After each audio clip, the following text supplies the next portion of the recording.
Hey, it's Miss Chronic Chronicles.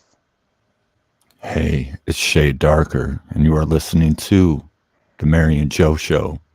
So, Mary, can I be blunt? Welcome to this exclusive special episode with very special guest stories from his past.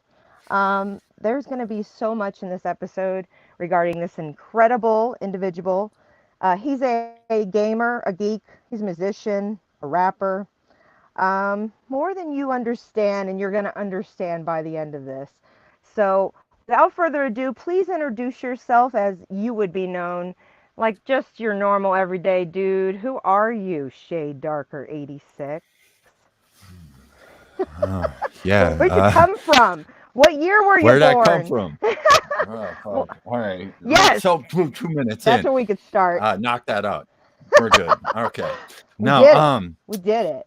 where did Welcome, I start?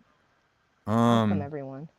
Where were you wow. born? What I year? mean, Let's should we start with bring that. some We know you're a Libra, so we're giving out the goods right away. giving out the goods I'm right just away? sharing the good shit. Um, I was Yep, born yep. in 1982. Um, I was born 1982. in Kailua Kona, which would be uh, basically the west side of Hawaii. So West side. basically, What would you I grew up. describe your childhood? What did it look like on an island over the beautiful Uh, sea? I didn't What? grow up near the beach. I didn't grow up near like a normal like Hawaiian kid, I guess you would say would grow up. Right. I didn't surf. I actually lived in the No. hills on a ranch, um, and I ranched my whole entire childhood until Wow. uh, my parents made a decision that it wouldn't be good for my sister and I to stay in Hawaii to get an education because Hmm. obviously there's a lot of problems in Hawaii as far as like a ice epidemic was going on when I was a kid and like a whole bunch of and it even got worse now. So Ooh. thankfully, my parents made a choice to be like, hey, let's go give Minnesota a try because this is Hmm. where my mother is from originally Okay. was So she was going Minnesota. back to her family with Yep. her son. Do you have any brothers and sisters? I do have a full sister and I have a half brother that is older So than my sister and I. so were they around when you moved back, or No. moved to? Um so So you this were is by kind of weird. yourself with your family. Right, right. No, so this is kind of weird how it worked. My parents didn't really have like uh, a ton of money coming back here, and my Gotcha. mom somehow made it work that like we would all stay at her grandparents' house until like we got on our Right. feet. So I remember like life being super hard, and I had godparents that like I stayed with also in Minnesota. So it was Hmm. kind of weird, like staying here because I didn't know like what seasons were. You I were didn't in know for, I any can of that. imagine.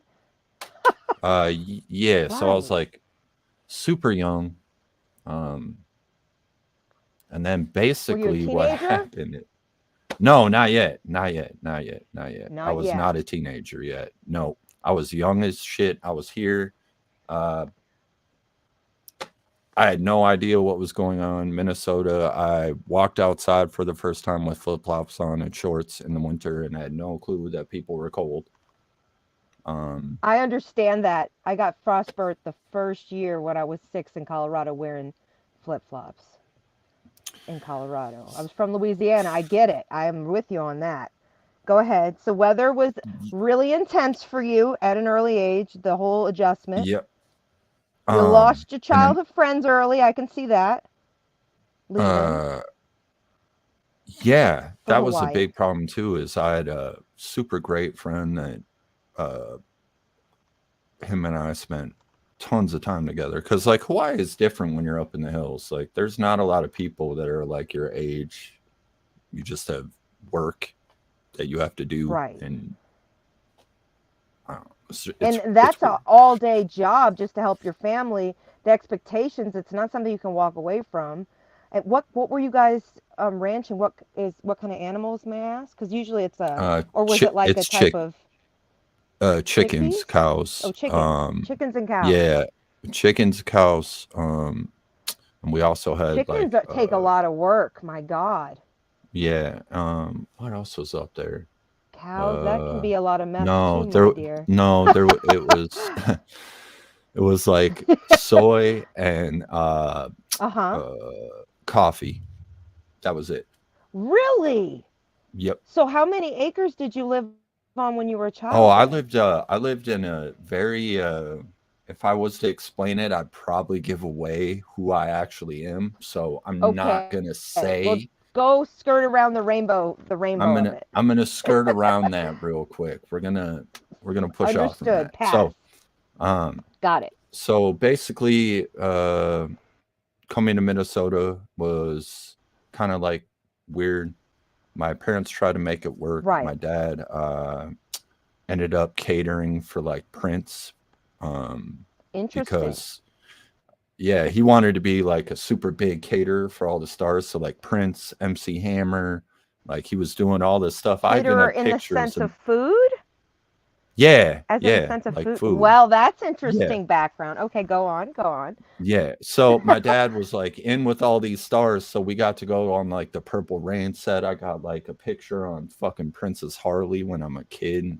I don't know. Like That is it awesome. was cool. It was like a cool little childhood. But then Right. problems obviously arose because my dad Right. actually hated being in Minnesota. Um, he did not Uh-oh. like it here at all. So he left. Oh He no. literally one night, What I age did he remember, leave? I think I was 9. That's intense, Shade. Yeah. So That's I just impactful. If we don't take that in, that is impactful. Yes. Go on, so please. he just like bounced out when I was like 9 years old, right? So I'm like, Wow. okay, this is kind of like messed up. I just remember like panicking one night when they were in like a huge argument and I knew he was leaving. And I remember like walking out in the snow with my socks on just to leave the house. Wow. And So I you were in remember there trauma was like from it, a for real. yeah, and I like remember there was a how can I explain? Orthodox Jewish dude that used to smoke cigarettes on Hmm. my corner because he couldn't smoke cigarettes. Like his wife didn't Oh want my him like gosh. smoking around the house or his kids, So you right? took a tiny So walk. I get it. Okay. yeah, so I Yes. walked down to him with no socks on. And he said, "Oh, we're come in." And I remember like, oh shit! Like usually these people do not. If you know, like an Orthodox Jew, like they don't talk to Oh yeah. people. They keep to their own uh, community and trustworthy few. It's true. yep. So I remember like being invited into his home with my socks on and hanging out. And I remember that was the first time I actually like smoked a cigarette. And I remember having Wow. uh like Rumplemint's drinking at his house. And you I were forget what 9? Or wait, you couldn't have been yeah, 9 when. like 9. Yeah, Damn, I was 9. sir. Wow. Yeah, And this I guy was 9. saw the trauma in you, like, what, man? You know what? You need someone to fucking a Yeah, and man. Like that. I forget what the holiday is that they have that they build like a little like structure outside of their garage and they like eat in it and like have a party. I forget what it's called.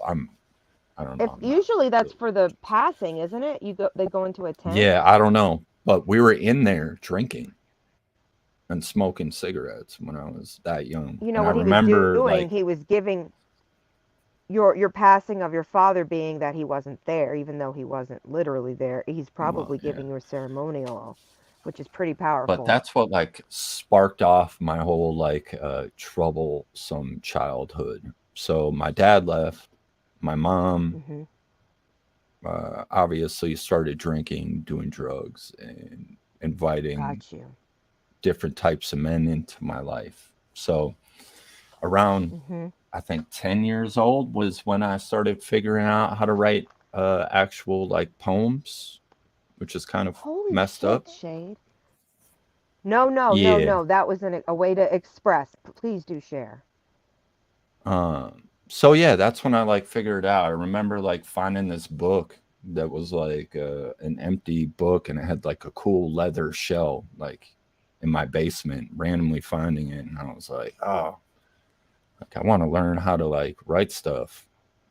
And it wasn't even Right. like rap music at that point. It was kind of just like writing my thoughts down and then like drawing pictures with it.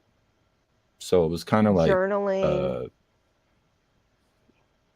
I Right. don't know, kind of like a male version of a diary, I guess. I don't know like how to explain it. It was just Right. like my thoughts and like the way I was feeling, and I would draw like these little intricate rooms of like myself in the room like stuck there, and I didn't want to leave the Wow. room because every time I left the room there would be different drama in my house or different people there, and then I'd have to Fighting. like deal Different random deal with a drunk strangers. dude like sitting on my like kitchen table, like it Ah. was weird, you know, like um Right. and uh yeah, it got super strange. My grandparents, they're home. My mom, like the house that we actually lived in that my father bought was gonna get Right. foreclosed on. So like my mom found Oh any my way God. He left possible. you with shit.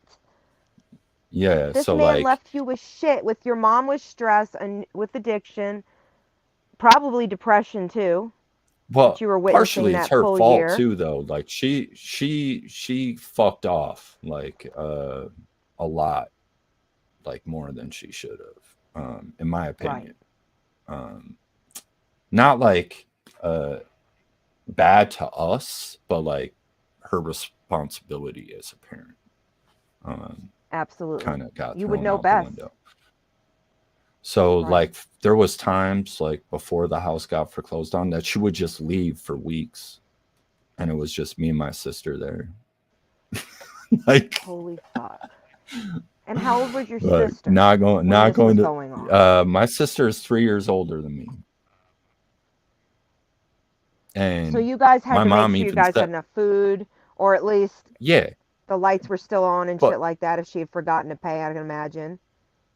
yeah. So my sister, my mom would even say it like, even as a kid, my mom could have passed away as a kid, and my sister would have been totally fine taking care of me. Like, I understand that. uh, 100%. my sister, I remember her paying like the electric bill when I was a kid when my mom would Hmm. disappear. I remember her working at a drive-in to pay our Hmm. bills while I was sitting at home doing nothing because I couldn't like, like I wasn't even old enough to work. But she So it was was making like, sure she was fucking gonna be there for you. yeah, Holy shit, what yeah. a fucking family. So there was a lot of that. And then Hmm. I didn't talk to my dad, I think, for 8 years of my life.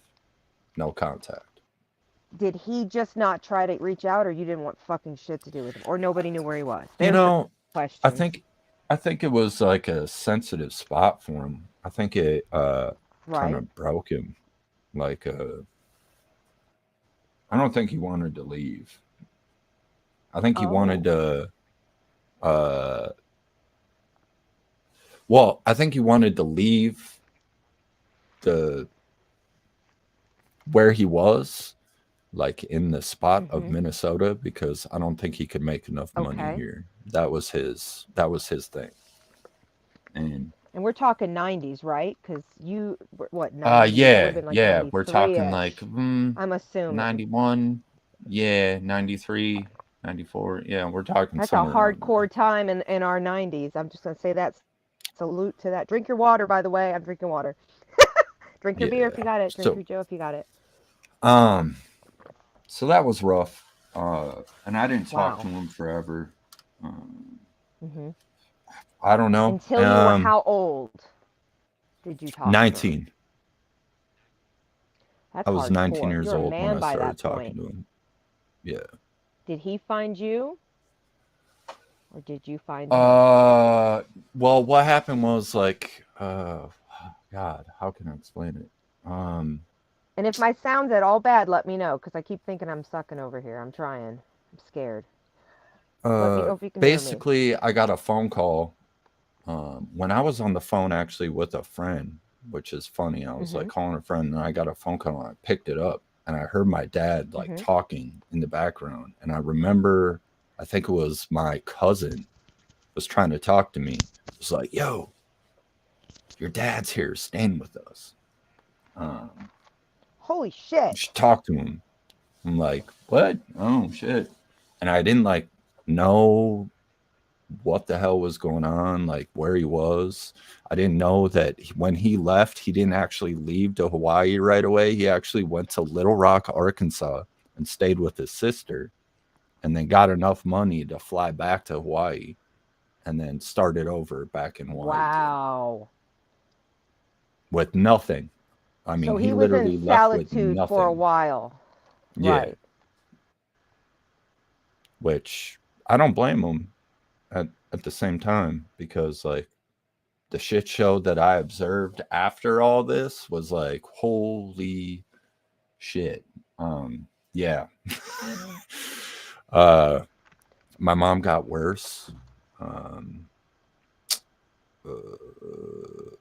My half brother, I found out that I had just out of the blue when I was 18.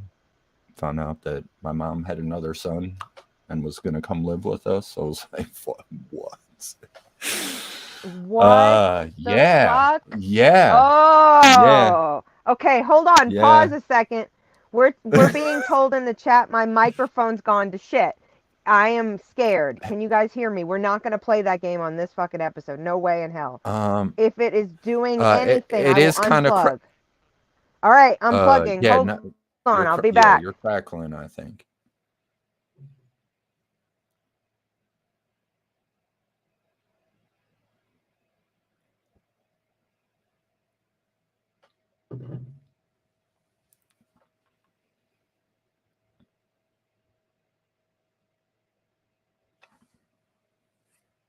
Well, damn. She's unplugging. She's gone. She's ghosted. I'm going to get some nicotine in me because this is kind of weird to talk about. I hope everyone's having a great night, man. Holy crap. I don't think I've gone into even this far into extensive interview, I think, my whole entire life. I'm so sorry. Can you hear me? No, you're good. No, you're good. You're good. Oh, man.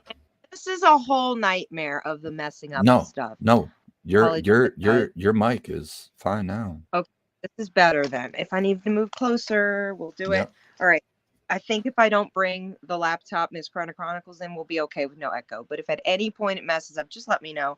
And I'm glad that I have at least made you comfortable enough to share so far, because I haven't even had to meet into the notes yet, and we're already, it's just the situation at hand. If I can just take a moment so we can step back. Ultimately, what you've shared so far is that you were thrusted into a situation where really strangers were kind of taking care of you and your sister, and financially you were on the cusp of who knew what was going to happen, and your father stepped out quite early. So the only release you really had was to do poetry and to maybe spend time with your sister, who actually gave a fuck, it seems like. No offense. If I'm wrong, tell me. Yeah. No, I want to sound like a dick, but it's like you were like had to compartmentalize and maybe had some trust issues early of like, what fuck is life? Yeah. So all of a sudden I got this brother moving into the house, living rent free because our house is getting foreclosed on. So he was just like staying in the crib. Wait a second. When I had the same thing happen more than once foreclosing. So let me ask you, because it's very important to explain this to listeners. Because if you've never had it happen, especially if you're a child, or if you have a kid you're about to do this to, let's have this chat for a moment, because it's very important. Yeah. Did you wake up and have them say your stuff needs to go on the lawn? Or did they give you a 30-day notice? How did you know? No, my mom was actually pretty good about it. She just told us, like, I can't afford the house anymore. We're going to move. And I was like, where are we going? And she's like, we're moving into my grandfather's house. Okay. okay. Was that So I'm okay in think your brain? well, so how can I explain this?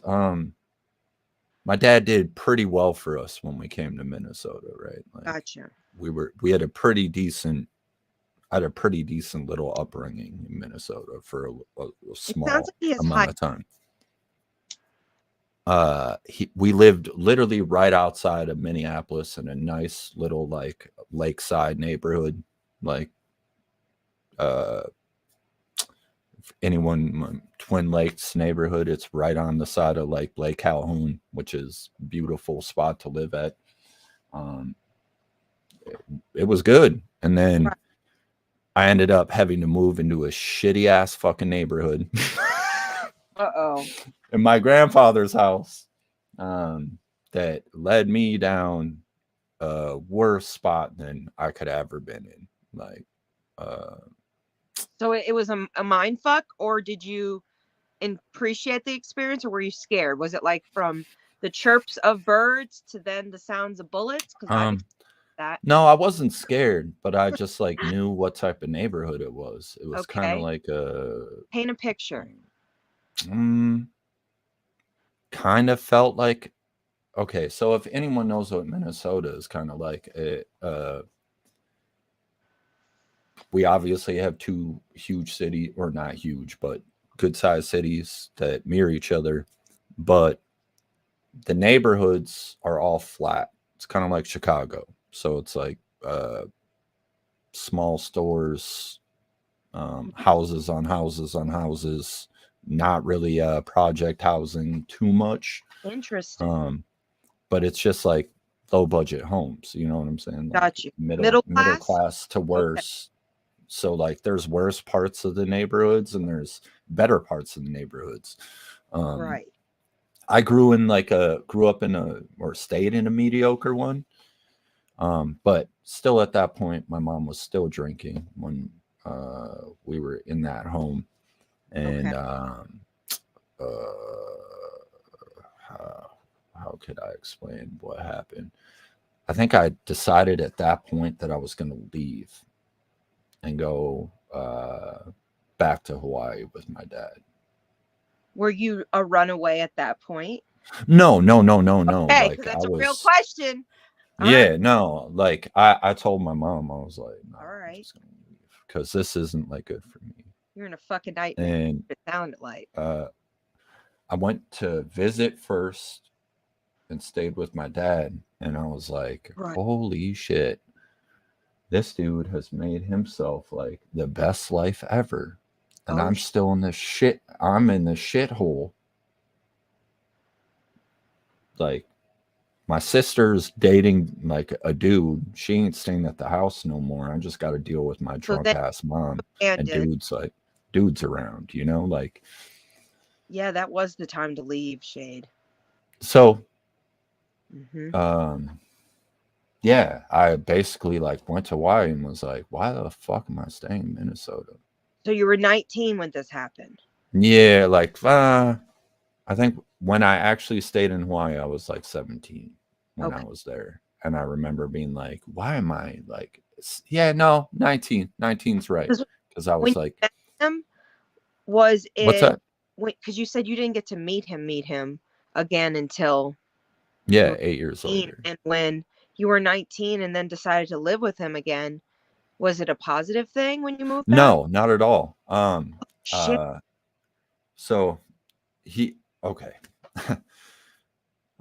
he met a new woman, which was cool because she was actually like legit. But he still had issues. So like there was still problems. I remember the first night that I stayed at their house and I hadn't seen him. And I remember being like so hyped up to see my dad. And I was like, no one came to the airport to get me. What the fuck?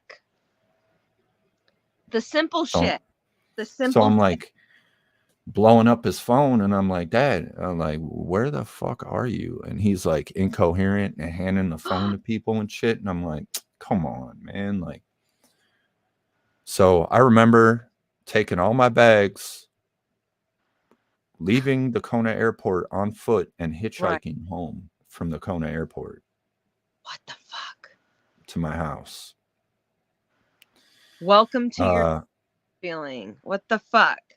so my dad's new girl drove him home after he consumed a amount of pills and alcohol. Decided to water his garden. Fell face first into a fence.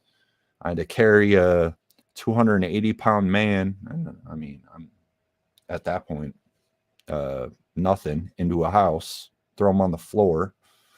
And this is my first night back with my dad. Imagine that. But you were used to dealing with alcoholics. Let's be Oh honest. yeah. So it was like whatever. Well, there's no question in that statement. So you were like, "Oh, great, my dad's just like my mom." Just like my mother. Wow. But he has a better place to live. Saw It him was a totally basically the person on the phone versus being over the long airplane ride. Mhm. Jesus Christ. Sorry, I got to take that one in. Holy fuck, man. Holy fuck. So- Okay, so that's real. So you're with your dad. Hold on, I'll be right back. You're with your dad and explain to them now your new normal. So yeah, my dad at that point was into real estate. He dropped all the catering stuff. That's how he met his girl. So real estate, obviously, on the Big Island is pretty lucrative. So they had a ton of money, but also a ton of drugs and Gotcha. a ton of alcohol abuse at the same time. So Right. there was nights that I remember like trying to go hang out with my dad, and I would walk into the back room of their house and they had a huge fucking thing out just doing fucking massive lines of blow and shit. And I'm like, what the fuck? I'm so young seeing Holy this. And I'm like, oh, damn, my dad is really like that. Okay. Was he encouraging you? Because you were young though enough. No, When you moved back? no. All I could do was my dad would just buy me alcohol and I would just drink.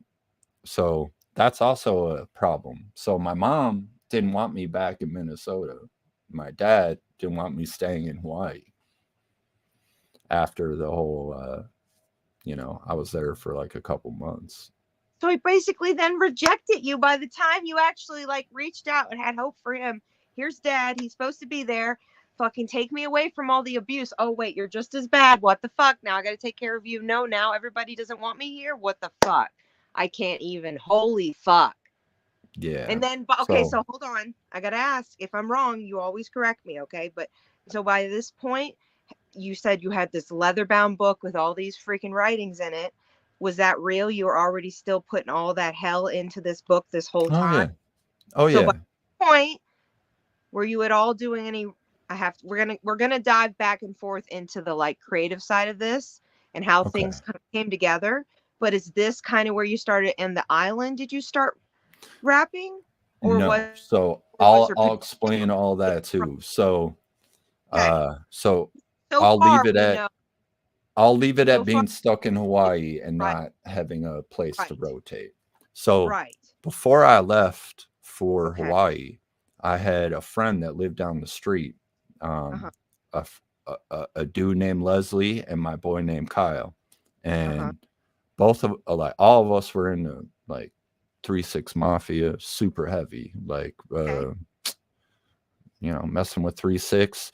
But I also like the boom bap rap. So like if you've ever heard of like I Self Divine, he might have been known as like Chaka back in the day, graffiti writer from Minnesota and San Francisco. He used to bomb in. But I was super into like Wu-Tang, Jedi Mind Tricks, a whole bunch of just like wide range of hip hop, like old Def Jux like stuff, like Cage Kennels, like all that stuff back in the day. Like, and all of us used to buy like crappy microphones and like just one turntable, crappy setup, and we would like rap. Yeah, and like we would all just like freestyle or do whatever. And then it became like once I hit like 16, 15, maybe even younger, it like really clicked to the point like, oh, I could actually like do this. Like I Right. could actually rap. And I was like, The still friend heavy, like obviously young encouraged kids, you? still doing drugs, smoking weed, Right. partying all the time. Um, yeah, yeah. What up, Fortune? Um, So you were so never a that coke guy? I got to ask that what's that? because if What's you that? had much access, was there any drugs early on that you did try with Yes. cannabis? So the part of the city that I lived in Minnesota was a very high drug trafficked area. Right.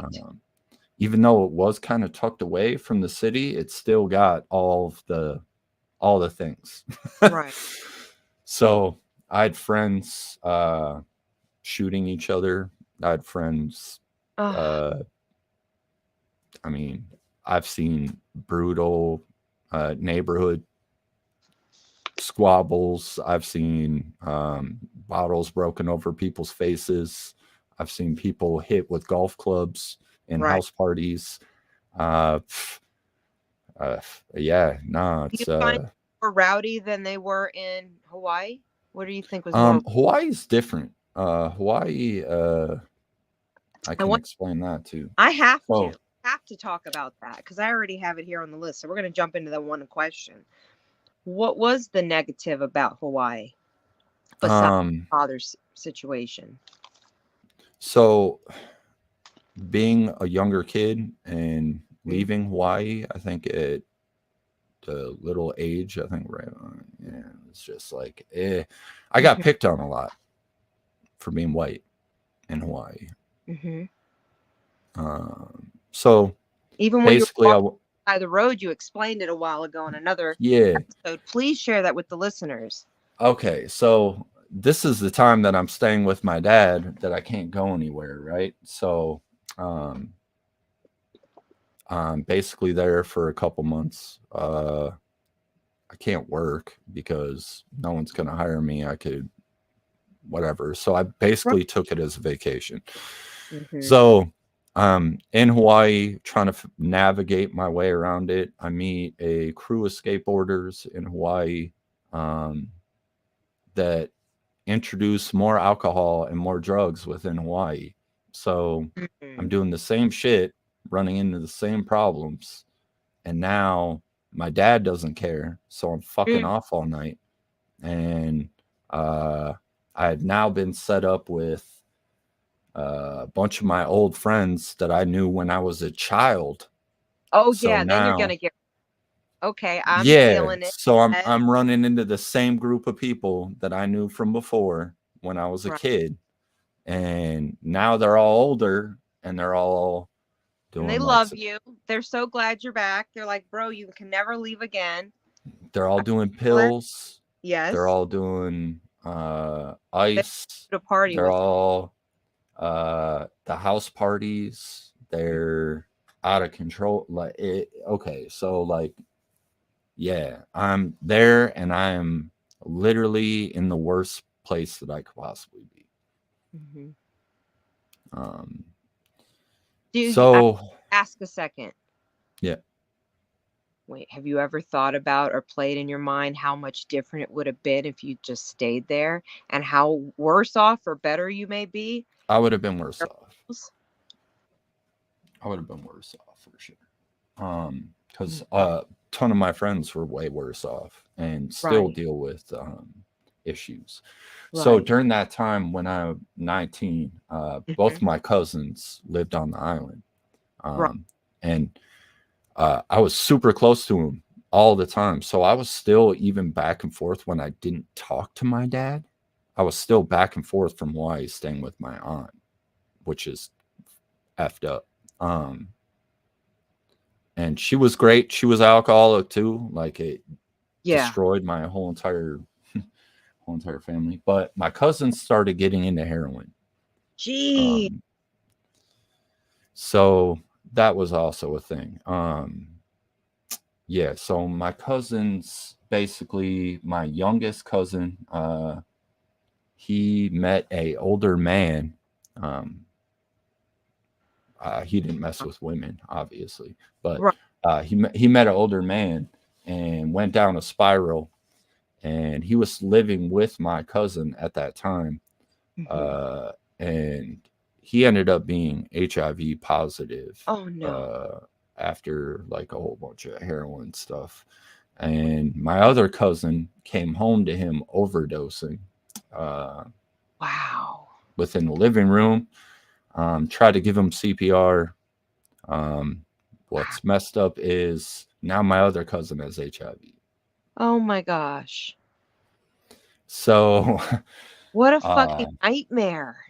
Like an yeah, actual fucking tunnel nightmare. Like because he was, I guess, bleeding from the mouth. So I don't know how that worked out, but in general. basically, my other cousin had, Yep. uh, yeah, um, he's doing great now, Wow. which is good. Right. But he was in and out of jail after, because I think a lot of things messed him up. He started getting into like burglary and theft, and ended up leaving Hawaii and moved to Oakland, I think, and got in a whole bunch of trouble. But he's out of prison now. He's good. Yeah. So that was a little spiral, and then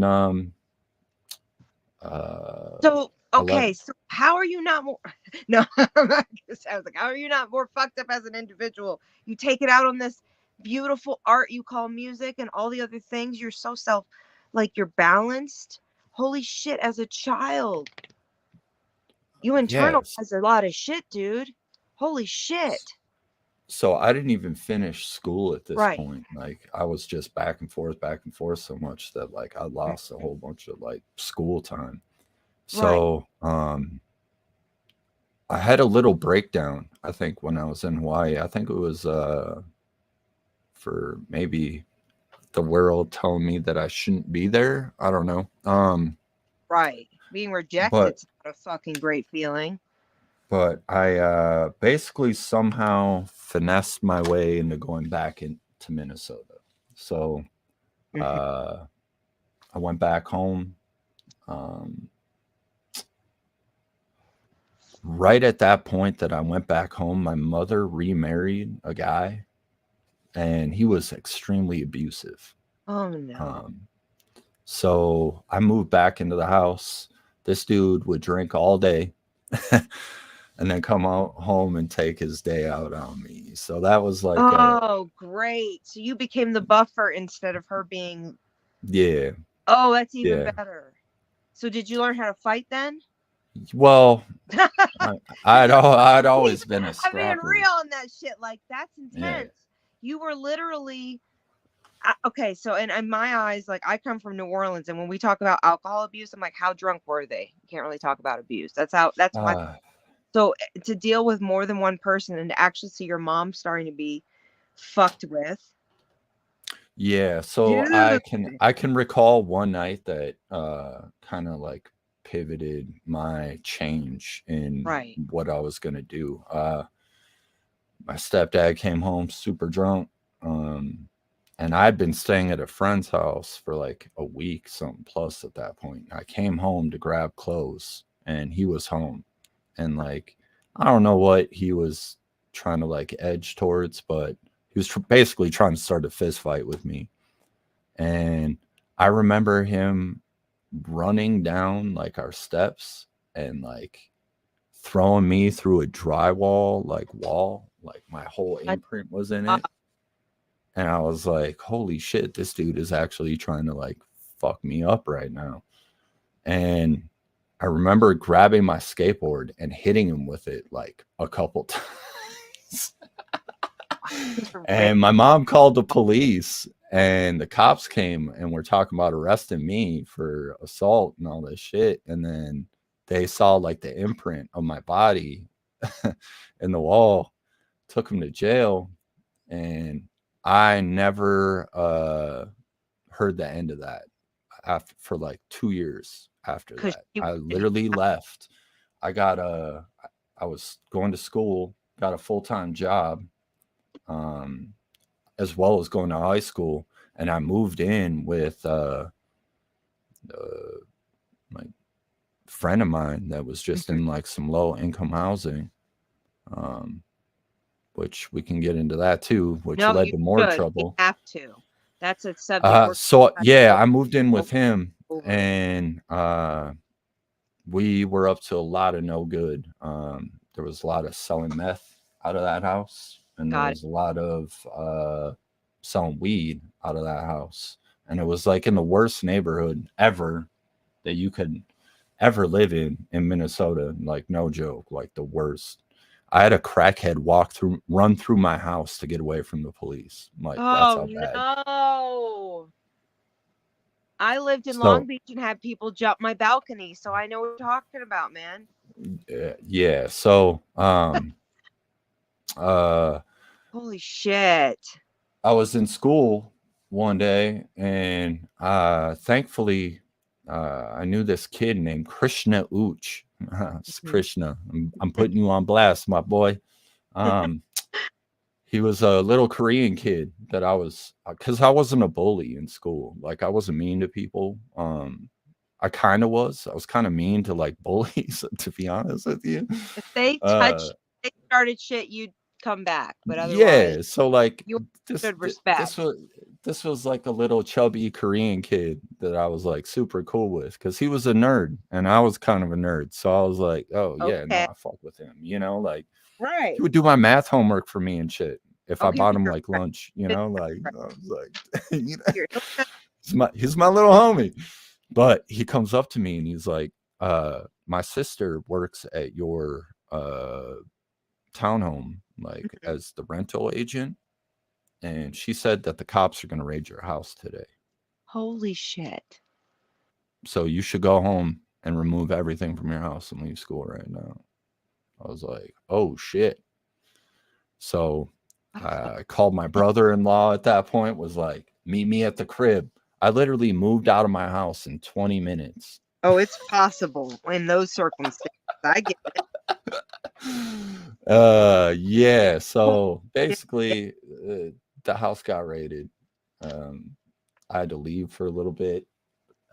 So I ended up moving all my shit to my sister's house, and I stayed with my half brother in Chicago, which was also the worst decision I could have ever made in my life. Wait a second. In downtown Chicago or outskirts east? He was northeast Chicago. Okay. So not the best not the best neck of the woods. It's kind of like a town called Little Italy. If people aren't like, my God, that's all you had to say, because that could be in any place in the world, a good or a bad thing. All right, so you share the good and the bad, because you have to share the good and the bad. There's always good and bad. Yeah. So I go and stay with him. I try to go to school, and I end up leaving. Try to go to school for what? No, school, like actual high school there. Okay, what grade? I would have been at that point a senior. Oh shit, you were just trying to get it over with. I understand. Yeah. So since I missed so much school, I was like forced to like redo school again. It fucking sucked ass. I did that 7th. I did 7th twice. I fucking was a nightmare. I understand. Yeah, so I was stuck there and basically left school because it was a terrible environment. And I remember Dave and Buster's was my high school at that point, because I got served alcohol there, and I would just go to Dave and Buster's in downtown Chicago and all day. Interesting, fun place. And what year was it out? Because I have to know. Fuck, I 2002 like for adults to like a major verging on. They just need some strippers. Yeah, 2002 maybe. Oh shit! Around there. The politics are different in your town. Damn. All right. The listeners are thinking it. Yeah, so I was there for 2 years. Bad decisions. You were drinking. You were hanging out somewhere. Drinking, hanging out, finding dead people across the street. Oh Um, no. So it was like that in the town already? People were just fucking overdosing everywhere? yeah, it was bad. Meth, heroin, what? Shootings and probably heroin. Oh, that's never fun. Okay, all right. Wow. Uh, yeah. So that was the thing. I was there for 2 years. Yep. And then I left at that point because this is when like the internet like started cracking off, and I was like, oh, I can Mm. actually like have an internet presence and make music and do shit. Were And you at into that point, what's that? were you into gaming at that point? No. Ooh, My okay. brother actually had a gaming setup, and that probably is what actually started it. Besides my stepdad buying a PC and me like fucking it up and taking it apart and breaking it and fixing it and like trying to figure all that stuff out. I don't know. I was super Okay, into that. question. So that we have a context of time. Was it Chicago in 2002? Yeah, I think so. All right. Yeah, that's about right. We know, because I will timestamp some of this so people can like understand the awesome of Shade Dark. Yeah. All right, all right. So Chicago was at that point, you're crazy. all right. So at that point, my sister just purchased a home with her husband, and invited me back up to Minnesota to stay with him, which was sick. Like, okay, this is like the perfect opportunity to get my shit together. Basically, it was like he's working, she's working, they're working on kids. Like, this is perfect. I can stay in the basement, help them out with all the things at their house, whatever, you know, like I'm good. So I end up living with them for a while. They had their first kid. Shout out Aiden. Hey. That's my little homie. And I just watched him for a while until my sister gave me like the perfect opportunity. Was like, hey, I'm working at Nordstrom at Mall of America. They need people. Do you want to come work? I was like, holy yeah, shit, they'll hire me. Like, hell yeah, amazing. I'll do it. Never been there. So I got hired there. I worked in shipping and receiving at first, and then it got super like stale and boring for me. And then I took a job in women's shoes, and then took a job in salon shoes, and then the men's department. I moved around.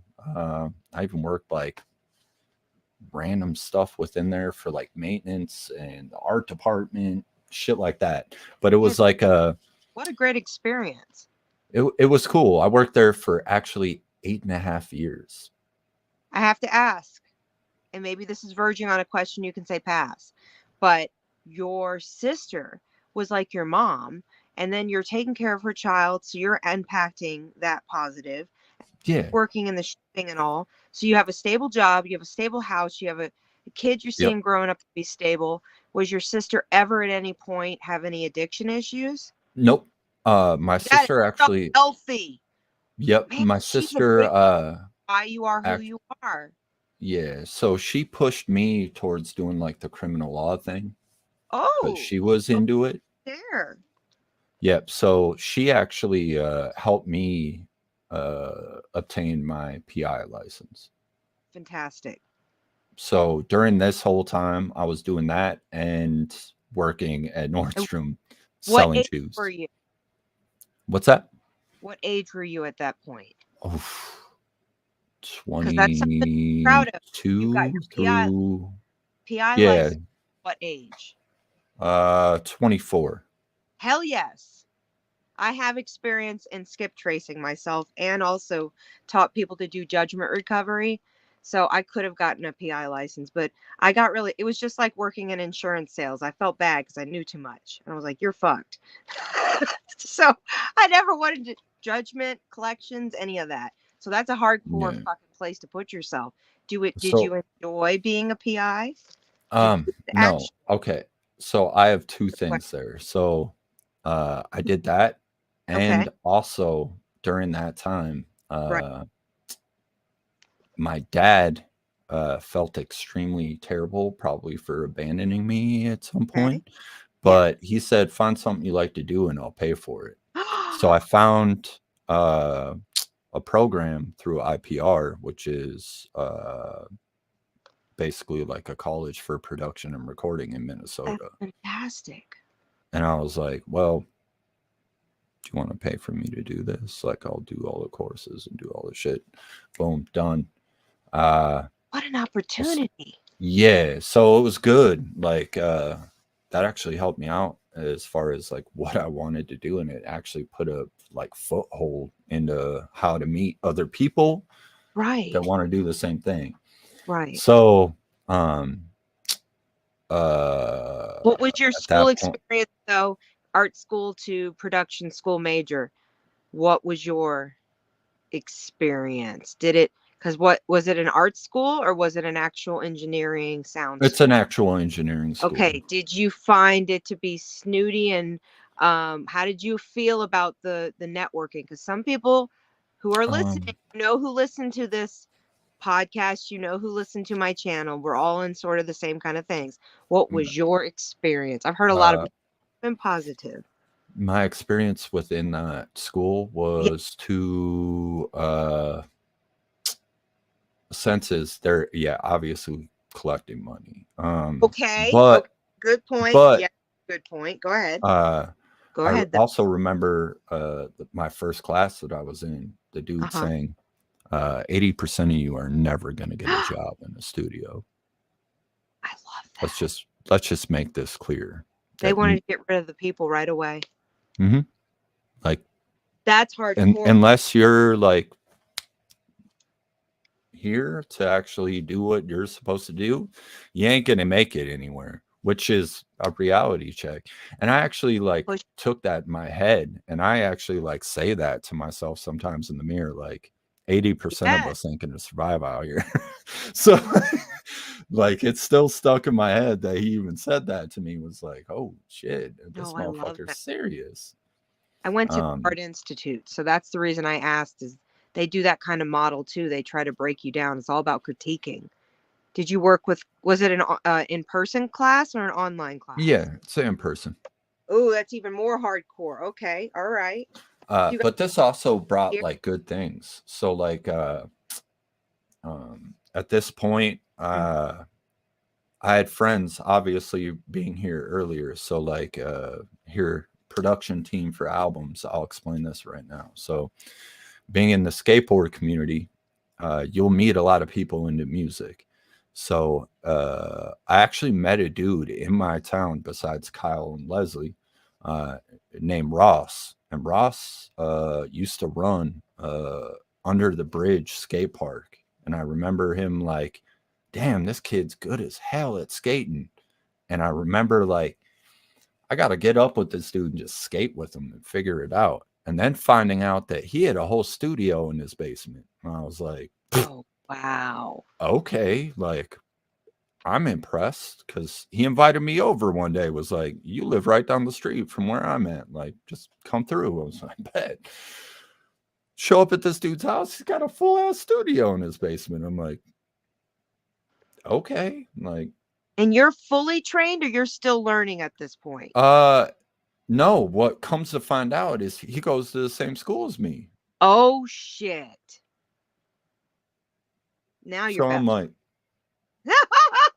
now you're best friends. Okay, all right. Okay, so this is how this is about to go down right now. Okay. I am in love with this story. Please do share. So where'd this mentorship of friendship go from there? It kind of just stopped right there. Like what? I was just cool with him, like, and we would talk randomly. But what really broke the like straw for my music was working at Nordstrom at Mall of America. I met a dude in men's shoes named Mike. Right. And I was like, oh shit, like this dude actually raps too. Like, what the fuck? And then I met another dude named Nick, and I was like, okay, this dude has a whole different rap style than it's like punk rap. I'm like, where did this dude come from? And they're all handing me CDs, like, check this shit out. I'm like, different hold stuff. up. Different all this different, yeah. Different like, economic backgrounds are all kind of in the same. All kind of the same shit. Okay. Like, so nobody was like over ego in the moment with their studios. friend who had but that they're nice. but they were all like popping with their own stuff at that point. I'm kind of Exactly. like, oh, how do I get in with this? So I ended up linking up with Mike and going way down south to his house in Minnesota, and we came out with a couple tracks in one night. And we didn't think that they were going to do anything. One of the tracks was named Outcast, which I actually lost, and I wish that I still had it because holy fuck, this song is Outcast, like same or not? yeah. No, it's Okay. just Okay. the Okay. song. Where are Okay, these so it's lyrics? I need to basically read them. yeah, it's basically like a light up of how messed up your life could be. So Right. I don't know. So we made these things, and then we stayed in contact like all the time, talking to each other. And I was at that point just kind of messing around by myself. I came out with a CD called TV, which was Type Vital, which I made with one of my friends named Alex from my old neighborhood. And like I recorded the whole thing while I had the flu, which was kind of weird, which kind You of were out made the of your mood. head, that's what you're saying. Yeah, no, it kind of made That- the mood for the album. Actually, it was Hell yeah. like weird. It was like I don't know how to explain it, but You could even cough in so that. yeah, so I put out the CD and I started giving it to all of them, and they're like, "Oh damn, like you're trying to actually make some shit." And at this point, we found out that a maintenance dude played bass guitar, and we found shit. out a dude that worked in men's suits played the drums, and then we found out like another kid played the keyboard, and we were like, You're gonna get together whether you like it or not, folks. let's How all fun hang is out. that? So then we actually Okay. made a live hip hop band called Atlas Dusk. Fucking sick. And we performed a lot of shows throughout Minnesota. We were together for 6 years, I would say, solid. 5 years, Going 6 into your years. 30s? What's that? Not so. Would it be going into your 30s? 6 years. That's a lot. Yeah, so I'd be like 28, 29, I think, right now. Okay. Yeah, And going what into broke 30s. you guys up? Money. Oh, nobody was really making shit, or No. So we were doing fine. right, But like when studio time came to like actually fund it, because we didn't have a record label, it was just us. So it was like having that many people, you'd actually have to pay for a studio. You wouldn't be able to have a drummer, like a home 100%. studio. It wouldn't work. So like Exactly. we ended up paying a ton of money for studio time. And then when it came time to actually like cough up that money, a lot of people were not so quick to Right. cough it up. Did these people have kids and shit? So you guys were already like, Yeah, they're all older than me. right. These dudes were like 8 years older than me at this point. This is like, and I didn't even. So what's fucked up about this is I didn't even join the band to even rap. right. All I was there for was like a verse here and there, and then like to be a hype man for dude while he was live. And then You there was believed a night. Yeah, there was a night before a St. Paul show that we're all like trying to disassemble the drums in right. like our practice space and rolling up the carpets, and I started freestyling about like rolling up the carpets and moving all over shit. My boy's like, why don't you go 50-50? Like, Why don't you do it more? Yeah. and then it became a 50-50 thing. So like the whole group kind of forced it upon like the head dude that was the main rapper was like, yeah, no, I mean, we're rolling 50-50 from here on out. Like, and put out dope ass songs. A couple of the songs are with dude that you probably heard. Wait, have to ask.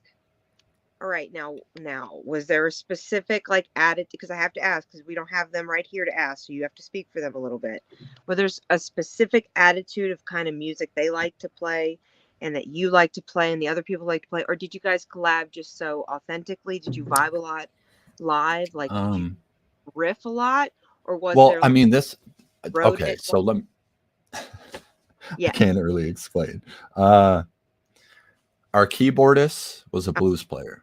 I love this. Okay. Has no hip hop experience whatsoever. Holy shit. I am in love. Wait till you guys hear some of the music we'll feature later in this episode. Holy shit. Go on. Our bass player, he never had friends, never cared for him. Really? Outcast. Played just bass licks apparently by himself in his basement. Plays the guitar real well too. Alex, which was the dude that made Type Vital with me, ended up being our actual full-time DJ, which he was not. He's a producer, but he ended up liking fucking with turntables, and he ended up being real good at it.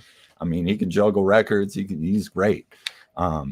So like, it was a good group, and he can rap. So it was kind of like the whole thing was lab.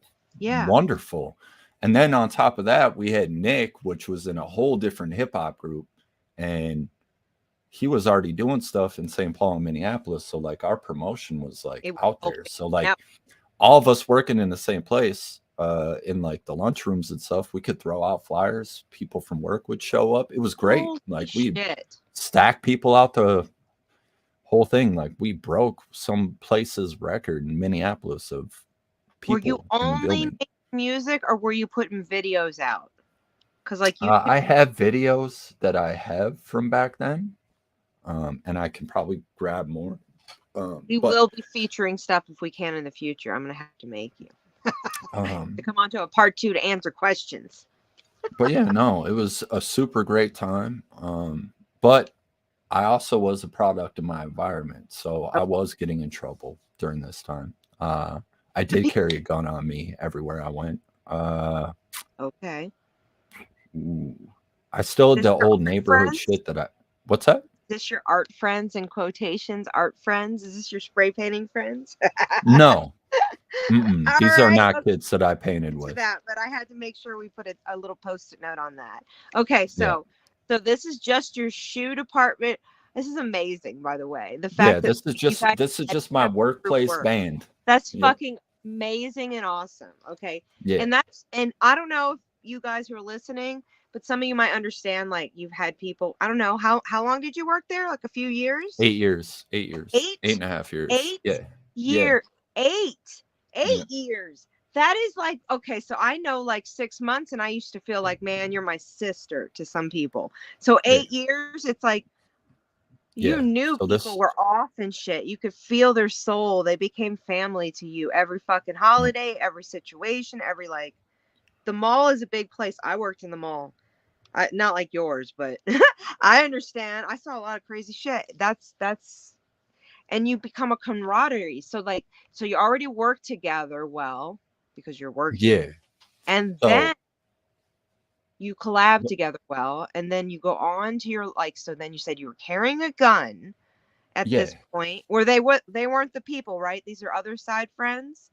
So you were the bad boy in the crowd. Yeah. Store. I'm saying it. Oh shit, Shade. Okay, go on. So I have to explain some things. So in the neighborhood I grew up in, we had a lot of, how can I explain it? Gang activity. Yeah, gang activity. So there was a lot of vice lords, and there was a lot of Satan disciples, and there was a lot of gangster disciple, a lot of Chicago type gangs in Minnesota. Okay, you might have to elaborate for some people who don't understand. I'm gonna follow the best I can. So I was on the west side. So if you're like in a neighborhood, a lot of the people are the same in that neighborhood. Shit. So there's a lot of neighborhood riffraff that will happen. How can I explain? Yeah, so I'll get into that. Please do. So my friend Leslie and I said the guys that I used to rap with from my old neighborhood, right? Leslie and Kyle were both vice lords. So they ended up down a path that did not end up well for them. Kyle was ambushed outside his baby mom's house with his Oh, child in his car. He was shot in the head, shot a couple other times, ended up paralyzed. he survived? Yeah, he's close to a vegetable in a hospital, but he is That's alive. horrific. Well, not a hospital. He's in like a A old home. person care pretty much Yes. right now. Yes. Leslie took the wide choice after that night of leaving, and he left. He moved down to Florida, and I'm still Wow. in touch with him. But he lives in Florida now, and he kind of moved away from all the junk. He still raps. He makes dope ass music too. Wow. He's more along the lines of the boom bap rap, not like gangster rap, even though Got- he's from that type of. But yeah, no, we had a rough little group. Yeah, it was a rough time during Did it that. start affecting you when drugs and death started to become consistent? It's always been consistent. That's what I'm saying. Did it start affecting you to the point? Have you been jaded since a child? 9 to deal with what you've dealt with? Yeah. Wow. And my mom even like says some stuff to me. Sometimes like she even says like, I don't know how you deal with this many friends here just like dying. I thought I had a lot to deal with. And it's kind of out of control. Like I think by my senior year I had 32 friends that were dead. I don't know if you want to reference this comment. You don't have to. Yeah. Okay? I don't know. I'm slow out of the loop. But we can reference comments later, by the way. I'm just going to bring them up. If you see anything you want to point out, go for it. Please do continue. Sorry. No, but yeah, no, I had a lot of death to deal with. Yeah. I still deal with it till this day. I bet. I mean, I had a friend lose his life nothing but a year ago due to a carjacking in Minnesota. So, yeah. The fact that you've mentioned now several times in your story just so far that friends of yours have been shot in front of their house. Mhm. I was under the impression, I guess I'm fucking wrong, but I thought, at least I know somebody in Kansas City, Missouri, who had explained that usually gangs don't shoot if your family's around. They wait. Not But up here. not there, they're fucking evil. Not up Cruel. here. No, and like putting you in a car, making sure they shoot you right there. It's a whole fucking statement. That's like, do you ever have moments walking outside your house you get scared? I would, even if they weren't coming for. Yeah, no, the other dude that was actually with my boy when he got shot covered his son. I think he was shot 11 times and survived. He actually got out of the car and walked to a corner where a woman found him and actually called 911. Mm-hmm. But it was a small caliber pistol. I mean, he's lucky. So, yeah. Wow. So, yeah. Okay, so coming back to what we were saying about, sorry, we got a little distracted. We knew anybody could be coming. But so guns became a normal thing in your reality. Yep. Music was still something you were doing the whole time? Yep. When those albums were released, let me make sure I'm right. I think it's 2010? 2007 through 2010. Holy shit. Okay, so I've been making music since 2009, and I've kind of taken some breaks. So let me ask you about that. Okay. Has music been something that you do and you don't really release it, or do you take breaks and you just don't make music for a little while? We got to ask you because this is an old album that people are going to fall in love with and beg you to make new music, and you will, but you know. Here's a question. Yeah, I'm my own worst critic. So like when I make stuff sometimes I just hit delete. Like I don't even how can I explain this? If I spend a lot of time making something, and if I don't look like or like it, that I think that it's not banging enough, I'm not touching it after that. Right. It's over. I'm the worst, my own worst enemy as far as music stuff. I think that's fair enough. We are our own worst critics, but do you have a bunch of unreleased stuff? Yes, That's the main fucking question. I And have a shit ton of unreleased all stuff. right, let's talk about your numbers on that. When you make music, do you get emotional? Do you No. feel? No, you don't. Do you get obsessive? Yes. Obsessive because you want it to sound a certain way? Is it in your head already?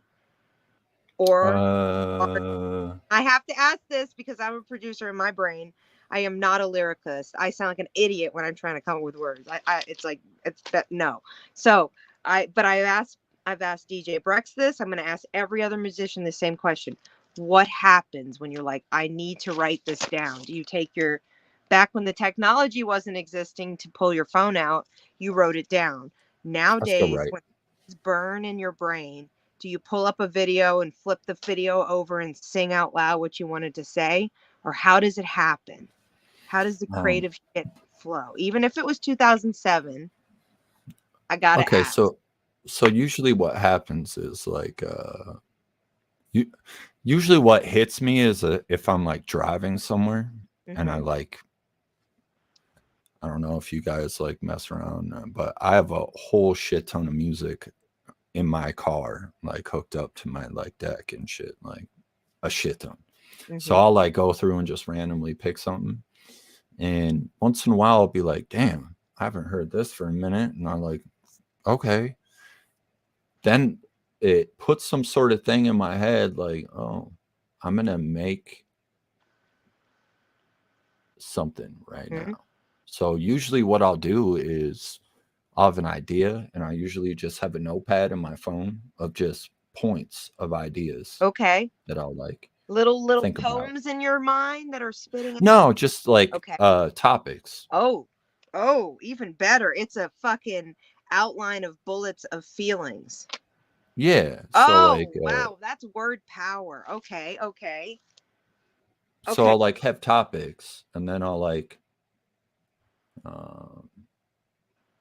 I'll come home once in a while and I'll be like, can I actually do anything with this? And then if I like find a beat that I'm actually like, oh shit, and then I'll just spit just random stuff over the topics. And if I can make my wordplay work, then I actually get the bar structure right. And then that's when I'll start writing and being like, okay, this is my layout. This is my idea for the song. You usually write your words then sing them? You usually like to like record it in its moment if you're vibing out to the production? To me, I have to sit on stuff for a long time. So you're the second artist who said that. I feel like I would be like buying a oh god, I don't know how that feels, like a dress, I don't know, like, or what, a brand new car and never driving it. How do you do that? I know, I was just told people buy loops, buy tracks, own it for years and don't want to release that shit because they're like, it's such a baby and I can't do anything to it yet. I feel like I'm not on stuff. Fuck. Do you feel like it's like a all right, so here we go. We're going to talk about a few tracks. We're not going away from the subject, but I have to ask this question right now. So when, oh my God, who is this person? Hold on. I have to get rid of their naughtiness. I'm not even reading the fucking thing. Could somebody take care of it? I can't ban them here. Can I? I'm confused by them. Whatever. All right, we got you. So we're over with that. Yes, no. So when you've made these recent tracks that were, I'm going to say recent because it's the last little over a decade, what are some of the ones that came through profoundly were yelling at you? Because I found some, I'm not going to go too hard on the lyrics yet, but like the train one with the pocket watch. Okay, so incredible. And I'm train sure song. you do that loop, or was that the time? It was the watch, the pocket watch one. Oh yeah, the clock inside. Yes. Oh yeah, we can talk about all these. Hold on, let me see if I can... because that one's, oh, here we go. It says, no, my clock isn't worn. on a train. This song has soul, I'm just going to say that. You can't avoid death when it's all up in your face. Like, No, I said my clock is not worn on a chain, comparing to Flavor Flav. oh, wow. I never even took that. I was thinking a pocket watch. I was thinking, what a weird analogy. He's not an old man. That's what I took from it. Like an old man. So, would have like, you remember when Flavor Flav used to say, I wear the clock so you could tell the time? Holy shit. No. Please explain these. Here, what song is that? Can I pull it up?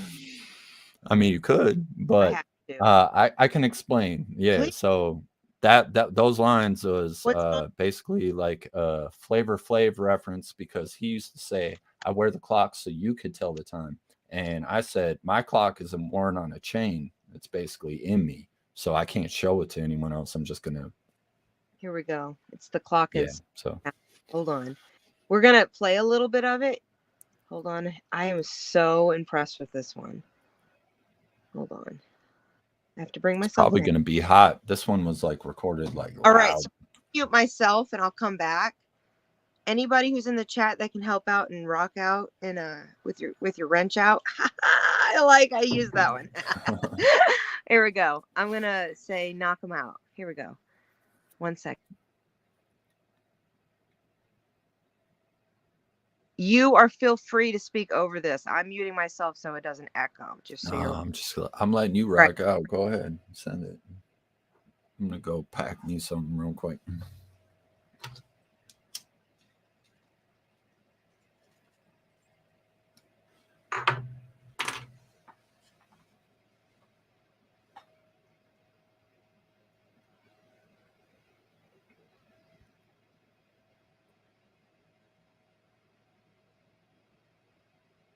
I can hear the clock inside a ticking. I sneak inside out. I can hear the clock inside a ticking. I sneak inside out. The bad times are gonna end real soon. Started at 18, now I'm past 22. Waiting for the numbers to catch me and my crew. And the clock is running out of time too. The constant ticks, yeah, it's making me sick. It's just another disease that the clock inflicts. And every day I wake up at high risk. Yo, son, can you hear the ticks? I can hear the clock inside a ticking. I sneak inside out. I can hear the clock inside a ticking. I sneak inside out. I guess I have an arcane brain. No, my clock isn't worn on a chain. Push the cold blood through my veins. And everyone has a name, time, and a place. You can't avoid death when it's all up in your face. When the clock stops, your life gets erased. Put in new batteries to avoid fade. Damn, son, that ticking won't stop, wait. I can hear the clock inside a ticking.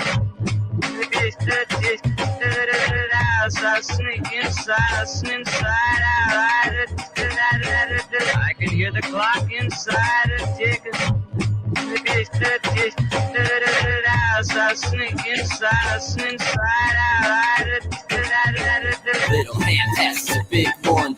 A few more times around, yeah, I'm sure it'll be done. It's all measured by heartbeats. You only get a certain amount before you end up under white sheets and some tags on your toes. And everybody knows it happens at the same time. It just happens when the clock makes up his mind. Good son, I'm still ticking inside. I can hear the clock inside a ticking. I sneak inside out. I can hear the clock inside a ticking. I sneak inside out. Felt bad for the people with sundials. My shit's a Nixon and it's ticking well. Hope the lifetime guarantee works for me. Can't imagine having no air to breathe. I'm waiting to sign out.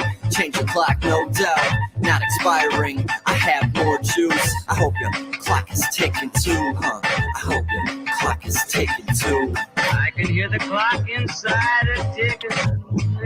Yeah, clocks. Oh shit.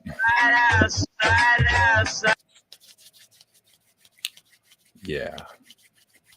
So I loved that though, because I was like, if he did this production, that's incredible. If he looped himself, that's even more incredible. If it was laid on top of something, you even knowing how to like slide your little bit into there is what was great about it. I personally loved. All right. So Share a little bit about that album too. This beat was made by a kid named Dan Novak. Shout out Dan Novak. Also a Nordstrom employee. He produces shit by himself, which is dope. He would actually come out to every single show of ours, which was sick too. But he made his own music and he was on his own grind. So like, much love to him. He gave me a couple beats. This beat I actually fell in love with because it like kind of hit a point for me. Like, all my friends were getting shot up and dying, and like, right. I was like kind of, or like doing drugs and dying at this point. Right. Like, I think I lost one of like my homegirls died of like a fucking heart failure at that point. Like, what the fuck? Like, how do you die of heart failure at your age? But yeah, no, like it made me realize like everyone doesn't have a clock and not everyone's clock is the same. And absolutely. That's why I was like comparing my clock to a Nixon with a lifetime warranty, because like hopefully I have a lifetime warranty, you know, like, and yours doesn't come with pain. Holy shit. That's so well done. It's not cheap. It's not fucking bullshit. Yeah. So a lot of stuff is, I don't know what the word is for it, but I mean, it's a really, metaphor. Yeah. It's there's stuff in there that digs. As far as like the train song, right? Oh, we can talk about that too. So there is actually a video for that. Which song. one is it? Hold on, because I don't know which. Anyway, we will link. I don't know my albums like that. It's been a while. But basically, my friend gave me an opportunity to shoot a video in the Upper Peninsula of Michigan, and I took him up on it because he's a dope ass producer. Turns out YouTube does not like the video, so this video is no longer existing. So that's the thing. So hard for people to be the creative people they are. Basically I can tell you what the outline of the story is. Please do. Basically a guy that comes home from the war and people are hunting on his property more or less, and he goes and kills all of them because he thinks that there's still war outside. PTSD. Yeah. So that's pretty much what the whole thing is. Is that a metaphor? Weird idea for a video with like what it is, but like would it be like a metaphor because like you're kind of at battle? You've always been at battle, like. Well, yeah, no, I mean that's the idea of it. And the train, I was going to use on one of our videos for Instagram account. I was going to do the runaway train, but you're not like a negative of it, but you might be laughing at the rain. Like you might be a little out of touch. You might be a little insane, but I don't know. You know what I mean? Positive in a good way. That's what I thought of after I'd heard some of your lyrics. I was like, you are so brilliant with sharing the core right there. You're maybe not here. You are mysterious to everyone, you know, but the generality of it is there's something we all feel a little deeper. We're like, we're not sure. Look, Seafowl said mad respect, Shade. Look, we got all these. I haven't even been looking at chat. I have no idea. Respect, Shade, Miss Chronic Chronicles. Much love, y'all. And Seafowl, sorry. Birthday chat supervisor said later. Oh yeah, that's to my boy. But yeah, man, I think that what I've at least heard so far, and we're gonna get into that. You're here for a while. Yeah, no, I'm in for. I have to roll up another joint, and I'm just so grateful that like you had these albums hidden below, I'm going to say it like that, the veil.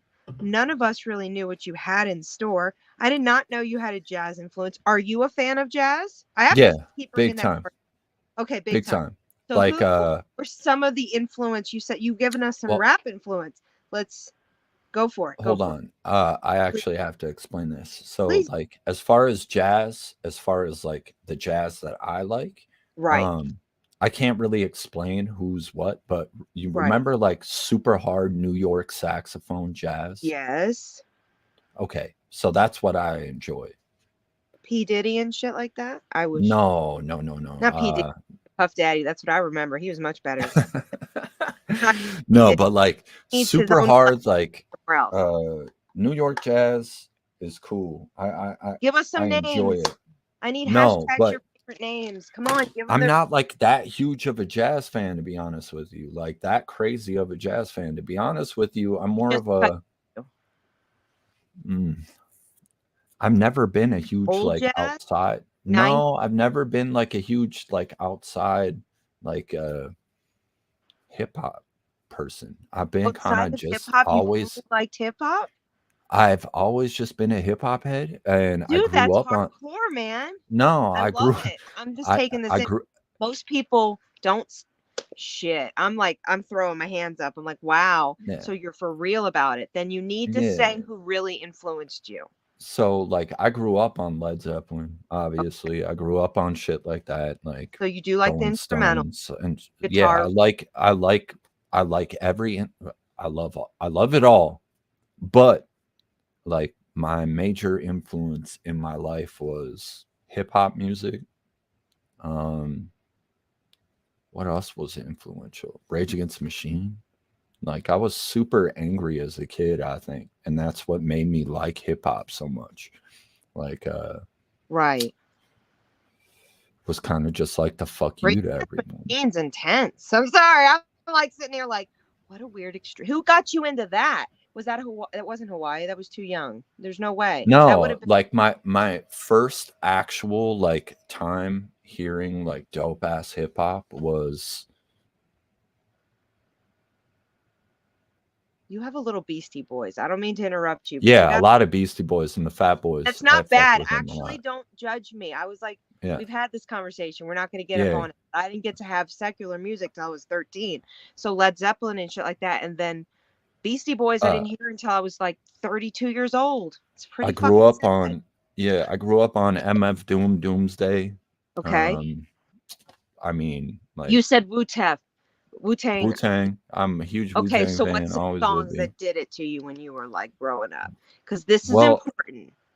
The first Method Man album, Yes. Cal, actually is what broke me. Was like, oh, this is over. I'm gonna become like. If he can do it, I can do it. I can do it. Like that's what broke me was the Takal album. But he's not doing it enough. I just remember I just remember those lyrics. What's that shit that you be smoking? Takal? Like I was like, damn, this motherfucker. Like, okay, I can fuck with this. So that was a huge influence. And then I got into like more chill like hip hop, like LA hip hop, like Pharcyde and shit like that.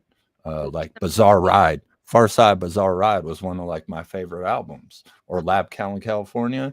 That should be kicking. Like you can't deny those albums. You have the Guyliner on you though, all over your. Yeah. I don't care if you were 9 years old. Like straight up, let's be honest about this. You brought a little bit of West Coast and like I have to say it, you brought a little pigeon. No, I mean you brought a tiny pigeon. They know what they don't know what I'm saying when I say that. There's but a little I'm bit saying there. that like you took the hood of the bullshit, even though you weren't there, you were aware of it.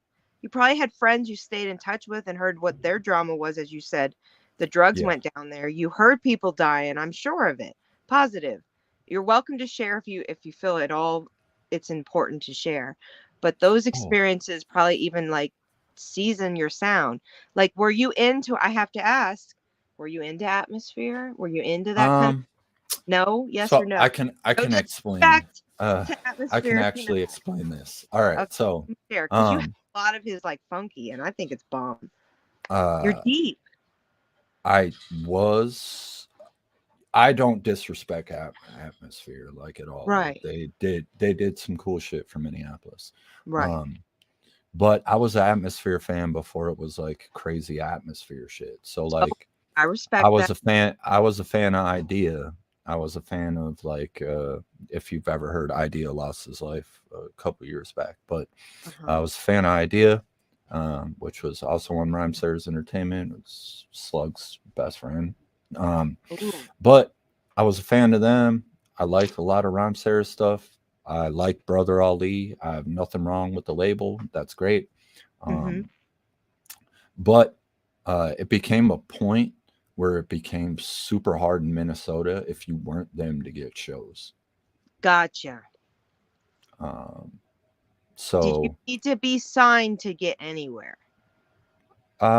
maybe you need just a little push. So let me explain this to you. Please. A dude that I have songs with had Mm-hmm. a show with Macklemore. So this is before Macklemore was even big here. So it was like Greaves, Macklemore, my boy, a couple other people had a show here in Minnesota before That's like even the shit cracked off. right. So Macklemore used to be underground rapper before the thrift shop song came, just to let you know. Wait, so, so let's just keep it a buck there. But yeah, so like there is hip hop all up in here. So I'll explain. I think we're in the timeline of my sister, me working at Nordstrom, right. me. You've already Okay, experienced all so these weird things with the shoe store and the people. Go back. Yes. yeah, so We're during here. this time, I'm starting to figure out that me working at this place isn't lucrative income. Like Mhm. it is, like it pays the bills, but I want to do something else. So I started figuring out like ways to, because I was always technically savvy. Like I said, I used to take like my parents' PC apart and rebuild it and shit and do Mhm. stuff. Mhm. So I started figuring out like a bunch of technical shit Mhm. and started Self-taught researching it myself. research. Yeah, Even researching better. it Yeah. myself and figuring it out. Um, A true and geek. Let's be honest here. yeah, Should be so respectful of at that, this guys. point, I met my ex that also Uh-huh. worked at Nordstrom. Um, Mhm. uh, during this time, we both just worked there and lived together, got a Mhm. townhome together, got a dog together. But Oh, I was constantly spending my time learning tech shit. Anytime that I had was like building servers, building things, anything that I could buy for cheap and learn. right. Like I was just doing it. So I was just Mhm. like fucking off. How old were you when this Um, was? 28, 29, Okay. 29, 30, Got 29, it. 30. So um that relationship ended up not working. She ended up being an extremely abusive alcoholic, just like my mother. She ended up beating the shit out of me one night and then called the cops on herself, which was good. Wow, that's Uh, the situation. Men don't yep. get that all the So time. hold on, we're getting here. So All right. yeah, she called the cops on herself. Cops realized that she was tanked. I was not drunk. Right. They hauled her off to jail. But in the state of Minnesota, when there's a domestic like that, you have to leave the premises. So Oh, jeez. um, I chose the higher up of why would I make her go stay with her mom? I'm just going to go stay somewhere else during all this bullshit, Mhm. you know, like. Mhm. So I moved in with my boy Tony, and that's where some musical magic was made. Mm. So the song with Road and I, Mhm. uh, Wait, you'll I think find I on the remember. album. Do point out. Go ahead. Uh, we recorded that in the pink room of Tony Motzko's house, which was his sister's old room. Sister moved out at that point, Goodness. and she had a hot pink bedroom that I stayed Uh-huh. in. And I soundproofed the bedroom and used it as basically an outlet for my stress while I was sitting in their house, just stuck there. That's And my fucking boy amazing. would come over Otherwise, and it's we a would my record. room. Yeah, we would record in this pink room Mhm. and yeah, made some dope ass tracks in there. What And What are some of the tracks you remember you made there? And I will link them because I can't find the reference. fuck, I don't know. I would have to look. Any song You'll with tell me Road was later. Link. any song with the dude Road was made in Mhm. that pink room. That's fucking wild. Okay, so paint a picture because there's a lot of listeners and we're all All right, just so yeah, this pink room. it's a kumbaya in the fire pit of the All of right. the So internet. during this transition of all this stuff going on, I was Mhm. interviewing for a tech job, like just out of the blue. Was like, hopefully they'll hire me. Like I've no experience, nothing, and I ended up getting hired for this dope company, and I ended up working there for pretty much my whole adult career. Was working at this place. They train you. Yeah, they paid for everything. Holy shit. They Yeah, so I got a full ride on this company. Right. Um, Hands-on and experience. then yeah, and I was still making music the whole time, but I And could didn't even afford like, it probably too because you yeah, no, like really I could pays buy well. all the shit. Like it was good. Yes. But like I said, my relationship was falling apart at this point. Was it a good escape though? Let's be honest. We don't have to hurt Yeah, anyone. yeah. So We just need, uh that's what we're doing here. yeah, That's the so reality though. Look, you were working with your band. I'll say it like that. Your group. You were working with them for almost 8 years, and then you come into this situation. Of course, you would yeah, be wanting to focus on that. That's what you know what to do is to like throw yourself into something. So yeah. okay, old habits die hard. No judgment. So then So the she stays or goes. yeah, so her and I split, and God. the company ended up selling pretty much at the same time at the No, split. So I was like, ooh, but what do you're I still do? then.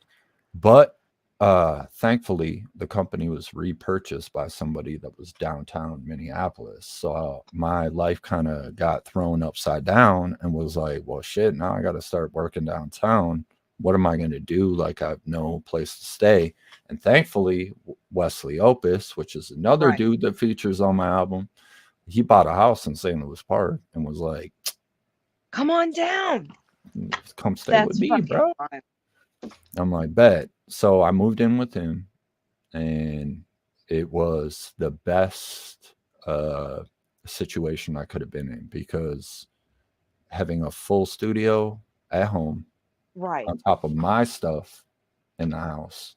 And at that point, we had another dude that was an engineer living above me. So we basically made all of our machines all talk to each other and all fun stuff so we could send each other shit and make You were like shit. And, living in the actual music studio. That's fabulous. yes. So that was super cool. Good experience.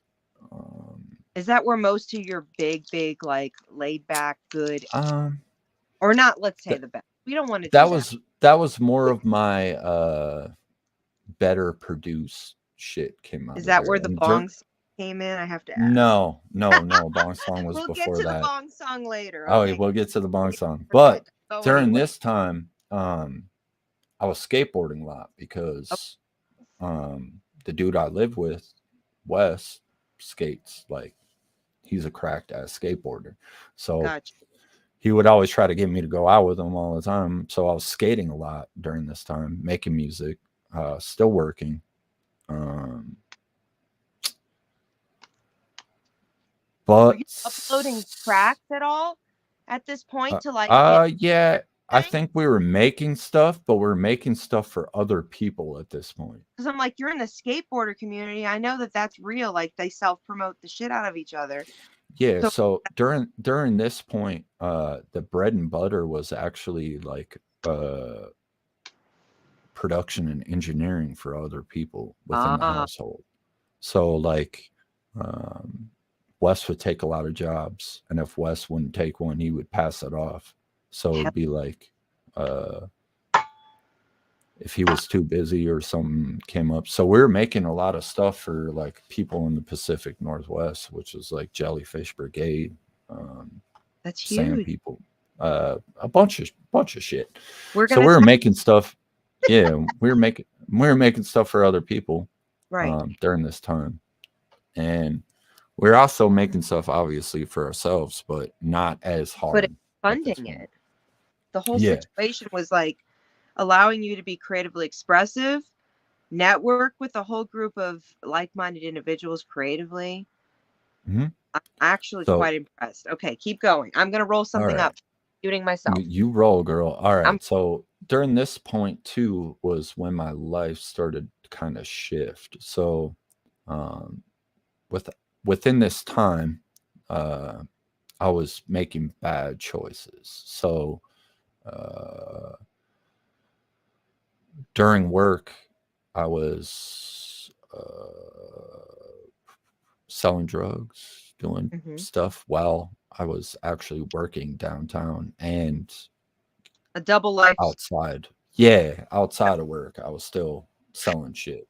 Gotcha. And I was taking PI jobs while I was selling shit. What a smart man. So, That's a hustler for you. so Yeah. yeah, bad Way to choices roll were into your made. 30s. I'm just gonna say it.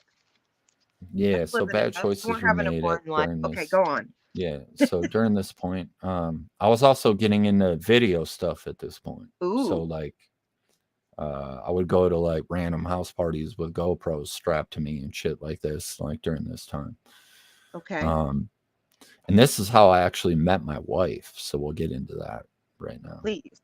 Can we Yeah, please so bring up I'll say it in the private chat so at least you know what I'm talking about. I don't want to push yeah, it, but go for it. yeah. All right. So yeah, so during this time, this is how I met my wife. Basically, went to a house party that super random. Mm-hmm. Pulled up in there, trying to film the whole thing.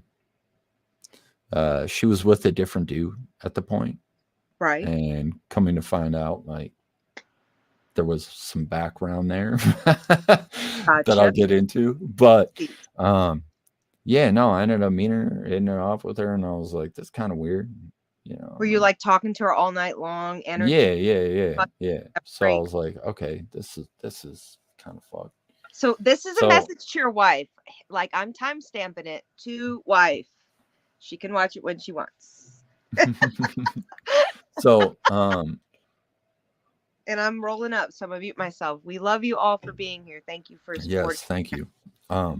So yeah, at this point, her and I broke separate ways that night, and then I released a video of that night. And somehow she saw it on the internet and hit me up and was like, "Hey, like I'm the girl that you were talking to all night." I was like, "Oh shit, okay." Oh wait, in the And comments of the video? yeah, I was like, "Oh shit." Snap. And then after that, I was like, "Oh damn, like she's actually into me, whatever." And She looked for you. yeah, no. And then it was super weird. Like I think like 3 days later, she came over, hung out. We went out to lunch together, hung out, had a lot of good conversation. I was like, shit, I might be in trouble here. Uh-oh, it felt But real. I come to find out later on after being around her for a while that yeah, she used to work as an escort. At that current time you met her.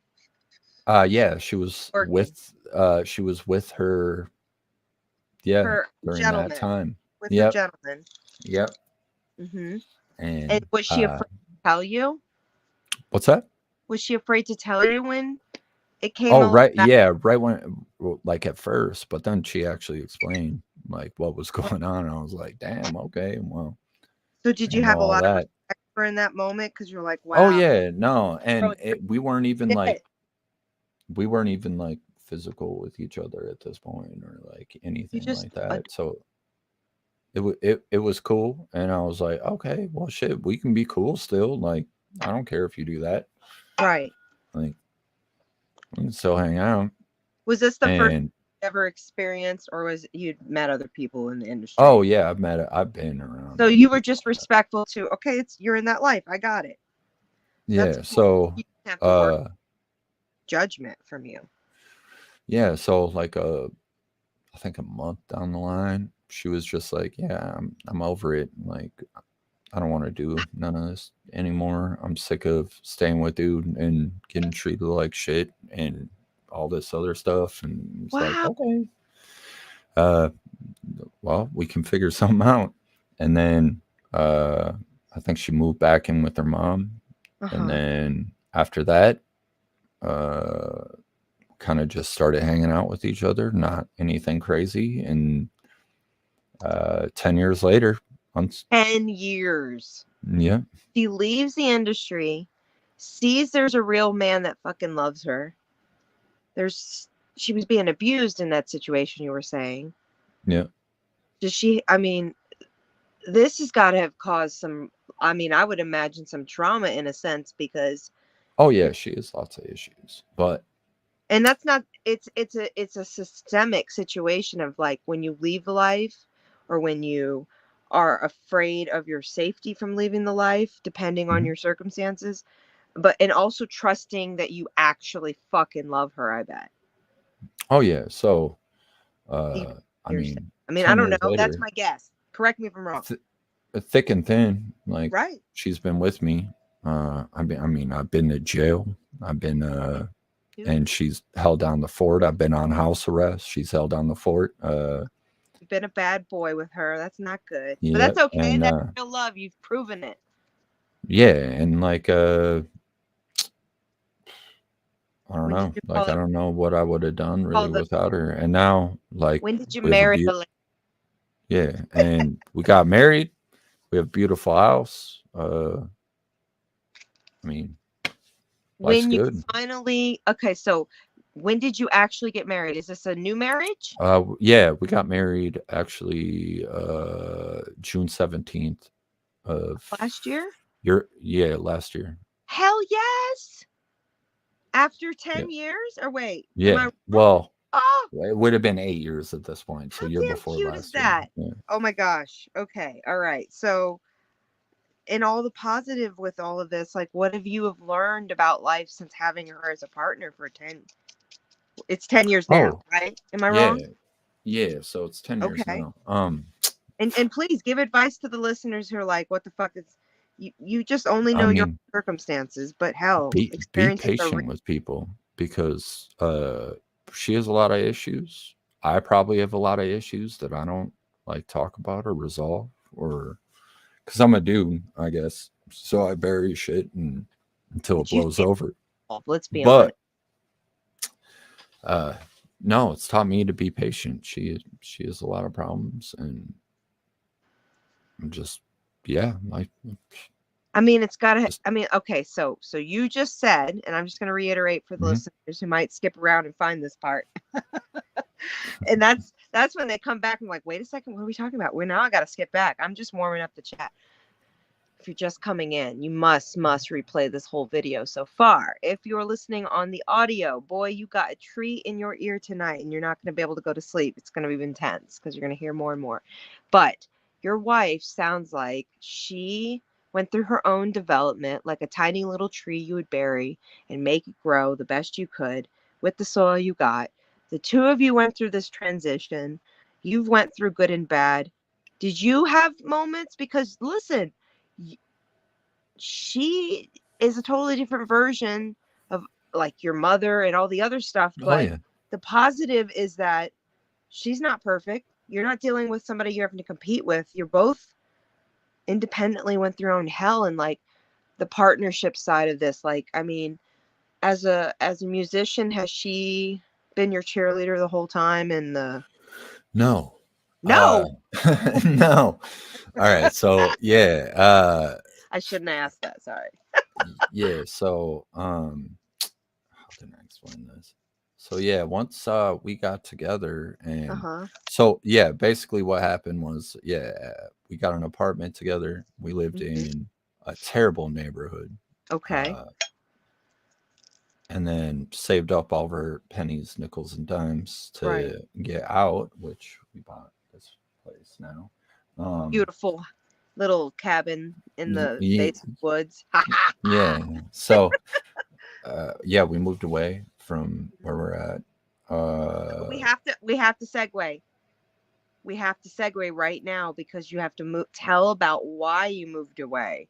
Why did you move away? What was the environment, the burning of the it reflects Yeah, so the not riots go here. caused a severe problem. Let's share with the listeners if you're not familiar with what he's talking about.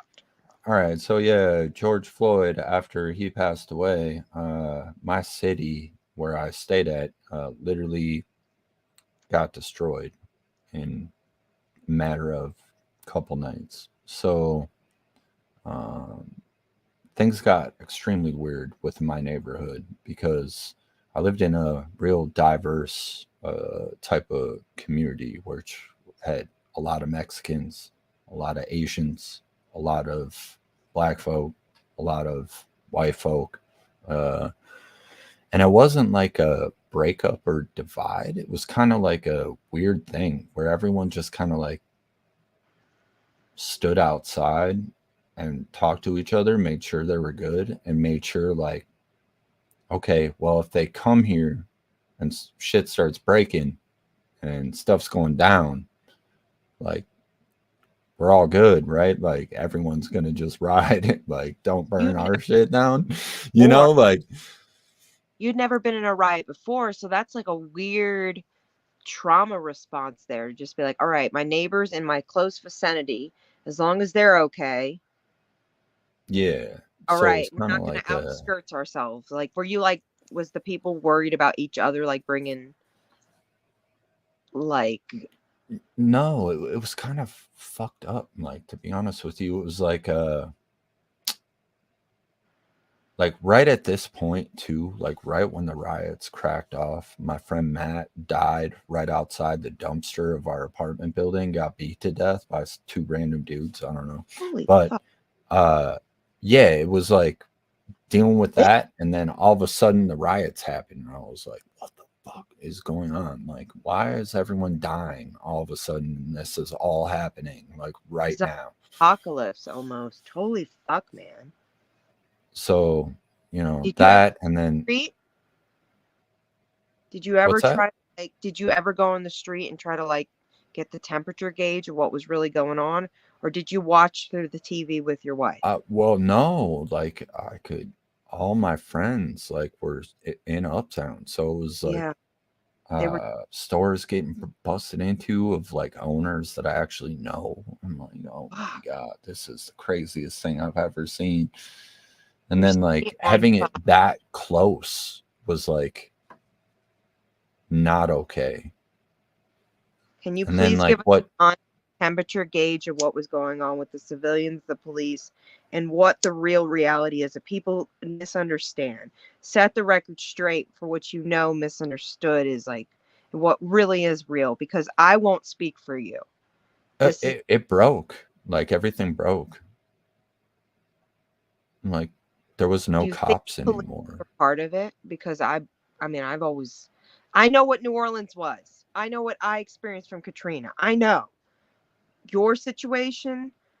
What do you think was really going on? Is it like, what really? It Explain it. was yeah, Real fucking it shit. was yeah, it was 4 months of mayhem was basically what it was. 4 So like months yeah, your city was burning. 4 months of just anyone could do whatever they wanted. Killing. Was it Yeah. martial law? I don't think it was it? Well, no, Okay, that's crazy they didn't even do that. It's fucking but nuts. it was 4 months of anyone could do whatever they wanted. At first, was it a positive, or did, like you said, the people were already beaten by the trash can, so you never got a political, your friends were telling you the gauge of everything right away. Yeah, so like Because you weren't living in that direct vicinity, right? I wasn't in the literal like Okay. spot where it was burning. But if you like refer to my Instagram on a screenshot, you can see how close I actually am to, like, there was gun violence all up and down my street. I'm gonna feature it in a future clip and actually showcase it on my Instagram, because I Yeah, can't so pull it up like from. But for real. during this time, there was like a night, even I think on my Instagram, that I came home the next day and there was like crime lab right outside my apartment complex. 3 people got shot right outside my house. So it was like, It's a war zone. okay. You know, like, Real. yeah. So yeah, during this whole thing, now it's like lawless up here. Still, like, there's still not enough cops. They to never deal with. came back to normal. No, Oh, that's there's still stuff boarded up everywhere. Like, really, Mhm. really, because Yep. that's clenching my soul right now. That's how Louisiana is. You still have everything fucking nightmarish, and the neighborhoods control each other. Police don't have any power, and there's certain people just control shit.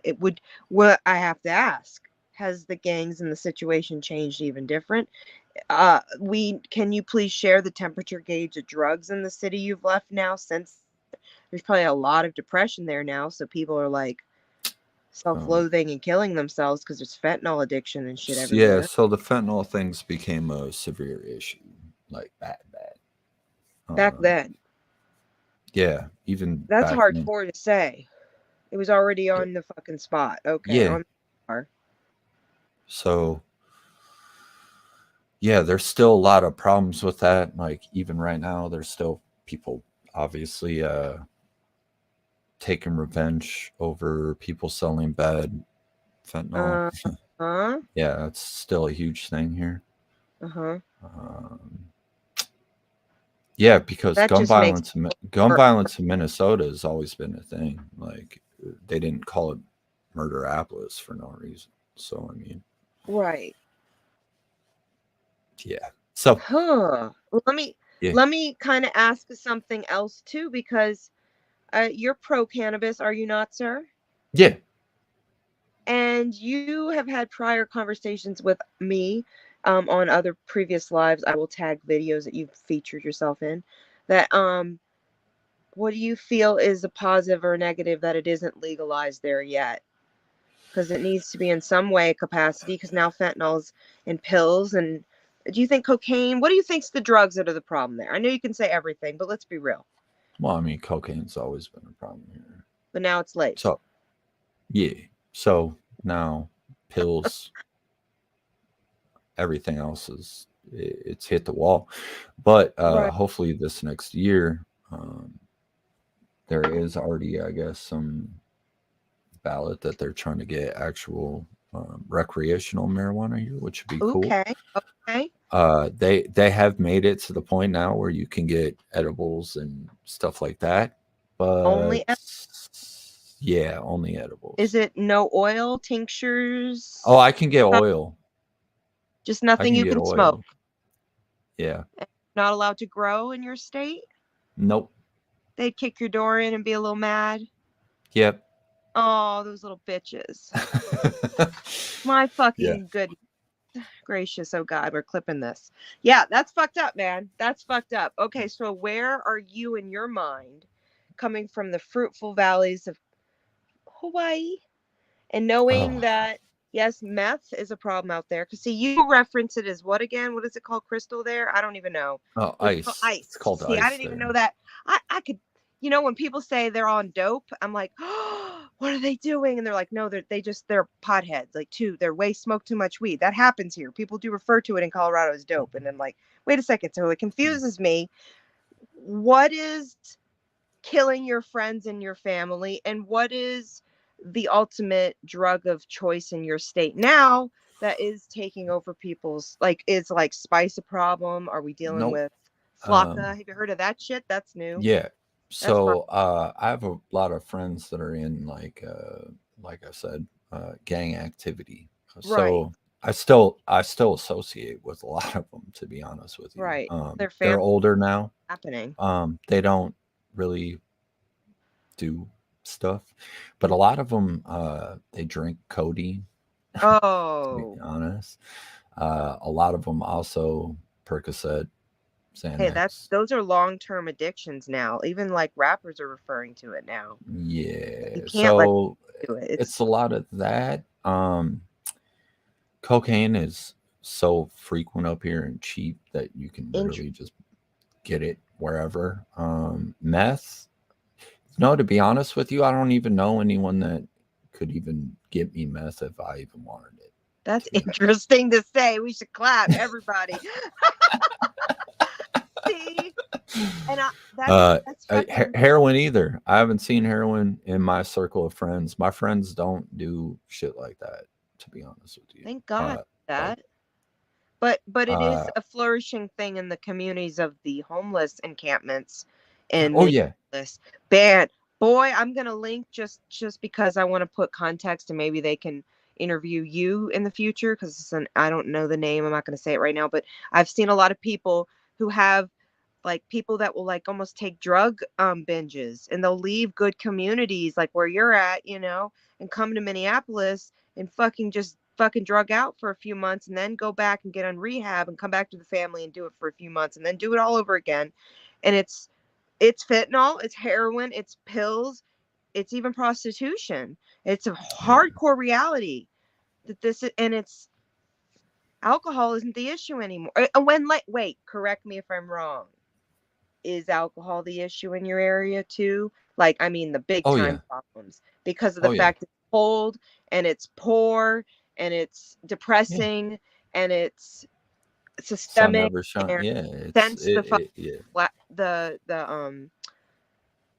Is it appropriate for me to say Black Lives Matter for that situation or no? Do you think that they made a mockery of it to actually? Yeah, they did. Because I think George Floyd should be really the hashtag for this. I gotta keep it honest. Like, yes, give your opinion. I'm gonna speak freely about this topic. Shut the fuck up. I appreciate a lot of the violence that actually shows face up here is black on black violence. So like how is Black Lives Matter even a more so gang? Yeah, it's all gang violence. Wow. There's still a war between two gangs that trickles over from Chicago up here. So that's really just being used as a media fucking tactic when the real problem is this little boy should have been treated a little bit fucking different. I just think that's where I get angry to this day. Kev's compassion that he was left in the street for so fucking long. Nobody should have been treated that way. I don't give a fuck. That's the problem, you know? So unfortunately, a lot of people from Chicago move up to Minnesota to escape the violence in Chicago, but the violence still catches them up here. So it's nothing different. So we still have the people probably same. What's that? Food. They're kind of related. Some of the people, like you said, if it's gang activity too, these are people who have cross connections. It literally is generational. Mm-hmm. And if there's is it the drugs that cause some of this problem? What do you think it is? Tell me the truth. What do you think it is? Bad parenting. Really, just fucking violence? Bad parenting is really what the problem is. Violence. I don't fucking believe in that, honestly, in this situation. Because it's gangs. They're gonna have it either way. You can't tell them not to have it. But I mean, a lot of it is no guidance. A lot of these kids have no guidance. That's a question. What's that? Is most of your state have Big Brother? Is there a lot of cameras? No. There's no cheering for people up here. So people aren't like fucking watching or caring or like if is your state the state? Correct me if I'm wrong, just so we can paint a picture for listeners. And if you're in another country, let me know on the podcast. Let me know on YouTube. So if anything he can answer in the future, he will. But to paint a picture, is your state the kind of state where police just kind of knock in the door and don't ask questions? And then it ends up causing problems. And then there's so much like brotherly love that a lot of the time never even gets reported. And then, like you said, there's bad parenting. So are we dealing with like an ongoing problem of children in the system? So then there's like social, what were we talking about on DJ Brex? We have people in the system. We have like there's a huge issue with that up here. Please paint a picture for the listeners. So obviously gun violence is a thing because in our state we're allowed to have guns, like not freely, but There was a man murdered in his apartment that the police kicked in the door, and he pulled out a gun thinking that someone was robbing him, and the police shot him.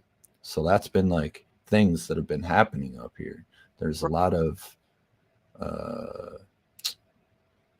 people losing their life for no reason, just due to having a pistol, which is not a good scapegoat for a cop shooting someone, to be honest with you. So it is police shooting a lot. A lot of police kill people for no reason up here. It's been a thing. Because I've seen a lot of videos, and I'm not able to reference right now, but just to kind of give reference to the situation of, like, do we blame it on the drugs? Do we blame it on bad training or whatever? That's not our question. We're not talking about that fucking shit. We're talking about the people that end up having mental health issues and end up in the street and have a gun or don't have a gun. And have assisted suicide with a fucking cop. That's a common thing in your state. I see it so much. It's scary. It's like a real everyday thing. Happened to a dude I went to high school with named Bill Krachek. You can actually look him up. Yeah, he was. So I can make he was drunk one day because him and his wife got into it, I guess, and he is frequent for driving drunk. I don't know, but he got wasted, and he tried to pull away from a state patrol officer, and the state patrol officer shot him and killed him, and it's all on camera. So yeah, that's an actual thing. And there's no justice for the family because it's all made out to look like he was the problem when, I'm sorry. When the cop could have just let him drive away. I mean, like, he's in the middle of a cornfield. Who cares? Like, just let him drive. How far is he going to get? You know, like, he can hardly drive. There's slow speed chase on the thing. Like, they don't shoot him right away. Like, it's, I hate to say that. They don't. There's so much. That's why I asked about the camera. So are your police don't have any oversight for the problems and it's just really political? Yeah, now they do. After that white woman was shot in Minneapolis, the Australian white woman that was killed within the past like 2 years in Minneapolis. Ever since then, shit's tightened up. That's freaking intense. Okay, so I guess she got shot in her nightie. There was like a function that was going on like in the back of her house, and she called the police on them. Police pulled up. She walked outside. The cop shot her. So this is unbelievable. No, but this is what I'm saying. Okay, the only reason I bring any of this up is to paint the picture of where you live. If ever you personally, sir, being a PI is a little different in what I'm about to ask you. So you can answer this the best way you feel. Yep. As a person who has had to be harder than the average white man in any black neighborhood, I say that pretty fucking good. Facts are, if a thing went down, you don't call the police, right? No. Because that was a waste of your fucking time to involve you with anything, right? Because they're not going to help most of the time. And why in hell do you need problems with any other problems? I don't bring problems on, that's what the attitude of your area. I know that because I know someone in Missouri. And it's the same fucking, even Michigan's the same attitude with that. Like, we don't bring problems here, You handle it yourself. So the only way to escape a lot of that shit is to move in those places. Yeah. So that's my wife and I made the choice of we're not going to rent again. We're not going to stay in the city. We're not going to let's find a place where it's like a up and coming. But I didn't want to move into like a cookie cutter ass neighborhood. I was like, we need to find like some older part of a town, right? Which we actually did, which was dope. So I love it here. I have good property. I have a good sized garage. And how long have you been in new existence? How many years? No, this is my first year in this home. Oh, so since your marriage, you bought it. We bought it. We closed on it November 11th of last year. Hell yes. Everybody, give them a damn freaking high five with that. That's something to be proud of. So, Yeah, so are it's you good. still in the trenches of PTSD moving from the city? Ha! Because it took me about Yes. 4 years to get outside of hearing a tow truck, a truck that was like a, I don't know, a street sweeper, because I was in Los Angeles, or police. The And only we way used I to have can. a spot all the time, and it freaked me out. They would never say, and they're not supposed to say anything, but they would just be hanging on the outside of a fucking metal thing, right? Pull out, pull someone out who they were being a warrant for. That's a normal thing in the hood, you know? And I just couldn't believe it. It was amazing to me. So, like, you're how many years in that environment? Most of these people, I mean, the reality is you don't judge people, you care about where the fuck they stay at. That's not how it is. You don't give a fuck. But the whole facts of you coming out of that and having the stability now, what has been the most intense difference between those two lifestyles? Sleeping has been Ha! like Amen to that. for I think for like almost a year I had to play like violent movies. I swear to God, like with car like chases and shit like that, just like Your ambulances mind, and shit to play, you just needed to have because the my same. brain couldn't go to bed. But now I'm fine. I can sleep like I can sleep down here with no lights on, no nothing on, everything dark and no noise. Was the apartment Perfect. building the kind of place that you could hear Everything. everything? You could hear people yelling all the time, and the walls Yeah. clanking, and the smells of other people. Yeah. So I try to Take like that life. explain. I try to explain to somebody Please like give a pretty detail. someone was trying to like compare like the Idaho 4 case to like something, and I was like, you can't hear evil all the time. And someone was like, please explain how like, but I can explain because I lived in an apartment and there was a couple that lived under us, and I never heard nothing from this couple ever. And then one night I hear the biggest blowout ever. And I'm like, God damn. And I hear the cops kicking their door. I'm like, holy shit, what is going on downstairs? Come to find out, chick's been beating up her man for like 4 What? years in this apartment, kicking his ass, beating the shit out of him for like 4 years She was straight. doing it And to I him. didn't She was beating hear him up. nothing. Yep. Oh, what a little crazy fucking. That's fucking terrifying. Yeah, and what's You never fucked saw up. it on her? You never had that vibe? She's a fucking. No, and I never heard it. And my wife did one night, and she's like, I called the motherfucking cops. Sounded like she was gonna kill him. And I'm like, huh? What the fuck are you That's what talking that about? true crime moment.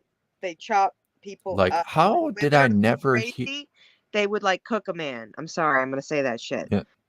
I That's was the like, how bar. did I never hear this evil under me for Did you want to years? move right after, or did you just Well, have yeah, to it kind stay of there? put a bitter taste. But they moved out like shortly after. But like, The same and she, closeness oh, what's that. fucked up about it is since she called the cops on them one night that I didn't hear shit, and she called the cops on them like something like she's gonna kill him. Right. She got summons to court Uh-huh. for the domestic that night because she Oh, called the gee. cops, right? And when the court called her to like, or whoever the court advisor Right, like the that clerk. you get in contact with, or clerk, Right. she said, if this woman's trying to charge this man with anything, like I'm gonna run her under the fucking bus. Like I heard her beating the shit out of him. Like Right. this case is over. Right. Like he's gonna win. I'm just letting you know. And then she must have said something to the prosecutor, and then like a week later she got a call like they dropped the whole case and everything. What? Yeah. That is corruption. No, it's not Wait a corruption. second. That is great because the man got let go Oh, because they she were was blaming charging it on him. him? Yeah, she was charging I didn't him. realize that. Oh shit. No, that's wow. That's intense though. Okay, so wow. And so okay, so you the whole time were Yep. commuting to this job in the city that was Yep. actually closer because you were living in this ghetto. Okay, yeah. So Ghetto. all right, we're skipping a little bit forward. So when I was living with Wes, I was working downtown. And Gotcha. then I got set up for failure during a job for Mhm. them. We're moving a whole client site to one site to another. Uh-huh. And it was supposed to be like copy paste straightforward, like move the Right. servers. Right. But our head technician didn't realize that like all the accounts would be locked for everyone. So the next day when they all logged in, they couldn't log in to like the whole system and shit. So like after we made the You move, were I was raised. up for 36 hours moving all these clients, right? Right. 36 hours straight in an office, moving all this shit. Da-da-da-da-da-da. So the next day we have a meeting with the exec because the people couldn't get in. So they all had to take the day off of work, which kind of like fucked up our whole like shit. Right. And they basically ran me under the bus. And I was kind of like pissed about it undercover because I was like, your sysadmin should have had all this shit ready. Like, this Yeah, isn't it my wasn't part of problem. your job. Right. Got it. Not my job to be there for 36 hours doing all No. this shit. So I got kind of mad and I was like, whatever, like rubbed it off, like Right. sat back at my desk, worked the whole day. And then like just the last like 2 hours of the day, I was on a phone call with a customer that was in Brazil. So it Uh-huh. was kind of like hard to understand them because Right. they speak Portuguese. So I'm like trying to like navigate this person through fixing their problem. Exactly. And Angela, which would have been my boss at that point, I don't know how she fucking got the job there. She must have faked it to fucking make it all the way in that bitch because she was like the Obvious, worst huh? boss ever and she didn't know shit about shit.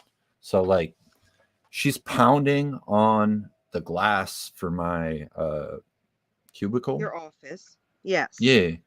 She's pounding on the glass, trying to yell at me while I'm on the phone with somebody trying to fix their issue. Right. Unprofessional as fuck on her end. So I calmly, very calm, Please turn around and I look at her and I'm like on the phone and she's like ugly face, like end the phone call. Okay. And I'm like, no. So I'm sitting there. You're my saying conversation. No? Yeah. All right, so I'm finishing my conversation with dude because I'm like, I'll let you know when at this point, right. Got yeah, it. I'm hitting it off with dude. Like we're talking, like he's figuring out, we're good. Like I'm gonna fix this shit. Right.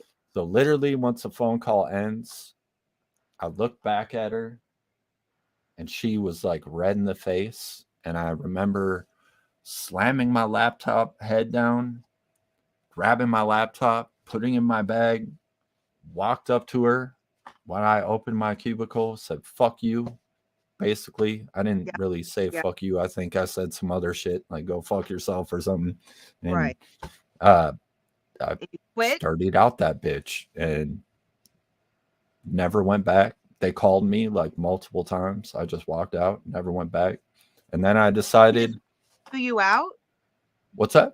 Did she just want to chew you out? Yeah. She wasn't planning to fire you or anything? I would have been like, fuck you, I quit. Don't even ask. That's what I would have said. No, she just wanted to bicker at me more after I already got chewed out by a whole like squad of people. So demasculate you. That's what it was. That's some fucking sick shit right there. Okay. So, and professional on her end. No ethics right there. Yeah. So I left that day.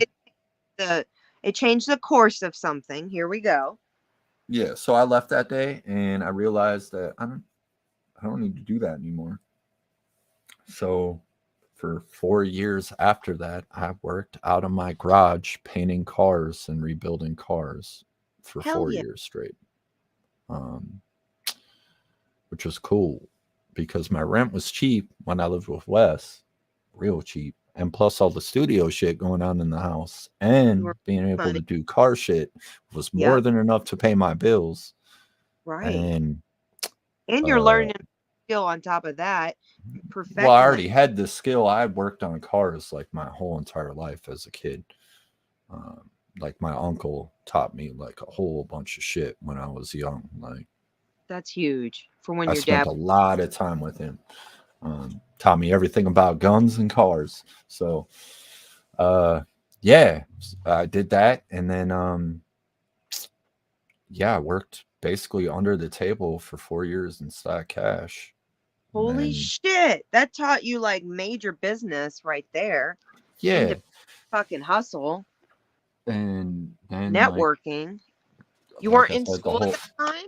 nope, the whole girl came along thing, and Uh-huh. then Wes and I were like, yep. Wes is very independent man, Mm-hmm. and he doesn't like girls flocking around the house too often because he likes to stay to his grindstone, which I Like understand. man Yep. So he was like, "Nah, I'm good." So I moved out on a good note.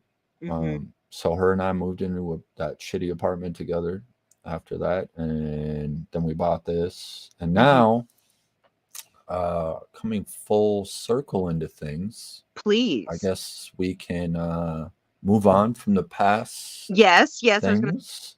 This is where all the plot happens. But I do still have to ask regarding those previous musical connections and all. Is there anyone you would want to regroup with?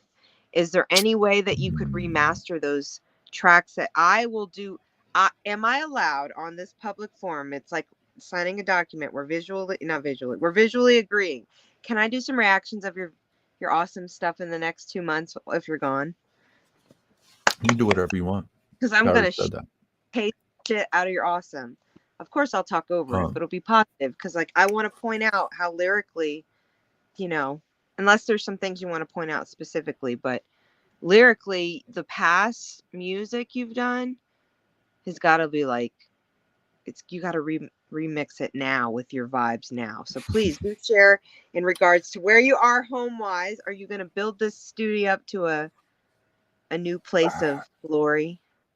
No, so Where you're I actually have This a isn't studio only- I go to. I don't have to Uh-huh. record at home, which is great. Gotcha. So that's a good thing. That I have access to really anytime that I want, which is fucking sick. It's not in the best neighborhood, but hey, it's fine. Hey. But I have access to a studio that actually gives me more access to creative activities instead of me being stuck in my own like behavior that I could do here.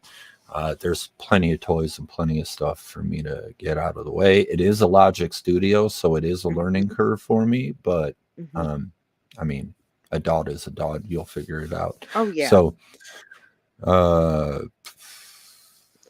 well, are you as far as music, what's that? Are you still writing now? Are you about to on this journey? Do you want to explain to people real quickly, and we'll move on from that? So at the end of this, I can ask my funny questions about what your goals are and shit like that. but and we're not ending it now. Hell no. This is just getting into the diving board. It's like you filled up a pool. Have you ever filled up a pool? Let's have that moment. It's a metaphor.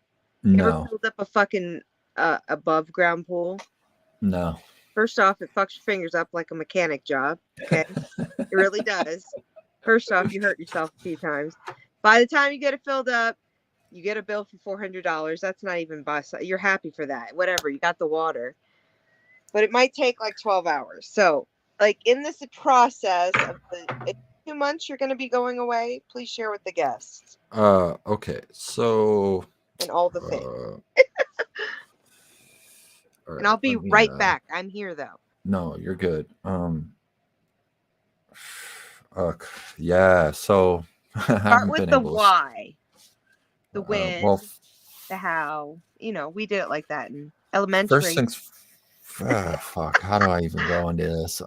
You need to. It's important to add to the capture of the then and now. We are Tweety birds. We're creative people. We jump back and forth.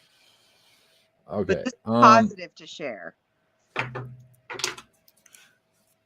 So as of right now, I am not writing any music. I've been working on a lot of beats, probably more due to me being on YouTube.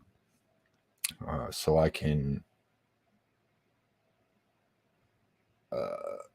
use my own stuff and not get hit by a copyright strike. So That's basically, very intelligent.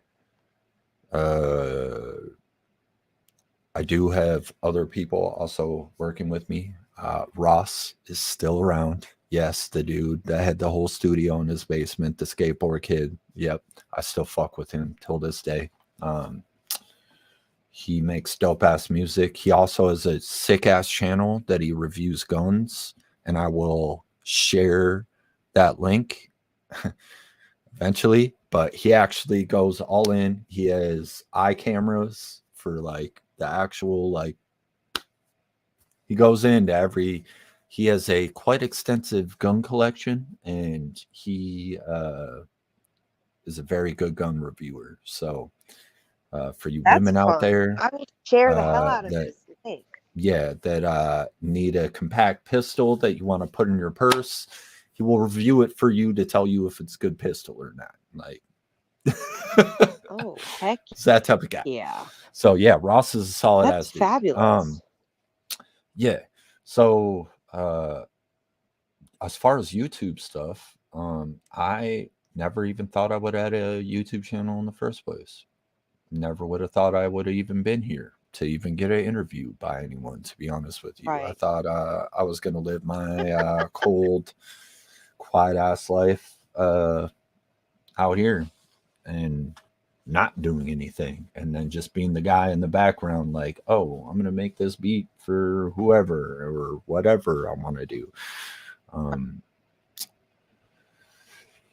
Yeah, so that's the thing. I'm gonna try to It's start writing positive. more. As far as right Positive is now, anything you've put out there. Oh, I'm I don't sorry. have positive music. I It don't it has think. a feedback. No, hold on. Stop it. You do have positive music. The beats that are even don't have lyrics too are powerful.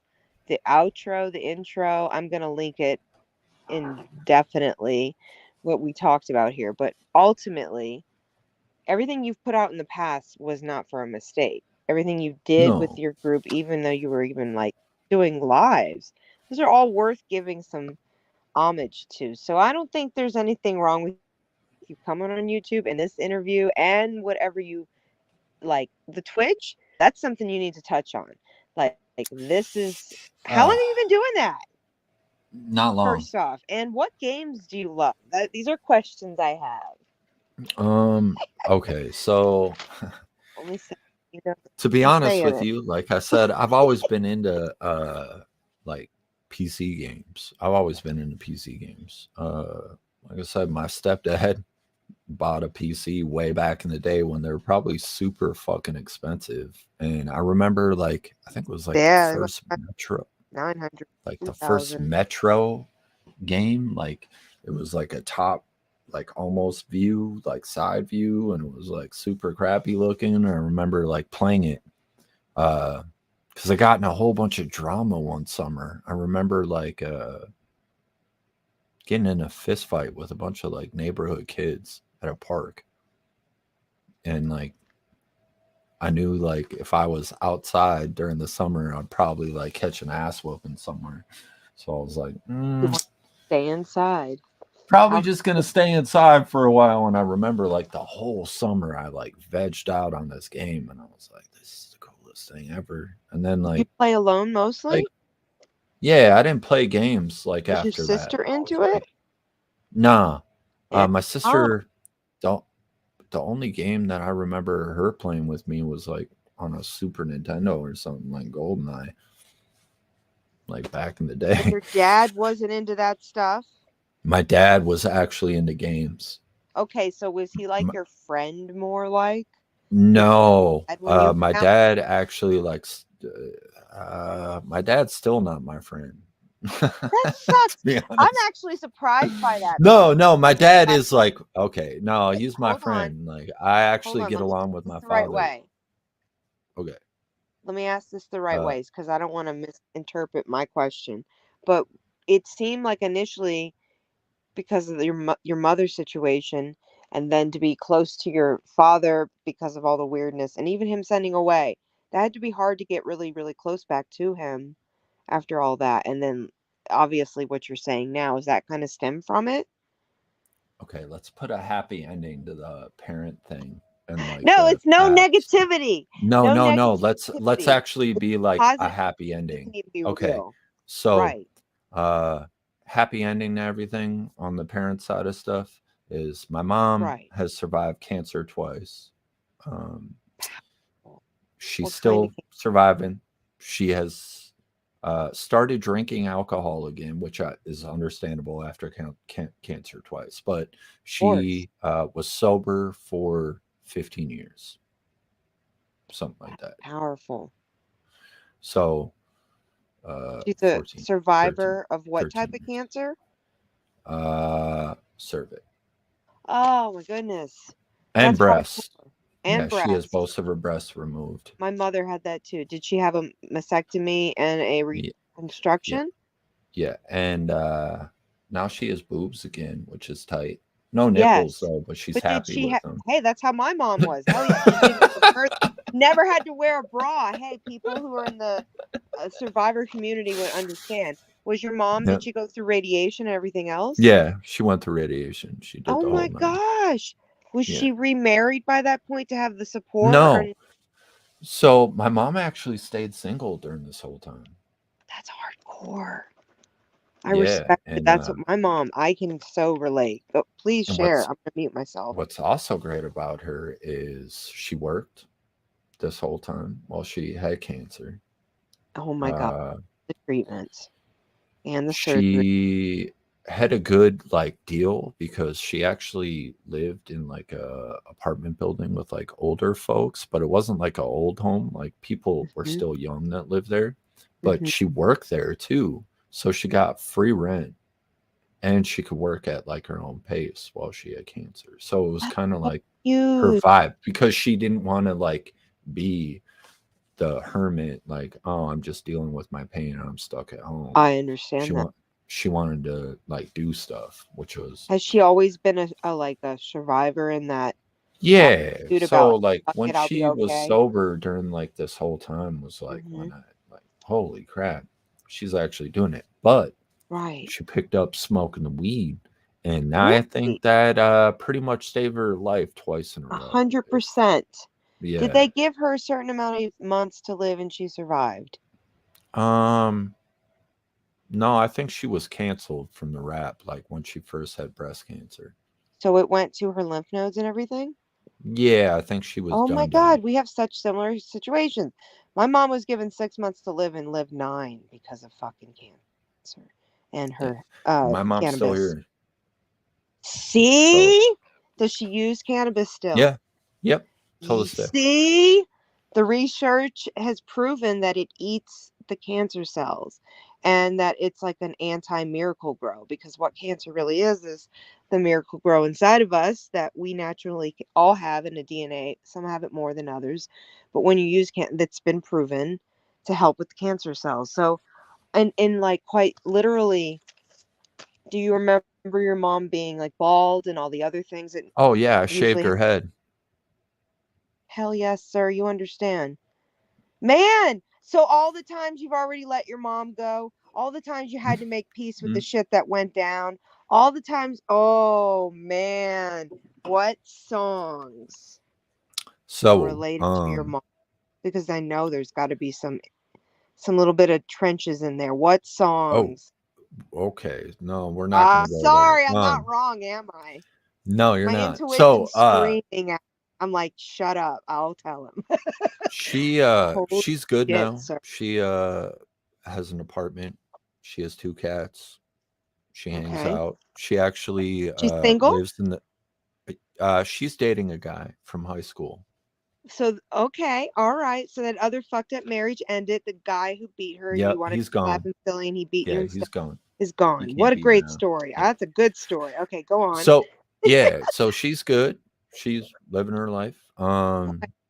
She lives in an apartment that my actual sister is the lease manager for, which is what's So up. she's Um, close. yep. Oh, it's awesome. So that's good. My dad is actually doing fantastic. He's been sober since I think shortly after I left Hawaii when I was a kid. That's amazing they're both alive. I'm so proud to hear that because with all the He is, fucking things they went through, like shit, you don't need any more tragedies. We don't need any more drama. yeah, he's Jeez, and they live in different places now, right? yeah, he's in Hawaii still doing real estate. Oh, Um, that's always great. That's a good career to have. He's a smart he man. yeah, he is suffering from the skin cancer, Oh no, he unfortunately. has cancer too? Yeah, Jesus. he has skin cancer. Okay. That's Uh, stressful yeah. So I because mean, on there's your things. end, again, you had to make peace with his bullshit then too. Because it's Yeah. like you can't when you're dealing. Listen, anybody who understands, I don't care if it's not even cancer, it could be anything. When you go through, were you ever a caretaker for either of them? Yeah. I Both took of care of my them? mom the whole time. Yep. And your dad when he had nobody else there? My dad has his wife. He doesn't like Okay, so but you understand the caretaker analogy of like it's like if your mom was on treatment, she might have been throwing up. So the cannabis, when that was a oh real yeah. thing, did it become something Oh yeah. normal for you, I mean, young, to smoke with her and to like roll it up for her and be like, it's okay, I'm here, oh I'll get you yeah, some. no. It's Minnesota. She can't get weed. Right, I had to get it for her. right, So like right. I did it's too since I was 12. Since I was fucking 12. That's so not even yeah, a that was a lie. lot of And I never was yeah. really smoking. I quit when I was 15 because I had it laced with angel dust, and that scared the shit out of me. But that it's funny that you would think I Miss Chronic Chronicles quit. Yeah, I quit until I was 21 and then need it for mental health reasons.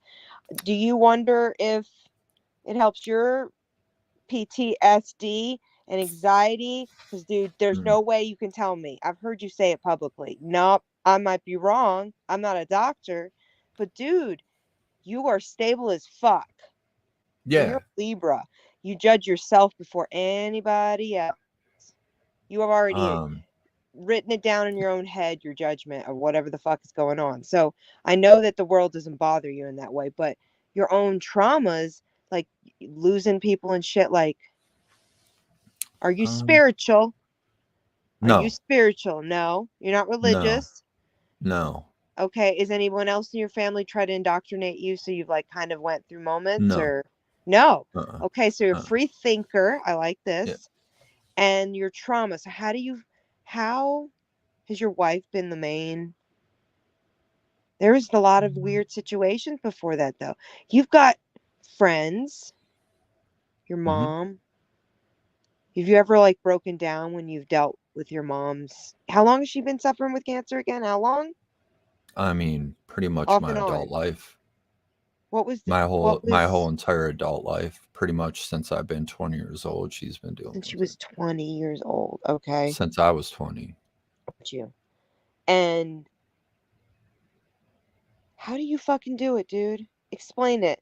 Because other people out here are Uh, dealing with their own thing. As a caretaker, I mean, I I don't do know have a lot anything of different. stresses. I mean, I'm not gonna lie, I had gray hair at 22 years old. I was 16 when I Uh, had it, so go on. yeah. So, like Yeah, full like no. um I don't know. I don't know how I deal with it, to be honest with you. Uh Even the way my you wife you're not high strung, like I'm an honest fucking anxiety case over here. But you hide it so fucking great, Shay Darker. That's a fact. yeah, It's I it's don't like a think it's weird positive that you have, but then I'm like your art needs to be seen because you're so freaking inside. There's so much there. Yeah, I don't know. I think I've just learned after I think everything that I deal with or dealt with in my past to Mm-hmm. just like, and I want to almost say like growing up in Hawaii or being around Hawaii as a kid kind of made me Mm-hmm. like a little different, I think, than someone that Please maybe elaborate. grew That's a real thing. because time is slower there and no one's in a rush to do anything. Uh like you go to the grocery store and people are chatting and not like in a hurry to leave. Um it's just a whole different vibe. It's not like a Mm-hmm. oh buddy's digging himself in. Um it's not like a city rush Right. where uh you just want to get in and get out or get your gas and you're all like anxious to leave or Elite like do coping anything. skills. Yeah. So I mean like A different way. Your I don't parents, know. are they different personalities? And like, who do you take up after, your mom or your dad? That's a question. My mom is a good indication, I guess, of who I am, maybe. Mm-hmm. Mm-hmm. But my dad's like chill and So like your mom's your brain, no, my and mom is like my like the how way I you look. am, Oh, but oh, my okay. How you are. dad is yeah, what's In up your in here, I brain. guess. Yeah. Huh. Okay, and are either of them artistic? My dad is very artistic. In what way? Uh in the weirdest way possible, to actually be Or honest with share. you. If you were to see his home and Uh-huh. like his landscaping to his house, you'd be like, you're fucking joking me right Wait, now. wait, wait, wait, wait, wait. Is it AstroTurf? Don't tell me that. No, it's Okay, then paint a beautiful. picture. Oh, he's like You ever walked with into a roses and stuff? rainforest? You ever walked into a rainforest in Hawaii?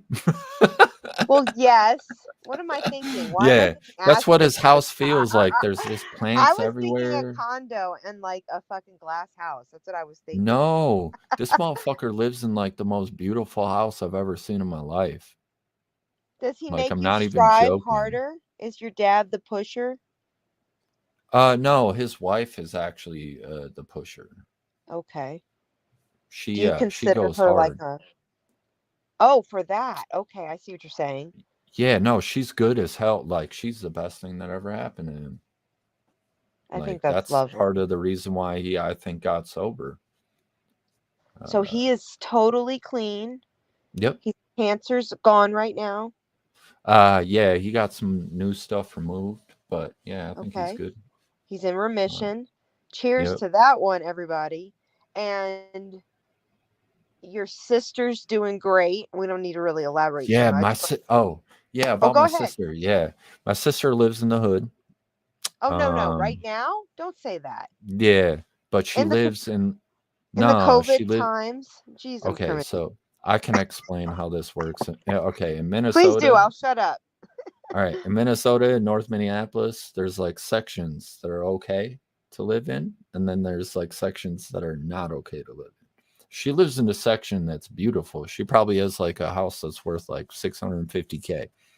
Yeah. And she has 4 kids that stay with her. She has 3 by herself. Uh-huh. She has a boyfriend. That's great. He's That's into awesome. like he makes commercials and shit, so he's doing well. That's Uh, wonderful. yeah, life is good, and they're up here. Um, So you've yeah, got your family now. You're not so spread out. Besides your dad, does your dad get yep, to come and see you at all, or has yeah. He comes all the time. COVID affected any of that? Was he Oh ever yeah, affected by any of that? COVID was a huge problem, but he comes here like once every 2 years. Do you want to share your experience with COVID? I know you've shared it. It's so intense. I feel like you should. because we shared how Okay. much you love your lovely wife. We have All to. right. I'm sorry. I Yeah. have to. You can poke it. You can say no. So 2019, I think, was the first time I left Hawaii, came back home with COVID.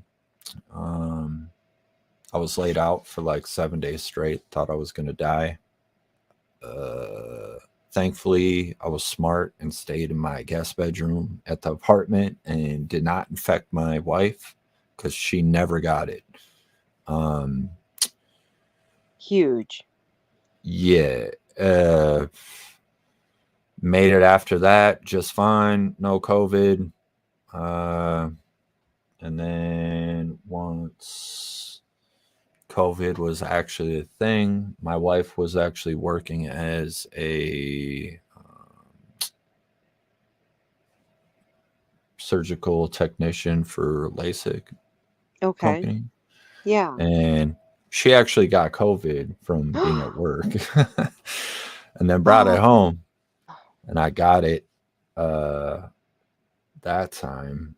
And it was the worst experience I think I ever had in my life. Did you think you were She gonna got it. die?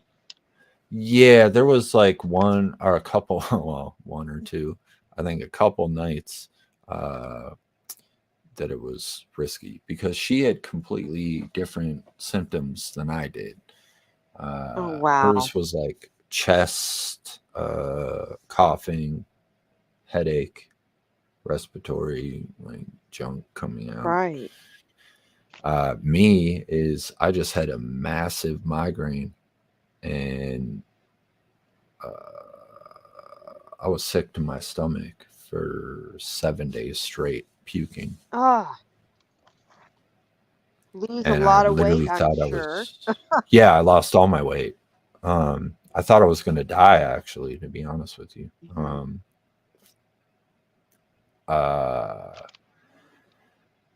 think it was like Was your day wife 9. freaking out? Yeah, she'd been freaking out. It was like day 9. She started doing like better, and I started getting worse. So Right. basically,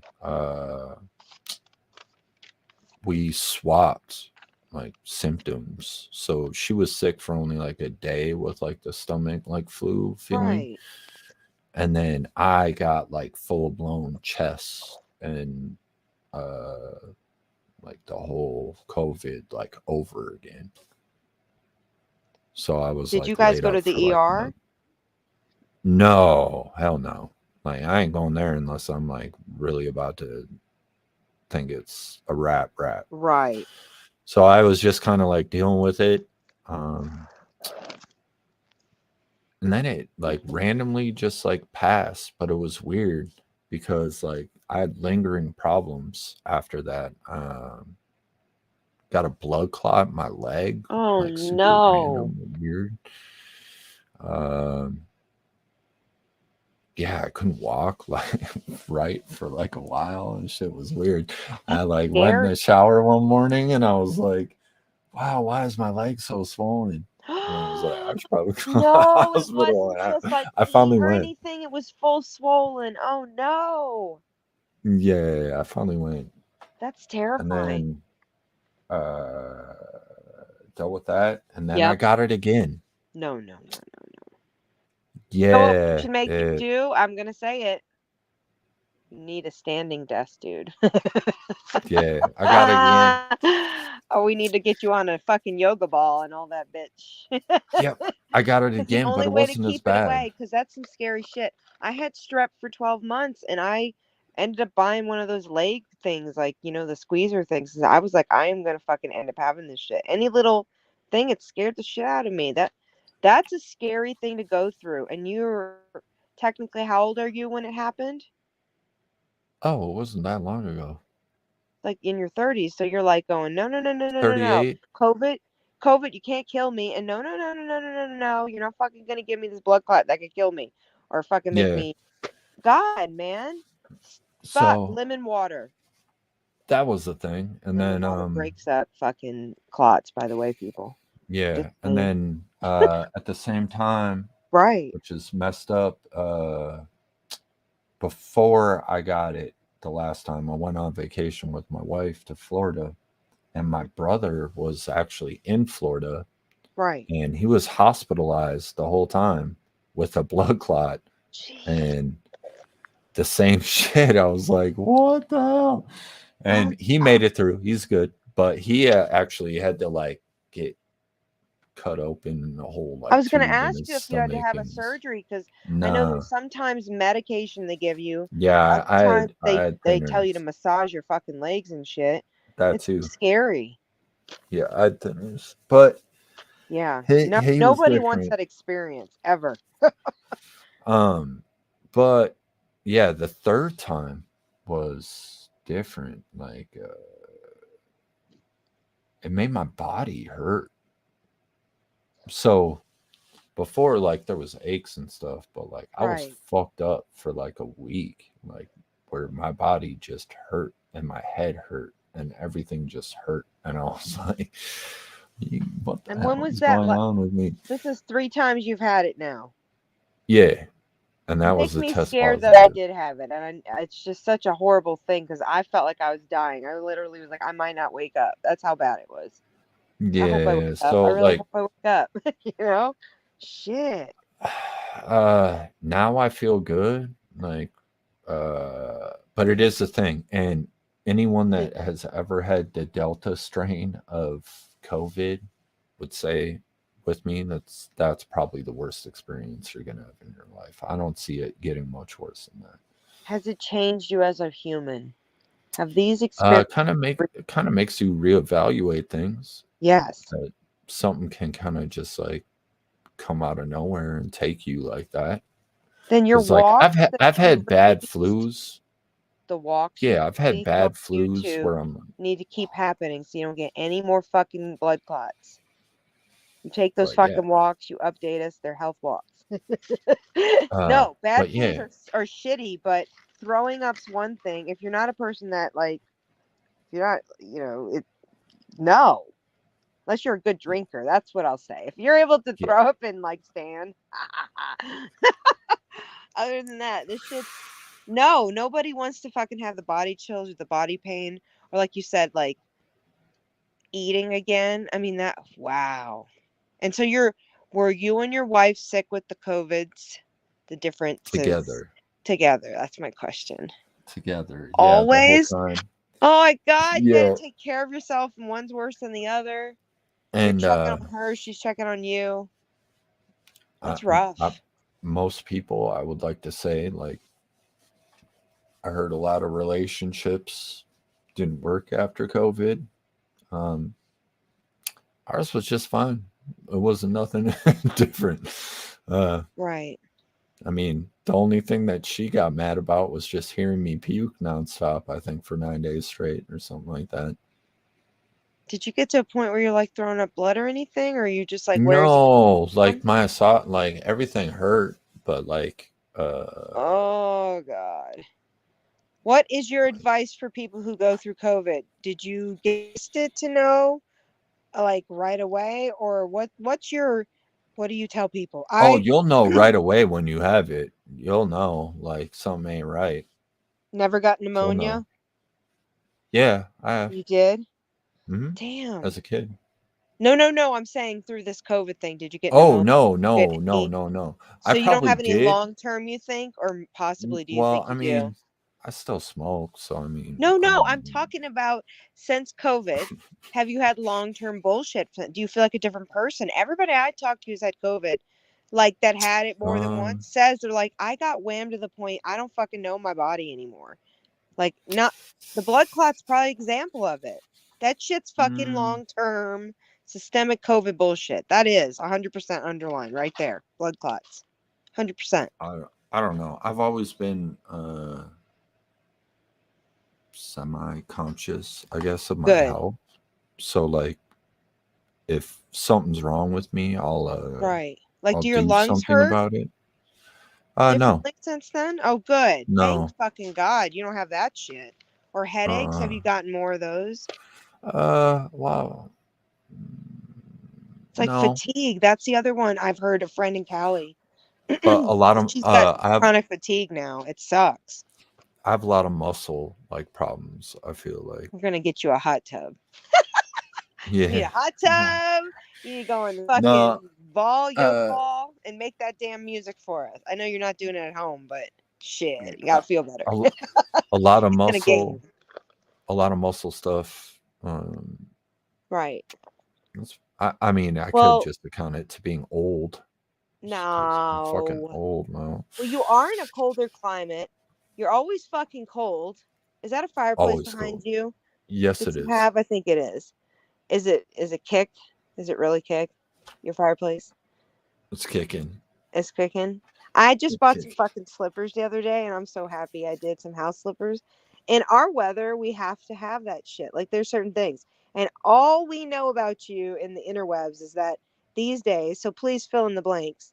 That these days you shovel a lot of fucking snow, but um, and you work a lot and you game when you can. And so, Yep. like, what's the example of what you want to start sharing or not sharing? How's that? Don't All right. delete YouTube. Um, You're not allowed to, even if you don't do shit so there. the gaming thing, Yeah. like I love playing video games always. I like survival video games out of everything. I don't care about like the Call of Duties and like the yeah, I don't know, like the super hyped up games. I like kind of the chill PC games that I can kind of play maybe with some friends and kind of just vibe out and not take much stuff seriously.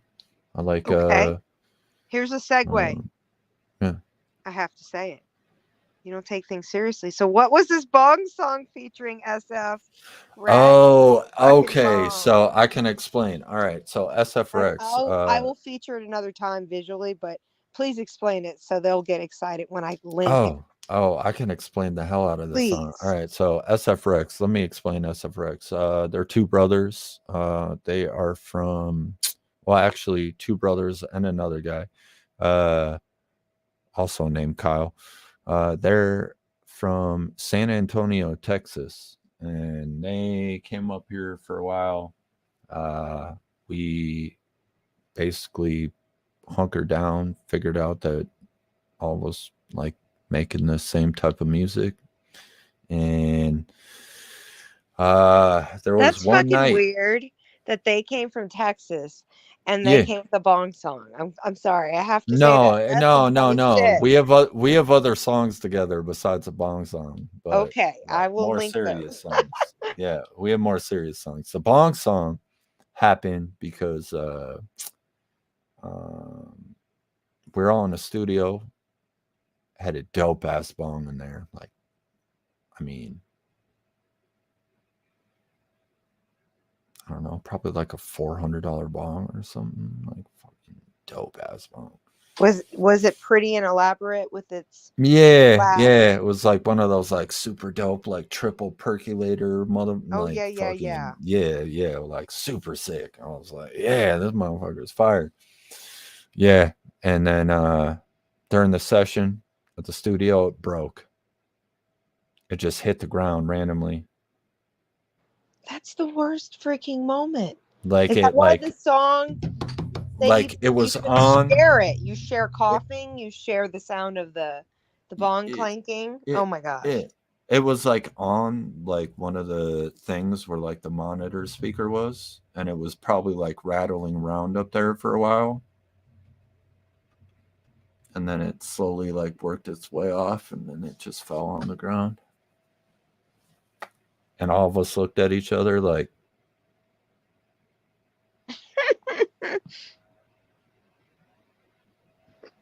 I'm sorry, I have an Oreo in my mouth. We're talking about bongs and that night that the bong died was the night that we actually stayed there and rest in peace our bong by making it a song. It's an epic song, guys. You will love it. I will link it. I have a very good question. Let's see here. But everyone was sitting right there, so everyone was kind of blaming each other for breaking the bong. But I think we know that like rattling of items will push the bong over. I didn't do it. It was I immortalized. was actually in on the that other song. side of the room. I didn't do it. That's freaking epic. Your Grimy features Mun song. Oh, You remember that one? about that guy. I born a king in a class of mortality. That one's interesting. And then what's the biggest misconception people have about you? What's the misconception? Hmm. A lot of people think I'm arrogant, to be honest with you.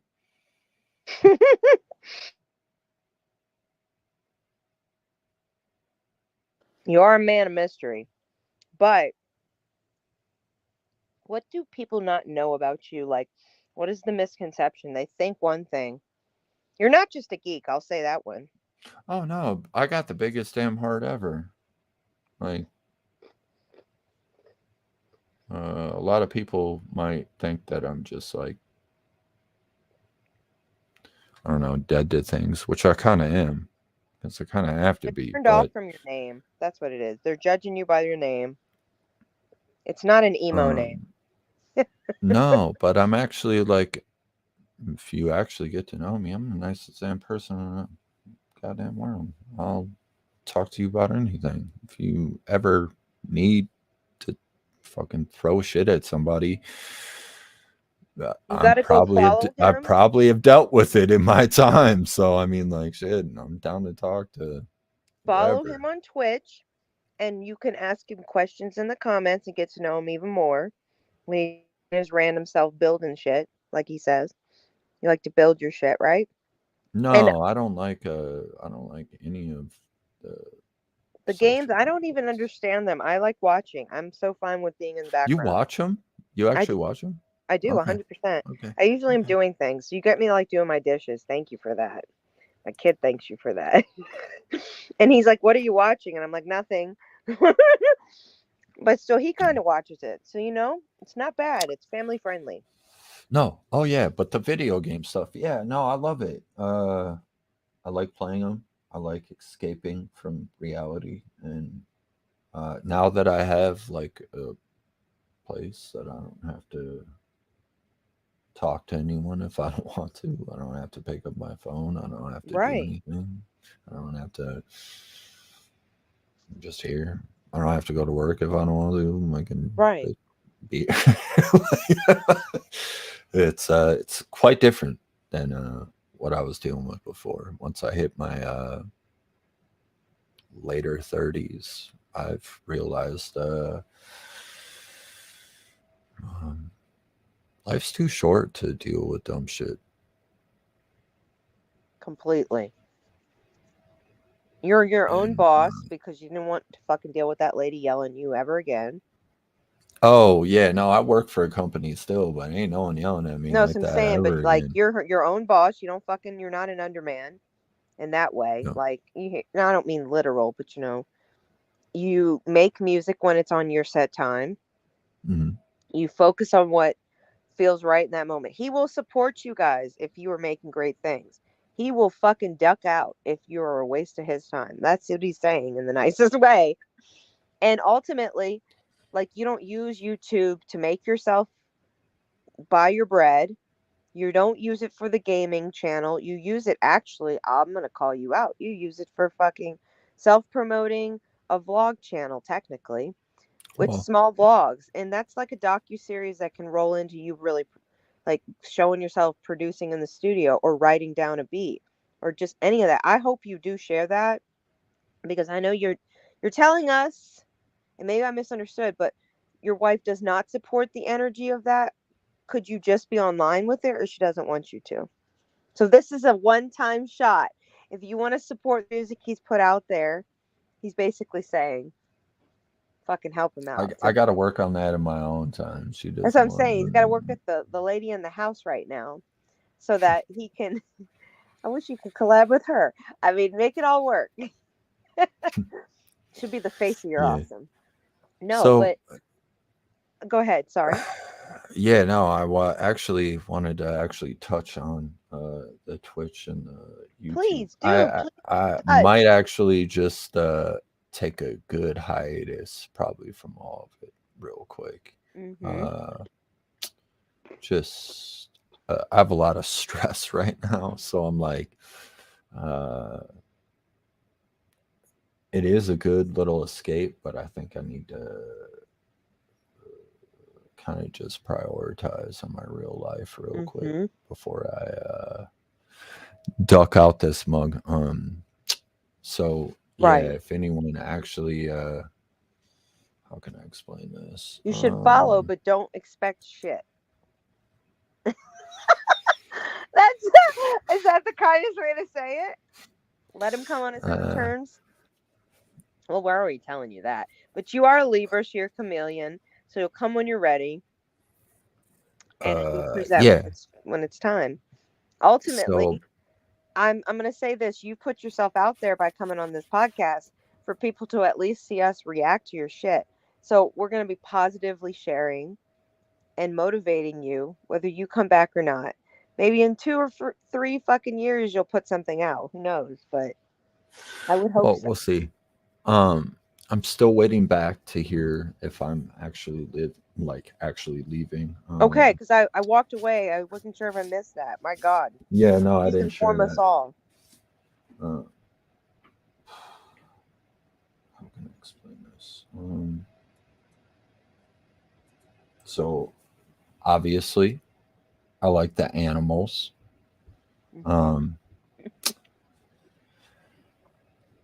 So I decided to leave if I can to go do a duty elsewhere to help some people and things. So Supporting others. yeah, so IFAW is the thing that I'm going to be going with, and I will know. I was actually supposed to know today if I'm or If not. you are leaving.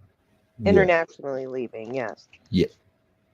And you would not be So returning for who knows when because he's taking a hiatus.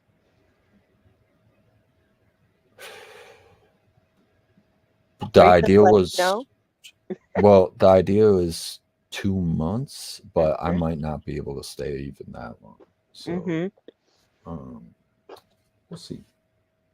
Well, We'll see. But if ever you're everything's on Twitch, go follow him. You might actually like him. Hey, now you can sit back and do things, talk about your life more freely, and just say, if you want to know about me, go follow the Mary and Joe Show. Because I don't talk about everything. I have a link.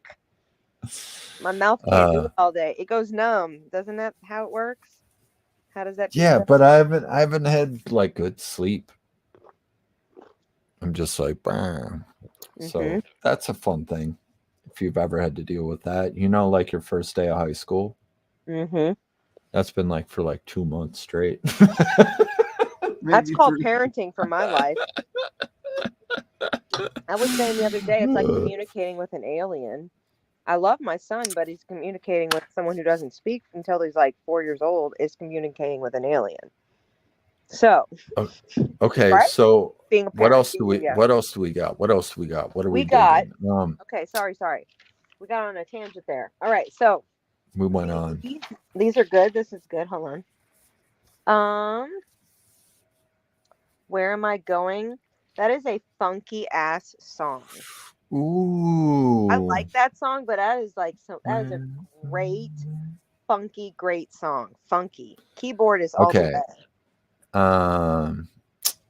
That song was actually, I believe, Wesley Opus and Huffer worked together, I think, to actually make that song. I'm pretty sure. What about this So Sad song, which is so freaking good? And the lyrics that are, what was this abuse about? I wrote a note. The abuse in that song is it related to the Hawaiian boy or no? That's what I wrote. Or where was that abuse from? Is that Minneapolis? Yeah, it's Minneapolis. That's It's like guys, I'll be linking that one. That It's song so intense. sad. Wow, You what a get to bad the hook. core in those songs that, like I said, that's why I asked you about the atmosphere reference, because I don't think anybody else I personally know can go to that grit of adding instrumentals to make you feel happy. Like it sets a mood, and then your lyrics really do push the facts, not a pretty picture, the fucking facts.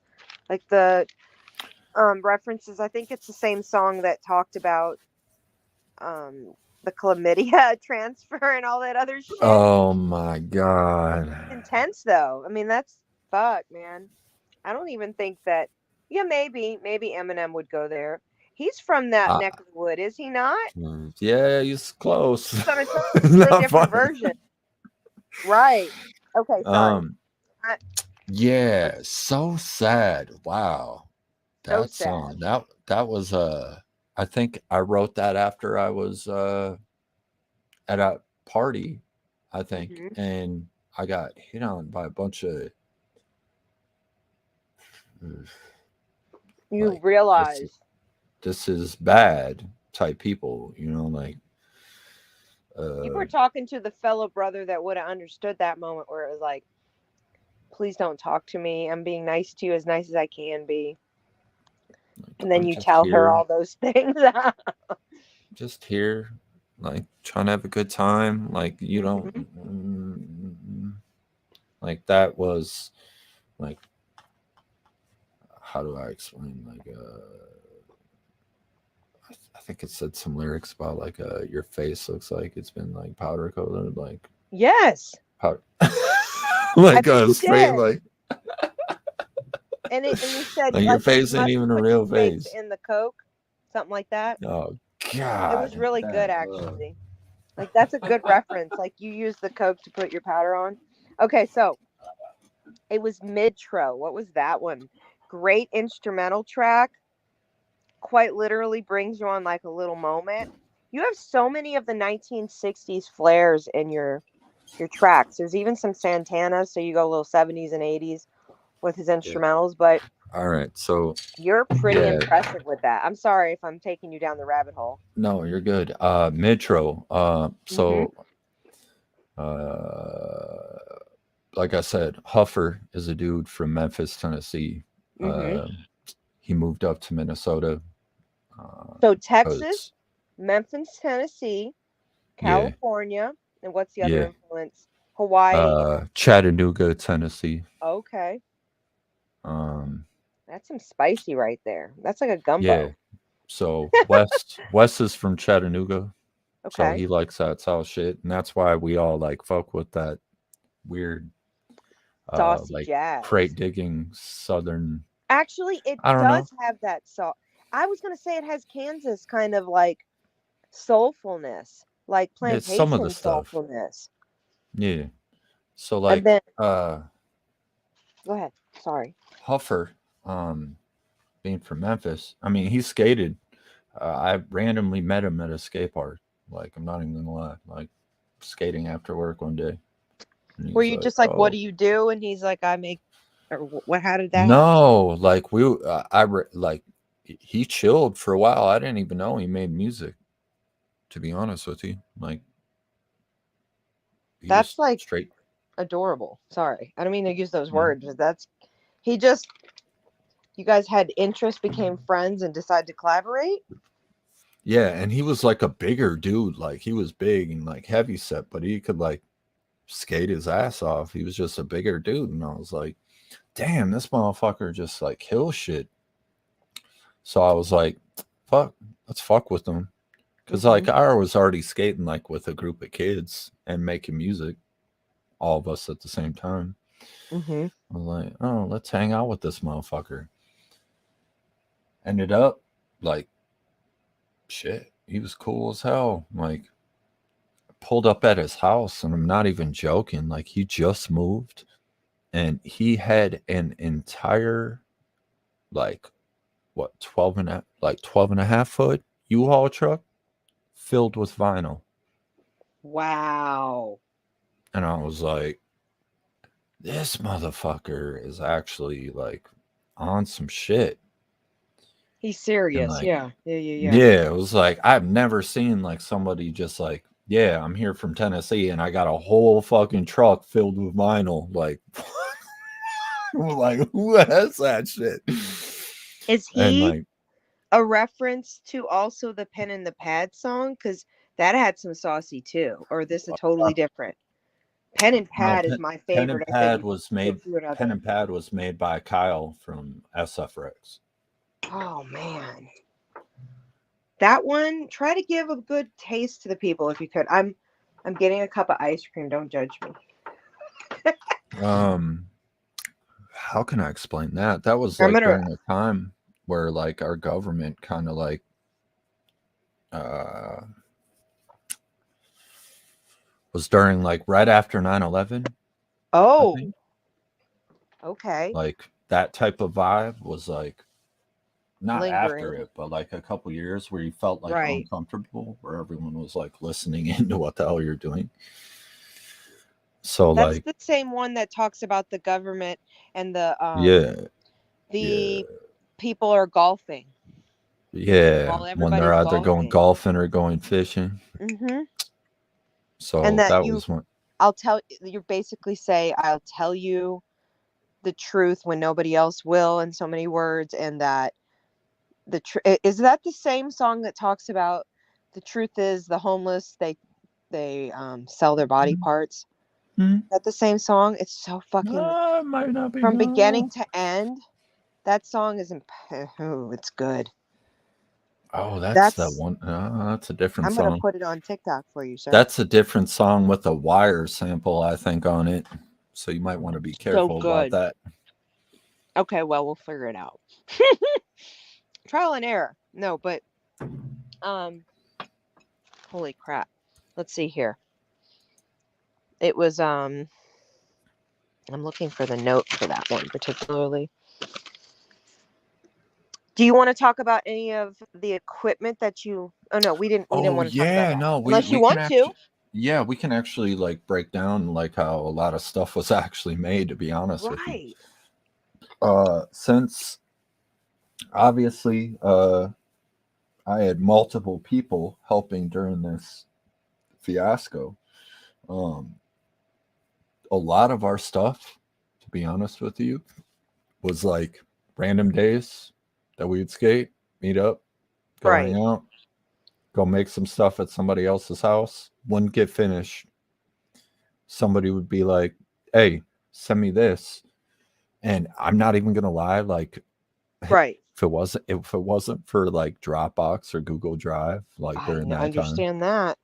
I would have never had any good music at all, because a lot of the shit, but even between Opus and I, were like shared via internet, and I would finish stuff at home and then put it on a jump drive, bring it to his house, Yep. figure out.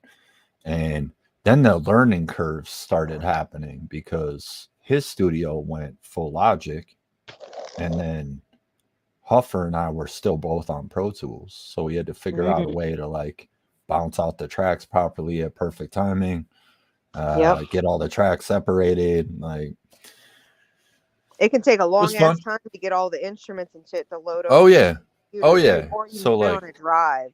People don't understand that. And then giving it to someone that's like, you have no idea what we did, but here, good luck. Right. You know, like, and if you're standing there wanting to micromanage it, some people are like that, but others, yeah. Holy shit. yeah. So the equipment you used varied from what?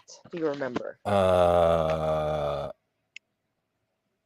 Okay, so most of the stuff was obviously made on Pro Tools, but a lot of the stuff was made on an MPK 49.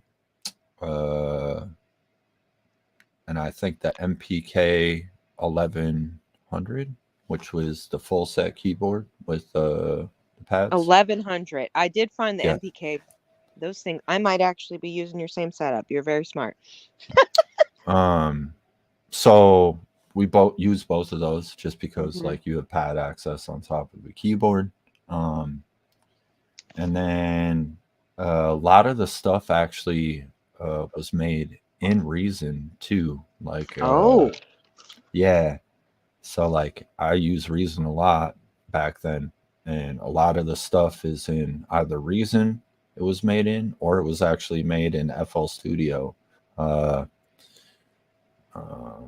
yeah, so I've used multiple tools for the trade. I have to ask you, even though you're saying you don't want to work on your music right now, if you could work with any artist today in this decade, who would you like to work with? Who would you like to Oh collaborate with and fuck! make music? I had to. I'm sorry. Because later down the road, you'd be mad if I didn't ask. So we're doing it. Just name some people you love and respect to this day. It could be old people you worked with, of course, but it could be artists that you really respect and listen to in your car right now. Underground Damn, that's shit. all. That's an actual. You've That's shown an the actual community hard some one. good people.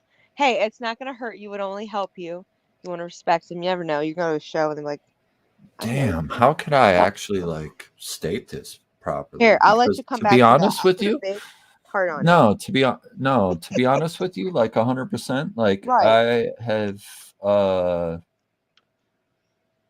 I haven't really been dabbling too much in the hip hop. Like Ooh. what I listen. I can tell you what I listen to. Uh-oh. Hold on. Uh-oh. Lost it. I'll be right back. Something happened. Uh-oh. Oh my gosh. I'll be right back. So what I've been listening to in my car is what is it? The new Aesop Rock album. Not Aesop Rocky, but Aesop Rock. Yeah, I've been going a little hard on that recent little thing. Yep, you good. You went chipmunk on me. Oh, You yeah, sounded you went like chipmunk on me. I did too. Mm-hmm. Did I really sound like a chipmunk? Oh, that's fucked up, Mhm. man. We were out with the chipmunk, man. It sounded like, oh man. All right. Well, now we have it. Okay, so let's go back to the point. Jerk, Yeah, fucking internet. so Get what back I've to the been thing. bumping in my car is like Please. Aesop Rock. Not Okay. Aesop Rock, Aesop Rock. Completely different artist. Aesop Rock is good. What else have I been listening to in my vehicle?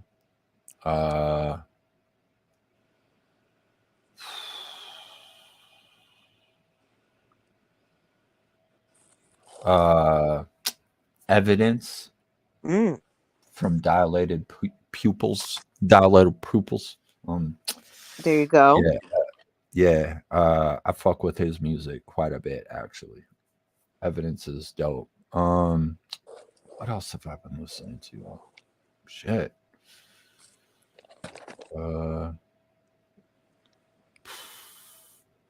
I respect someone who's like so real about the fact they've really focused to a genre, and yet you have so many good influences. That means that you just naturally listen, and the rest of the people that were involved too obviously would review it, I'm sure.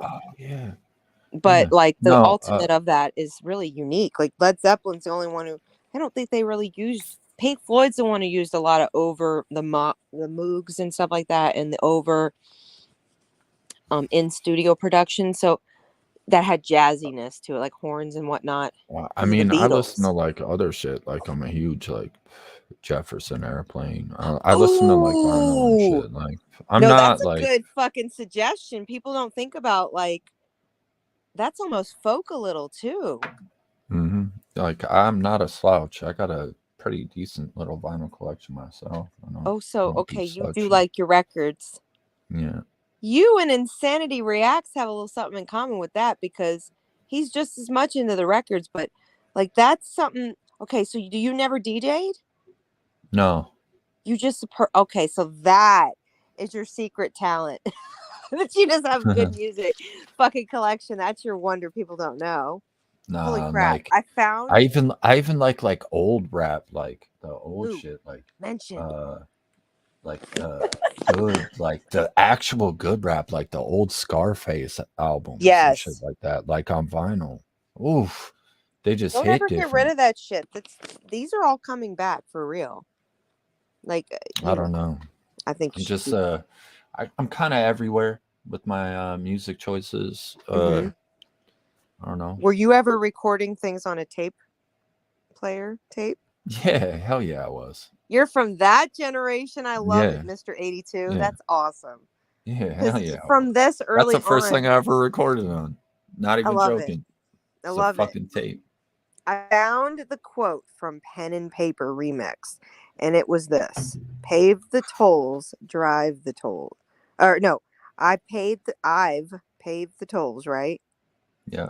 And I've drove the tolls, which is such a fucking good point. Those fucking 6 words right there say so much about how we're paying into it and then paying back into it. And that's the literal of it. But it's also a metaphor of the state. Isn't that the same kind of point to that? This is the same song we were talking about after 9/11, right?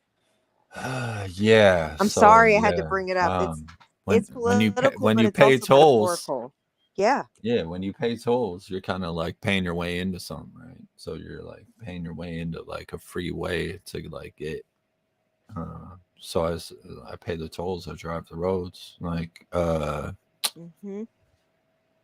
I paid them. Like I've gone Yeah. to Chicago and back to Minnesota. Like I've paid these. Like I've Mm-hmm. done it. Like And you're I've, also in the reality of what it is you've also bought the street. We've also well, all yeah. bought the Right. street, the highways we pay into those taxes. That's what I heard from it. I was like, holy So shit, yeah, that's got such a good that's fucking reality. point. Yeah. Is like I'm paying for something that I actually like should Built. own. Yeah. You Like, built. No, it is yeah. a fact. We don't even think about like that. Like, oh God, such a good fucking point. Oh, it was so good. And then it says, Well, I'm trying to glad do it I'm before glad I you're get catching. old. Hey, I'm glad you're catching all this stuff Oh, fuck because yeah, I like pay most people attention. don't. Most people are like, Really? Am I like the exception to the rule here? Because for real, I have listened to the sound production since Paula Abdul. That's how old school I listen to production. Straight up. I'm not even just saying that. Okay. And then the lyrics and stuff, when I got older and I re-listened to Christian music that I was forced to listen to, I got really bleh in my stomach. Okay. Because I was like, oh my God, they brainwashed me. And I sang it out loud. Okay. And then you go back and you listen to the rap from the 90s and you're like, they were telling you everything. Like, okay, that song, Eric and R and B something or other, I got nothing but money inside my hands. Take it for in the lyrics in that song, if you know what I'm talking about, talk about like 1992 and legalization wasn't really a thing. And these people have been telling they were like, the police are going to be smoking with you. Like that's literally in the song. And this is 1992. So like you've been saying shit that if that was supposed to be about 9/11 time period and what the after effects were, I'm very, very impressed with your talent to leave a little bit of history there. yeah. It's for real. I mean, and like even now, looking back at like the song "Drugs," Mm-hmm. uh, I wrote it down. I didn't write anything of it. I said, oh, go ahead. so this was in like a time of like where PCP was like a super huge thing, Mm-hmm. like in our neck of the woods, where people would actually like smoke PCP. Yeah. So like, yeah. So drugs was a little different. Like, Did you ever get on the verge of being addicted to anything bad, sir? no, I always Thank had like God. my wife even says that she fucking hates it. I have like a light switch mentality where I can just not do anything. Right. I don't have to smoke weed. I don't even have to have nicotine. I don't need to drink this beer. That's a blessing. You don't get all crazily monster man on people. Give me a cigarette. You're lucky, man. Can you like break off a little pinky of that and give it to all of us? We really need that. Like, I'm so bad that I start having fucking withdrawals if I don't have milk for my coffee. Yeah, I mean, happening. coffee's a thing for me. I like coffee a lot. I don't drink Mhm. a lot of coffee like Mhm. anymore, just because I know like if I go down that coffee, Are you too productive? well, here my Please favorite share coffee, my favorite favorite coffee here. Oh, coffee I'll probably at the have to Mary and turn Joe off the show. camera. I'll All probably right, have to like bring it on. You got to put your hand behind it because it needs the skin to dilate it. Yeah, put your hand behind. oh, No, behind the oh, package, silly. oh, Sorry. what No, the behind the fuck? package. There you go. Oh, you should be on the side of it. Well, motherfucker, it's too big. All right, there you go. There. Okay, so there we go. It registers as That's my what? favorite Read it out coffee loud. right there. Okay, I'm gonna screenshot it, but read it out loud. It's Hawaii coffee. Wait, it's 100%. Hawaiian coffee? Yeah, it's Oh 100% Kona coffee. man, I'm jealous. Blair. Fuck you, Blair. No, here. I'll Mm. just put my finger. There Yep, you go. there, it's perfect. 100% Kona coffee. That's freaking amazing. It's Yeah. from the farm. It's direct, right? Direct Winning. farm. Mm-hmm. Oh my god, I'm jealous. You have it on is it on Amazon? No, my dad sends it to me. Damn you! How rude! You can't even share it. Share the love. Man, I've actually wanted to do my own coffee beans. You can buy your own shit and do it in your window till it rots and never grows anything. Yeah. No, Hey, it's that's cool. a treat right there. I love me some Kona coffee. But All right, so on another note, hold on. How Okay. early did you start drinking coffee? Because you were 9 dealing with drama. So let me hear about this. 12. I was 12 when I started drinking coffee regularly. 12. Man, I got shit done when I was 12. High five, sir. You get it. Well, how do you like your coffee? Black. No cream, sugar. Just throw it in the cup. Should it be warm? Oh yeah, it's If gotta it's be cold, warm. is it drinkable? Oh no, I like cold coffee too though. And I like some cold coffee with aged cream. coffee. It's not good. I like don't touch the coffee till it's gone coffee. Oh, it's bad. That's weird. I know, I'm really bad. I like it really, really, really, really fucking old and stale in a sense, and that's not good to say out loud, but it is what it is. So I like rich, almost tasting like it's black coffee because I let it get really, really, or Arabic, whatever you call it. Oh, Yeah. okay. So hold on. All We right. can okay, so during the whole like rap Tangents. thing, right? I think 29. My boy Dan is like, yo, I got all these seeds. You trying to grow some weed? Like, Nice. yeah. Like, hell yeah, let's grow some weed. So I like built this little greenhouse like under his steps. Like, it's perfectly good. Not perfectly good. These bitches were growing perfect. Most beautiful plants you ever seen in your life. They were just like a nice little. You could hug they them. were You probably going. did hug They them. were going. They were smelling great. They were going. And then what happens? What happens? His sister goes and stays at his house and gets a domestic call. No, she didn't. So they had to chop the hoe down. So yeah, the cops like were like, got a whole grow up in the basement.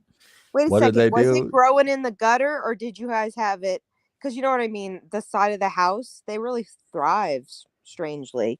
Or was it? No, in the they were in the backyard, basement. front yard. They were in the basement with like actual like Tents? indoor like tents. the whole shit. Like I built a whole. Oh my god! What a fucking nightmare. So did you have to help break that shit down? No. So what they did was like they didn't even write them a ticket for even having them. They just confiscated the goddamn plants.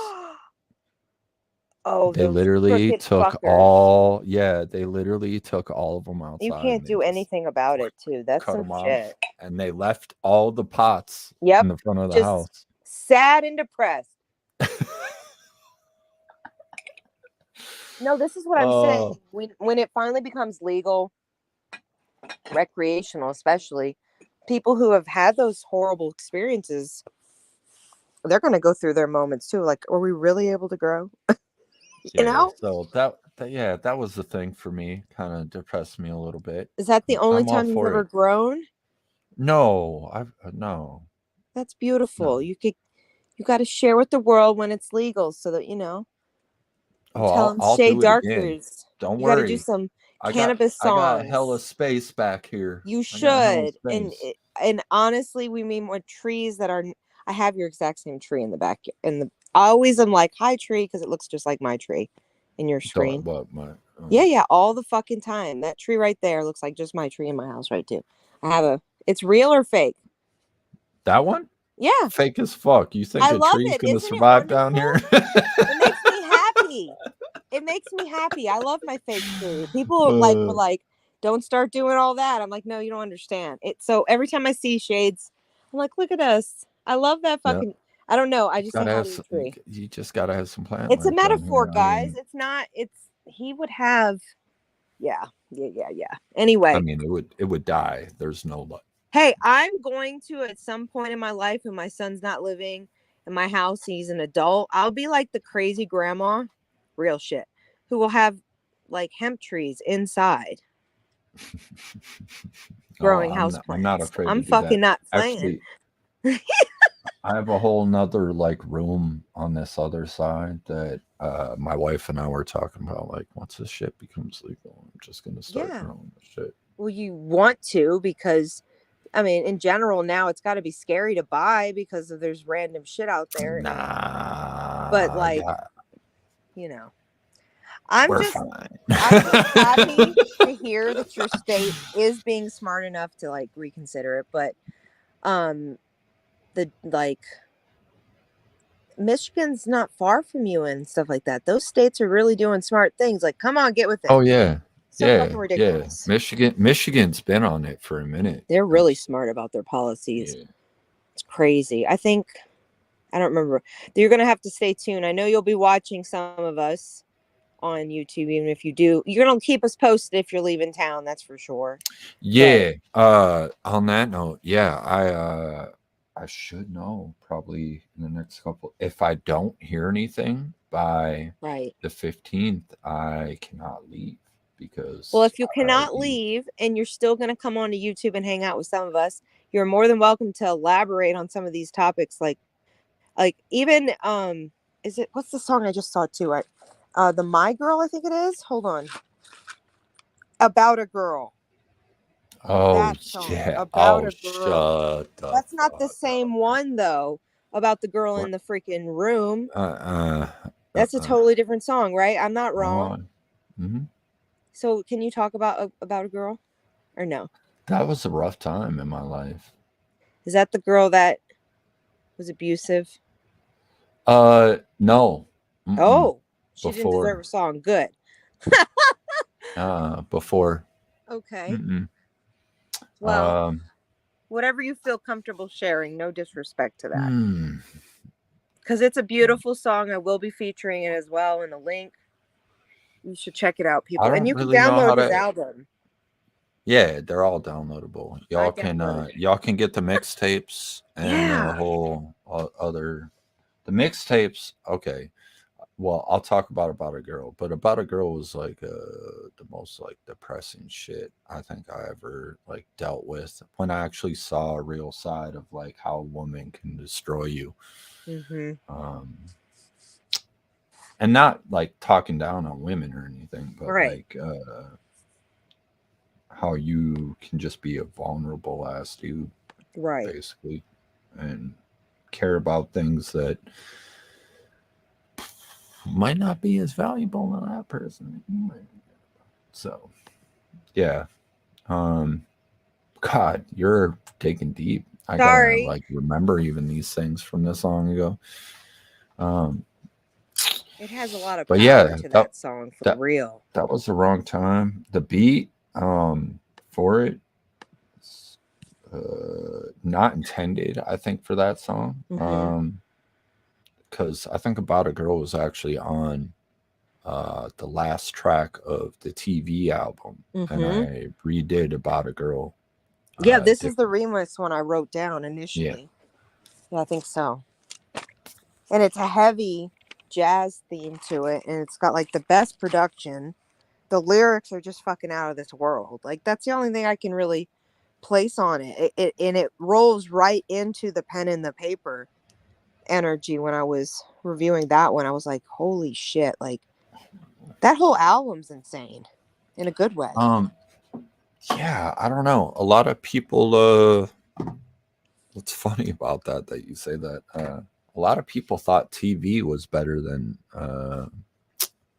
the Red album. The which Red is album weird. was great to start to get to know you. Everybody, that's my opinion, Miss Chronicles' opinion. The Red album, you want to get to know him, listen to that. Listen it from the beginning, the intro and the outro, all the way in order. But that first, you present yourself with the intro and outro like I'm going to describe it visually as I'm an artist myself, is like a wax stamp. You have to break open the stamp. Like I visualize the red as like a symbolization of a wax red stamp. Damn. And you never break really it thought about open. that. No, I'm being honest, like sore to my core. That's why when I sent you my music, I was like, be careful. It might hurt. Because I don't do things that people expect me to do. And you, same thing. Like you open the fucking letter and it's this intense, like I said, it even has like the 60s and the 50s vibes with the jazz and you keep waiting for you to like sneak a rap verse in there. And there's nothing there. It's an intro, all instrumental. And then at the end, when you get the outro, that's the Mizzy one, or Metro kind of vibey, I found. No. And then you rap in that one. So it's like, and it's so like, not Austin Powers, but maybe similar to James Bond. You have that like old mad man kind of vibes. Damn. Even your lyrics kind of bring you back to, like I said, you're the oldest album I have ever heard from Tupac's kind of vibes. You're not 96. You're 90. You're 89. Straight up. And I was like, and even old, some of, maybe I'm wrong, but I like Warren G, and I could hear some of that, just a little bit of like Warren G could have floated up in there. But, and I don't know, who's the guy who died that was their friend? Is it Nate Dogg? Nate Dogg. Yeah, he's the one who passed, and you gave me a little bit of Nate Dogg vibes too. Was he anybody you? I don't know. Is that wrong? I don't No, want to I grew up on that shit. So like, yeah, well, no. you sneakily provide such a like nice taste with it. You could play that music at a classy cocktail, and nobody would fucking take it wrong. You are rapping about life, and nobody would fucking. I mean that. Play it on start to end, guys, and listen to him. And I will do reaction videos where I'll kind of point out what I've heard, because like I've been in downtown New Orleans with live jazz performances. Like I explained to you privately for the podcast, I've been 16 hours seeing these bands just veg out, and your music feels like so intimate. Like the lyrics really touch you. You get to know your brain, your heart, your pain, where you don't put that out on your face here on a public. Like I said, you handle shit so on the exterior, like Superman, versus your lyrics show like you are Clark Kent. You have fucking seen shit. Like it's intense. Like it's intense. Even the girl, like I said about the girl, that's probably the best example I could say. And then, hold on, where was this? And then like the lyrics, I mentioned it earlier, just trying to do it before you get old.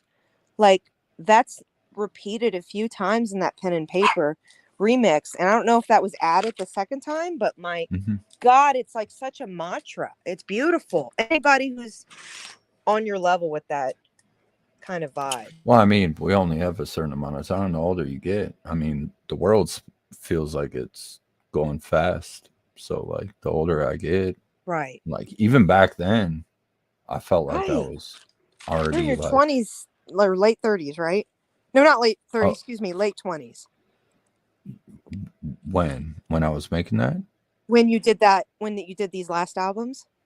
This I think those would it were. be in the I red? think What's the those. last album? The black I one think or the those. white one was the last one? I think the all of them were actually made at the same time. Okay, I wasn't sure if it was released at the same time. It said that, but I wasn't sure. So Okay. like the actual album came out, and then I was like, still had so much other like shit that I was like, you know what? I'm gonna just make sure everything fits on here. So Right. like there's songs that are more like rap, like All Stars. You check that thing. That's like the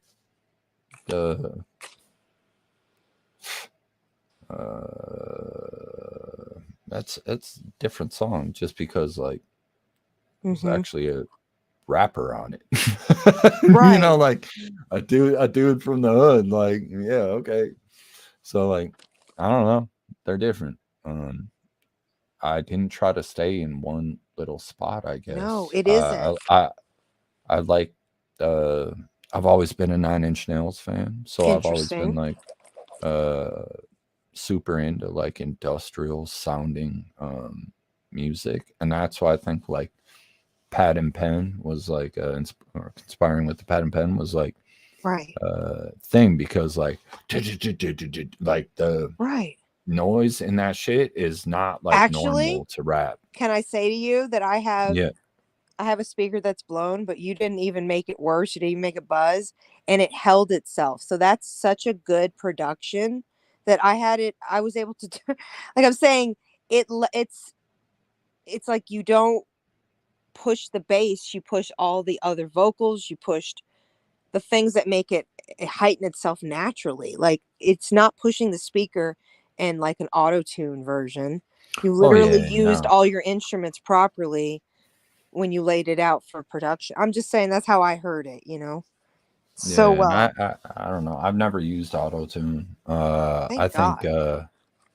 I mean some people use it and it's fine. I don't have Right. a disagreement with it. I mean it is like a tool, But it to doesn't actually, remove the beauty of what the artist did. It's not like putting a yeah. filter over a face. So A like person has makeup on. I don't know how else to put that. there's some people that use auto tune like all the time, and there's some people that use it sometime and can still like do stuff, and that's cool. Like I ain't here to judge people on their audio No. choices. Right. But no, I didn't grow up in that era of masking anything for your voice. Right. I mean, I'm pretty sure I probably created half of those songs probably through this microphone. Still have That's it. a beautiful. That's why you're so. And yeah. So like okay, let's see here. The Playing with Guns, I already mentioned that, but do you have anything else to ask or add to that? Because it's such a good fucking song. There's a lot of like two conversations in that song. It's like you're playing both sides in the conversation. You're talking about the people's opinions. It's almost like you're mocking them. Yeah, and I people need to really actually hear that, because you could have some idiots who are like screaming it and they're not knowing what they're saying. Yeah, that song was like knowing that possibly people have different views of how to take guns, right? Like playing with guns. I mean, I just said it just to say it, and then like, is it really a thing though? Like, are really people playing with guns really like that? No, probably not. But in the street, when you're out like with guns, like, I even state something when I get caught up. I just play dumb. Like, that's how you have to be. I don't know where that fucking thing came from. That ain't mine. Like, there's things that you have to. I don't know. That's a weird song. That was at a weird time in my life too. Damn, that I wrote that. That was in a different space. Whew. Damn, you're making me think now. That survival mode probably coming through that song.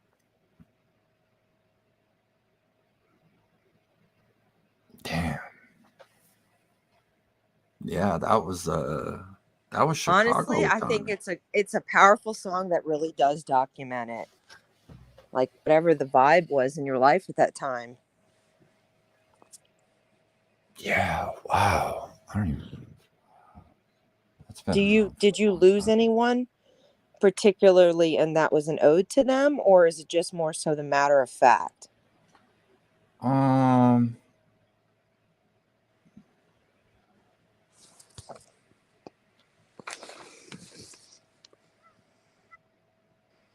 This is the one where it said, "Man, I spit shit until my face is numb." Mm-hmm. That's where I was stopped the song. I was like, only if you actually are passionate about rap battling and all that. And I've seen your video that you shared with us privately, that the person clipped, and I saw how you do. You have a presence when you're rapping, but that's not the point. It's what you're all there for the art of it. Yeah, and I remember, like, not even joking, I used to rap for like hours straight. It really Like, will to make your myself. fucking face numb, I'm sure it will. And you can bite your fucking lip and shit like that. Yeah, and I used to like, I'm sure. and I used to like rap all my shit until I like had perfect breath control at everything. Like, it wasn't like a slouch job for me. I was always like, I don't know. I felt like lyrics in the studio were different live than, because I used to rap my ass off live. Like, I don't give a shit. Sometimes I would forget lines and shit, and I would just be like, well, I'm super good at rapping, so I'm just gonna fix this up real quick, you know, like, you're just vibing. Just throw it in there. Yep. Like, I'm good. Like, I'm fine. But nah, I just miss it. I miss having fun, as much fun as I used to have. But now I'm more like you could be Grandpa Rapper one day and just do it when you're real old. Grandpa Shay Darker, and he's not really a grandpa. That's gonna be the funny part of it. I actually just like making some stuff. If I don't make anything dope, then Ross still sends me stuff, and I can rap if I want to, or do whatever I want to. Kind of keep a chill vibe. If you're on Twitch and you're in the zone and you're got some good music going and it's just all fucking ambient in that moment, I'm gonna screenshot you when you start rapping randomly, and I'm gonna send it to you and be like, bitch, you're putting it on this shit right here. I just tagged you for real, because that's what it's about. You obviously are at a place in your life that, like, whatever is gonna fucking flow will. You can't fake this stuff. You're gonna just do what's gonna happen. That those tracks that obviously moved you back then to do them, spend money on them to get whatever you had to do in those times, or whatever, like, trade off to the hard drive you had to do. Like, that's not just because you had a good friend who begged you enough. I don't believe that. You can't tell me that. You wanted to do it because the lyrics say that. You said it over and over to yourself. And then your friends, okay, what is the one? Okay, there's an audio phone call. I love it. It's so fucking up the angle of Warren G. It is so Warren G in his interludes, or he's like, bitch, fucking hoes, and the motherfucker. So great. That is Ross. So wonderful. It's great. Like, that's Ross at like 4 a.m. calling me drunk, happy, and saying, "Bro, nah." He said, "What did he say?" Nah, I might be a little bit tipsy, but send me them gold vocal, or send me them vocals, and I'll send them back to you and make them sound fine. And he was like, "I fuck with you, homie," or something. And then I fucked with you. I might be a little fucked up, man, but I fucked with you. What was it? What was his name? Where's it at? I gotta play it. The Oh motherfucker crazy. man, come Ross on, is it's a gonna have yeah. him in Ross here. is Let the me look. G. Yeah, Ross Dude, is I'm the G. finding this shit. And if I can't, I'm gonna screenshot it later and put it in Yeah. a little clip He's because like, it's the I'll make thing. you a gold record. He's like, I'm ready. I'm ready now. Oh man, is it All Star? No, it's not that. It's Dude, after I'm gonna it's find it after because it's so something. good. What song is No, that after? I don't know. I don't know, but it's some good shit. This is what I'm saying to you and to the listeners. If you miss the sauciness from the 90s and from the late 80s rappers, you will find it at home right here with Shay Darker because his whole albums, all three of them, really do touch the core elements of what we are not fucking seeing in the music industry anymore. And you know what? I encourage you to mix that shit with some of my stuff because, or get that style out with your own because I know you said you're not, but dude, you could really mix the rap and the electronica well. And I know that Oh yeah. Zora in the chat right now is the person I'm going to be interviewing soon. And she's a DJ herself too. So I could see all of us playing with your shit, but it's you have the value that it's already slow, some of it, or if we slowed it down and you know what I'm Oh saying, it'd go no, even harder. I I would love that. It makes me I'll actually tantalized. find you a song off the Type Vital thing that I actually Okay, I actually go in a little ham on some different type of music that we you got to might thank have on Bass yours. Nectar and all those fuckers who have, I'm saying it just like that, who have come in and said, all right, let's cross promote. Like, there's a lot of people who take people just like yourself, sir, who are like, I don't know, but I will try to just sit back and appreciate your honesty. Like, that's that's the truth of taking a break as an artist. Like, you know this. But Oh if you yeah. don't come back for like another 10 years, we still be cool with mixing your shit and getting you popular, even if you're doing nothing. Ugh, I don't care about Just none of don't that. delete your Come on channel, now. bro.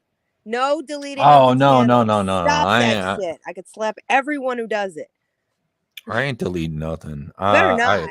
I Your actually walks have are like, great. I'm not gonna lie, like I actually have videos in the bag. I just haven't posted any of them. I'm That's not gonna fine. We lie. can take them later. We're not I just McDonald's. You won't be nasty and still the same. I've been kind of You'll I've been evolve. It's cool. You'll be great. I've been kind of just, you know, chilling. Right. Trying to play the games with the homies, you know, Hmm. before Hey, if you leave, you'll let us know. If you don't leave, then I'll have you yeah. on the podcast and we can have a collaborative effort, pick your brain. Oh I'm yeah. telling you, No. you're jazzy. That's what I'm gonna call it. Shade Darker, jazzy. Like at We first can we were gonna make a little joke, and I'm just gonna say it the best way I can. You know, you say a saying all the time. I fucks with that. I fucks with that.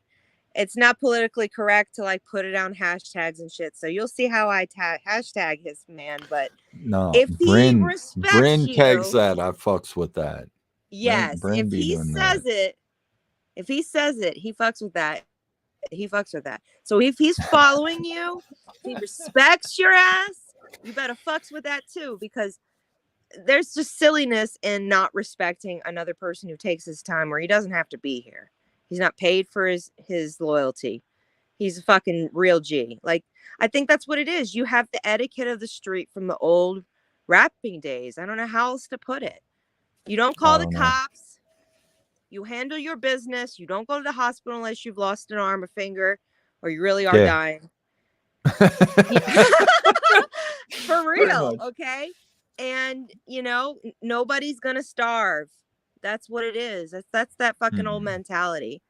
I'm a white girl from New Orleans, but grew up in Colorado and then was forced into the LA reality. Like, I didn't take the 4-lane highways if I didn't have to for a long ass time. We all come from different places.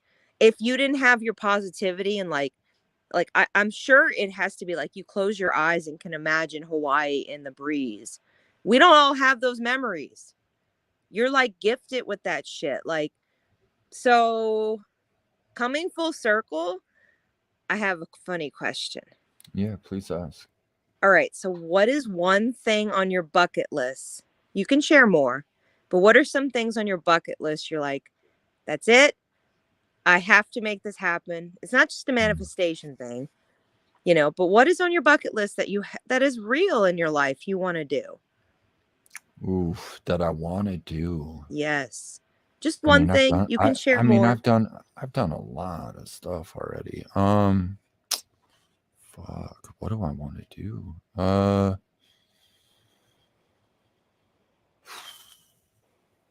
No judgment. Nobody's judging. Like I want to like go to my Jamaica and my smoke in the my jungle. calling of like what I want to do is like a person. Are you saying like what I want No, to do, like a bucket list. a bucket list that I want to do? Yes. Oh, No calling. We're not perfect. We'll figure that out. They'll call us. ooh, what do I really want to do? Damn. Bucket list. Like it could be crazy shit. It could be Shit. random. Hold on, let me think about this. Right.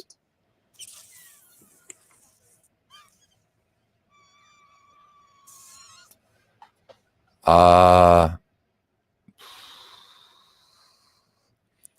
want to go to Japan and drive an actual drift car. Oh, that's in fun. Japan. Like on an actual track in Japan would be dope. But I don't. That's probably not going to be a reality. Well, maybe you But take a boat there instead of all the other drama. like an actual, I want to drive like an actual chaser, like the what is it, MR1 or something like that, like the chaser, like the Toyota Chaser. Yeah. Mm-hmm. Yeah. That'd be a bucket list thing for me. You just hit two of the questions, so let me ask a little bit differently. So, where is a place you want to travel to, and where is your favorite place you like to travel to? It could be other than Hawaii. I do like. Yeah. Go ahead. I do like Florida. Okay. Okay. So hold on. I have to say Florida. I like for a small amount of time. Oh, so you're talking to me. I can take Louisiana 7 straight days and I got to get out of that bitch. It's too southern for me because of mosquitoes, a little bit of time. And roaches. But where I'd really like to go is Canada. Like where in Canada? Where? I don't know. I want to go hunting in Canada. Fun. It's absolutely stunning there. I think it's honestly, I'm in Colorado, but I honestly think it's probably prettier. It's majestic as shit. The water's blue. Like, come on. They got water and mountains. Canada's fucking. I mean, I'm in Minnesota, so I'm not far off. But Canadians. I'm not gonna lie. Canada, I mean, that shit looks pretty. I'm just saying. Yeah. Well, you're almost on the border. Technically, you're Canadian. I could run. I could like park a truck and just like. And no one would ever notice. Entrances. You could even drive that truck. No one would ever notice. All right, I got a funny question here. What is your favorite movies? Ooh, because it explains a person's brain. You have to ask that question. I lost my train of thought. This little. Okay, so I'm not gonna be like your usual dude that's like Scarface. Oh well. Yeah, no. Fight Club's fun. That would be a normal dude moment. I like Fight Club. I actually really enjoy.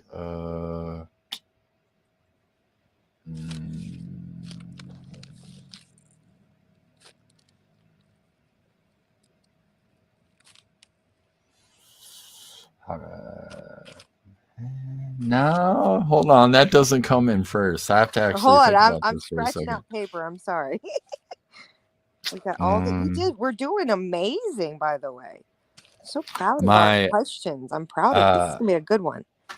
So, like, my actual favorite like movie, like series, would probably be The Godfather.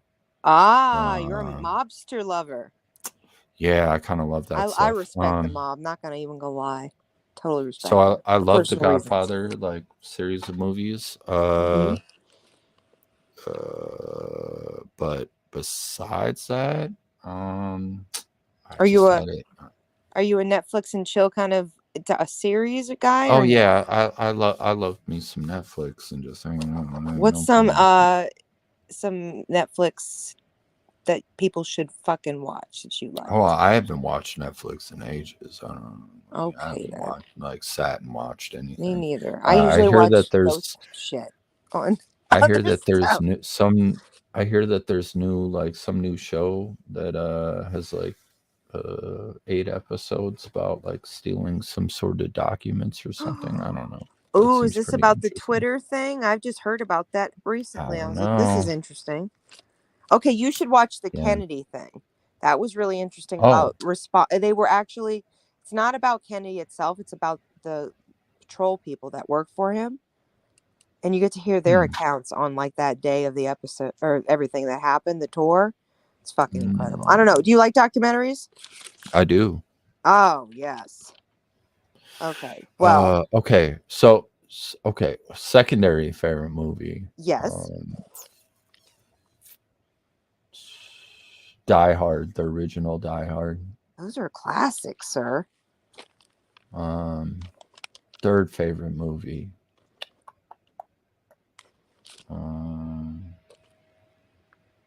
You're like a classic all the way. Do you hear me? You're classic with your music. Yeah. I love that. Old vibes. Okay. That's why it's. It is Matt. I'm saying it here. You're gonna get from his music and who he is, like 1950s, 60s Mad Max. That Madman. Mad Max would probably be my third You favorite. are. You really are like No, that man, vibe, you that won. mysterious The original man. Mad Max. The original Mad You Max. really are. Yep, Even that's the my third sounds favorite are in movie. your music, man. Like that's something to own. Because there's only a few people I know who can really bring that, and I know some females who can do, and they are Black rappers, females who can do that kind of sauciness. But those are females. You are not feminine in your music, but the production is unisex. Like it hits all different fucking age brackets, all different people, all different everything.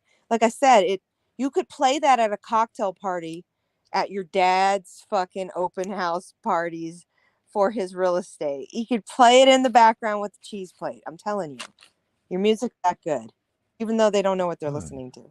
The lyrics, they're in their head. No. It's For not real. like a lot of people, unless like you're our age, actually seek music. You snuck in your lyrics mid to end, by the way. So you take them on a ride for always like a minute and a half. You don't always start your intro like, you know how people are looking for that intro 30 seconds in. Not a single one of your things fell off like that. Like the first few seconds you grip a person, you want them to come in for the production. It feels like, yet that's not really what you were focusing on. You do your lyrics on it, but it's the whole package. I don't know. I just think people really need to give it some looks. Saying. And then here's the last funny question I have. So what's your favorite cannabis strands? I know I've asked you that the other day, but I wanted you to repeat them here. What strands do you like? My actual you only gave me favorite one, strand. so I'm. So yeah, no, obviously Girl Scout cookies is my Girl Scout. favorite. He likes his burner shit. He likes it. Good. Yeah, it's just. Girl I mean, Scout it's cookies. good. It's good like roll up weed. Yeah, So it's very heavenly. It's terpene flavors. But like some train wrecks. Ooh. Fuck with. OGs again. Look at you pulling out the OG cards. I love it. Yeah. I bet they're pretty danky up there. The more north, it seems to be sticky. And then every time my dad comes back in town, I definitely appreciate some fucking Kona Gold. So that's a thing. Yummy. Kona Gold has like a spot in my heart because like it still tastes the same as when I was a kid. Isn't that weird? Like it tastes like dirt almost. Like how can I explain it?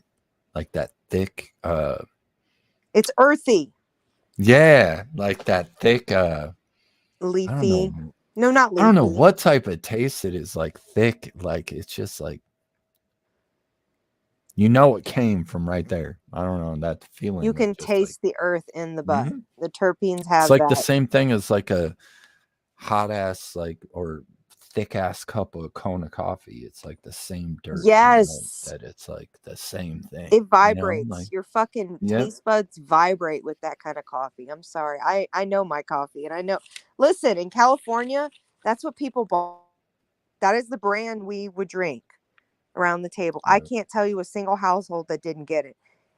And it didn't matter what brand you went with. That was the flavor you wanted. And hazelnut was another one, but I'm not a hazelnut fan. But it's like, okay, so hazelnut is the example of the American, what are we, the Big Island? I don't know what we Mhm. would consider to you guys, but but we're the Big Island's Mainland. knockoff of that, because it's sweet but naturally sweet. And then a hazelnut's kind of like a French vanilla overexerted sweetness that's added. The other one, the Kona, it's just a natural, and almost tastes like cranberry slightly. It's got a little tiny bit of sweetness. Pretty good shit. You can see like the oil on the. Oh god, it's so good. I just can't Damn. imagine eating vegetables and fruits that just fall apart because they're so juicy from the rain. That's what my friend Max says all the time. Like, just the food is so like incredible. oh god, when I was a kid, we had a fucking avocado tree right outside of like. Mm. Oh. And Probably the couldn't eat avocados. them enough. No, the avocados in Hawaii are like different. They're like big. Is the seed smaller? Or is the seed It's bigger? pretty much the same size, I think. A little bit bigger. No, it's the same size. But they're big. They're actually It's like big. flavorful, I bet, too. They're Versus, different. It's different. is it? Yeah, it's different. I've even seen like they use a lot of the jungles. What is it called? It's like these. I don't know what it was called, but it looked like a fan leaf. They use this like type of root and all these other things in the food trucks and all the other, like they wrap it with the fish and all the other like. Oh yeah. Yeah. Like so Like many banana different. leaves. Yes, is that what it is? Yeah. Where they cook it all the way down. Yeah. And use it for different types of meals too, like they'll roast it with it and So I'm everything pretty else. sure. Yeah, It's freaking amazing. It's a huge industry for it. It's amazing though.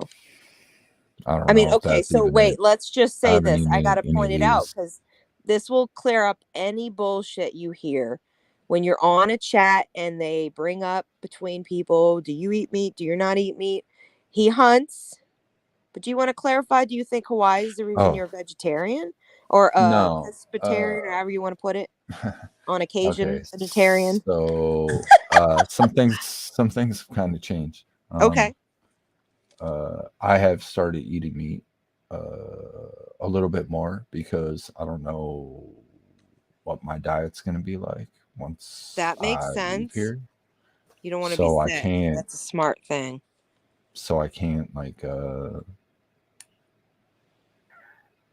yeah, I don't know. Can't be picky. That's the point of that. So I don't want to be like a whiny ass bitch. I can be like, oh, I can't eat that. Right. Yeah, no. So I'm gonna take whatever I can yourself. Get. Yeah, and well, I was just wondering, did you originally do it because of Hawaii? Like, was that just something you learned out there, or no? No. Okay. I ate some meat when I was in Hawaii too. Like, gotcha. I've been kind of on and off, not eating meat. Mm-hmm. I didn't for like 2.5 years before. Oh, interesting. 2 years, Mm-hmm. Yeah, something like that. And then I think just recently when I started getting back on YouTube and I realized like what I wanted to do with myself, mm-hmm. I started just randomly, slowly introducing myself back into meat again. Mm-hmm. Still mostly fish at first, but then like I started eating like sausage and no judgment, slowly working my way. But I've yeah, been no, vegetarian for 35 years, so no disrespect here. I've always hunted my whole entire Gotcha. life. So even when I was a child in Hawaii, I still hunted. So I mean, I've been. It's just a digestion thing. You're just not interested in the meat before and wanted to take a break. I mean, that's just amazing. I kind of think I got like turned off by Gotcha. just being. No, it was what actually turned me off was like the whole city experience of Mm-hmm. food turned me off from Mm-hmm. trying to eat meat. Gotcha. Just because, like, man, like,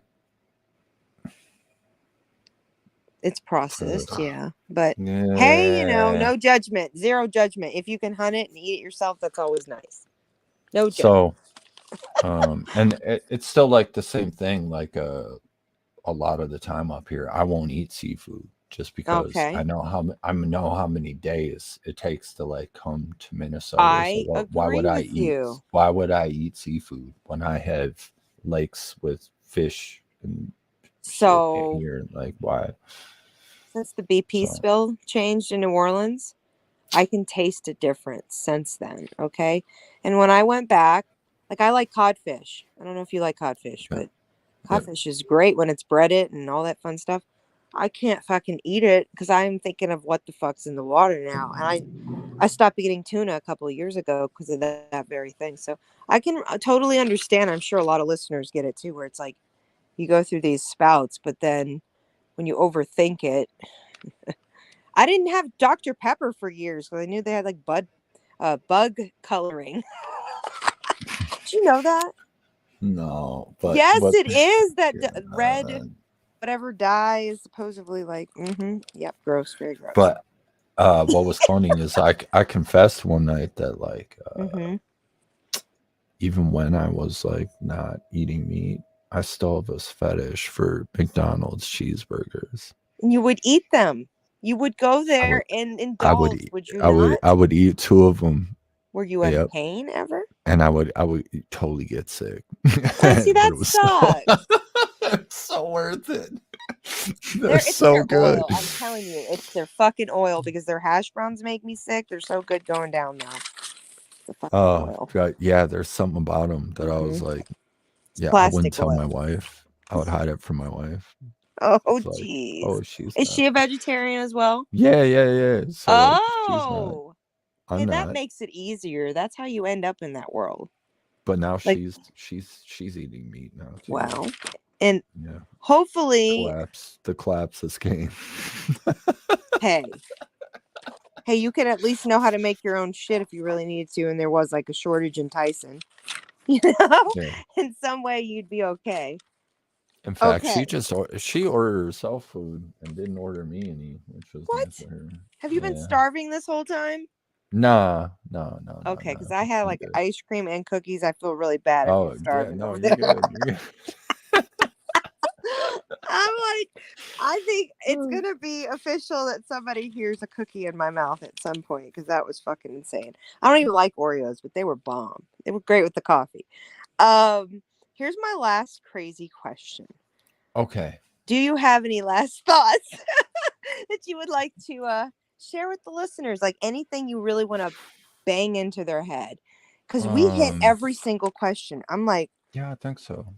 like even the tell us something we don't know, you did it all, sir. Like you should be proud of yourself. This 4.5 hour live, almost. Damn straight, I don't know. man. I think the best thing I can say now is I work for a company and I get to still work on computer stuff. I have a cool ass job that I got to make memes about during a video game that I found a fucking tank in and made a meme the next day like, hey, I have 2 tanks, and shared it in the post that like That's awesome. IRL. Yeah, I don't know. It was just a little joke, but no. I get to work on cool ass shit at my job. Good support. Yeah, great group of guys that I work with. Kind of let me do really whatever I want. Do I know if I'm gonna keep on doing the YouTube stuff after I know if I'm leaving or I come back home? I don't know. It's probably gonna be more boring ass content. Probably grinding on a car if I don't leave. Yes. And, well, can I ask, if you do leave and you have an experience while you're there and you come back to the Americans that we are, would you do a follow-up interview and let me know the pulse of the world that you Oh, personally see? Because I feel like this could be a firsthand account. You know, however you feel needs to be said. You're a pretty straightforward person, so yeah, no, 100%. Yeah, I just I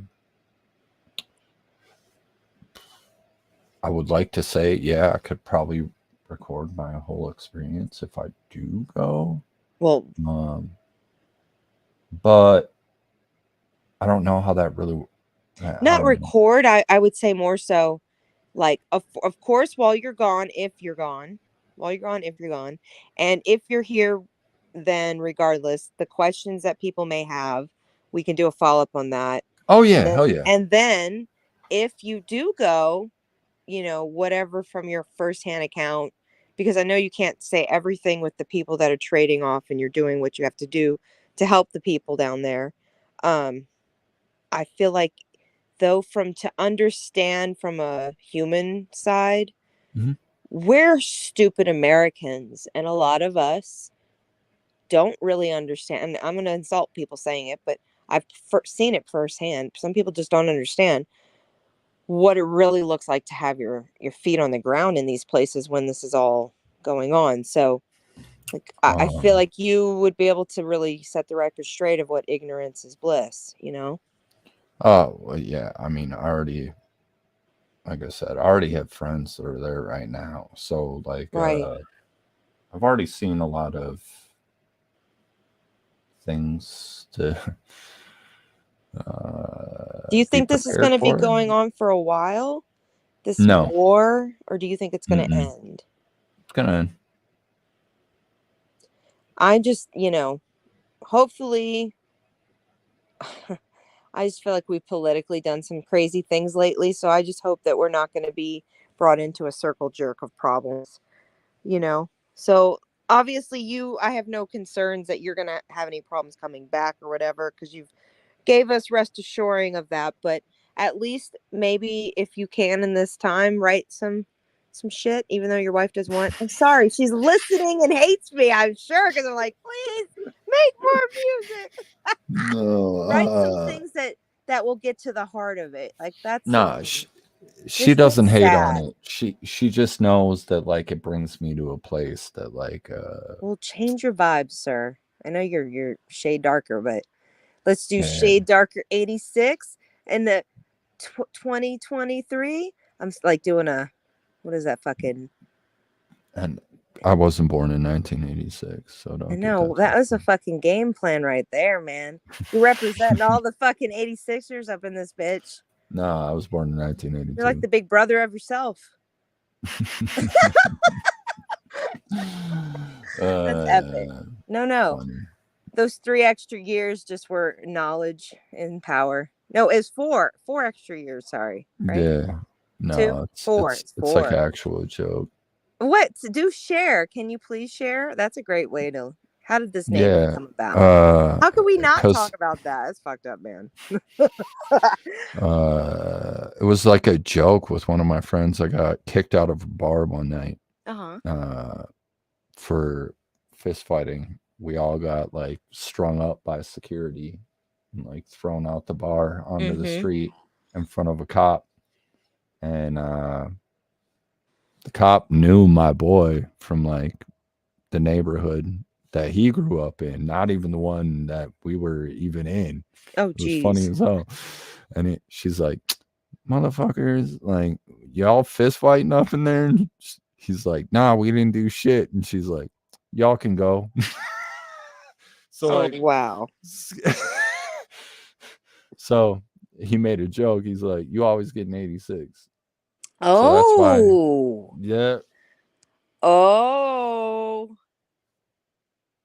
man, people can assume so many things about you. We really all could be so confused if you just look on surface level. Can't look surface level. Your tree is a metaphor in the background. Your lights are like all of this play on. Man, interesting enough. Okay, so in a future episode, if you want to learn more about this crazy individual, hopefully he'll come on an astrology chart reading with me, and I could read his fucking chart because this man's got crazy energy. That's the straight up truth. Shit, we You are going a on calculated. What's his Kent Clark? Shay Clark Darker is Kent. Kent Clark. He's Superman, but he won't talk about it. No, I'm not. He's fucking I'm Superman. nowhere near Superman. No, Yeah. you are. You're fighting battles up in this bitch, and not even No, fighting. I don't even know what else to cover at this point. Like, No, shit, we laid it we're out gonna until close, but I just want to get people excited. If you have questions for him, if there's any songs that you have specific points to make people listening, I will do a follow-up to this video and showcase this video at least in the comments when I do review his music, which probably will be on Mary Can I Be Blunt or Rachel Raw Truth. So if you want to give your closing, we'll end this awesome long one with you and eat something, sir. Thank you all so for much for joining. having me.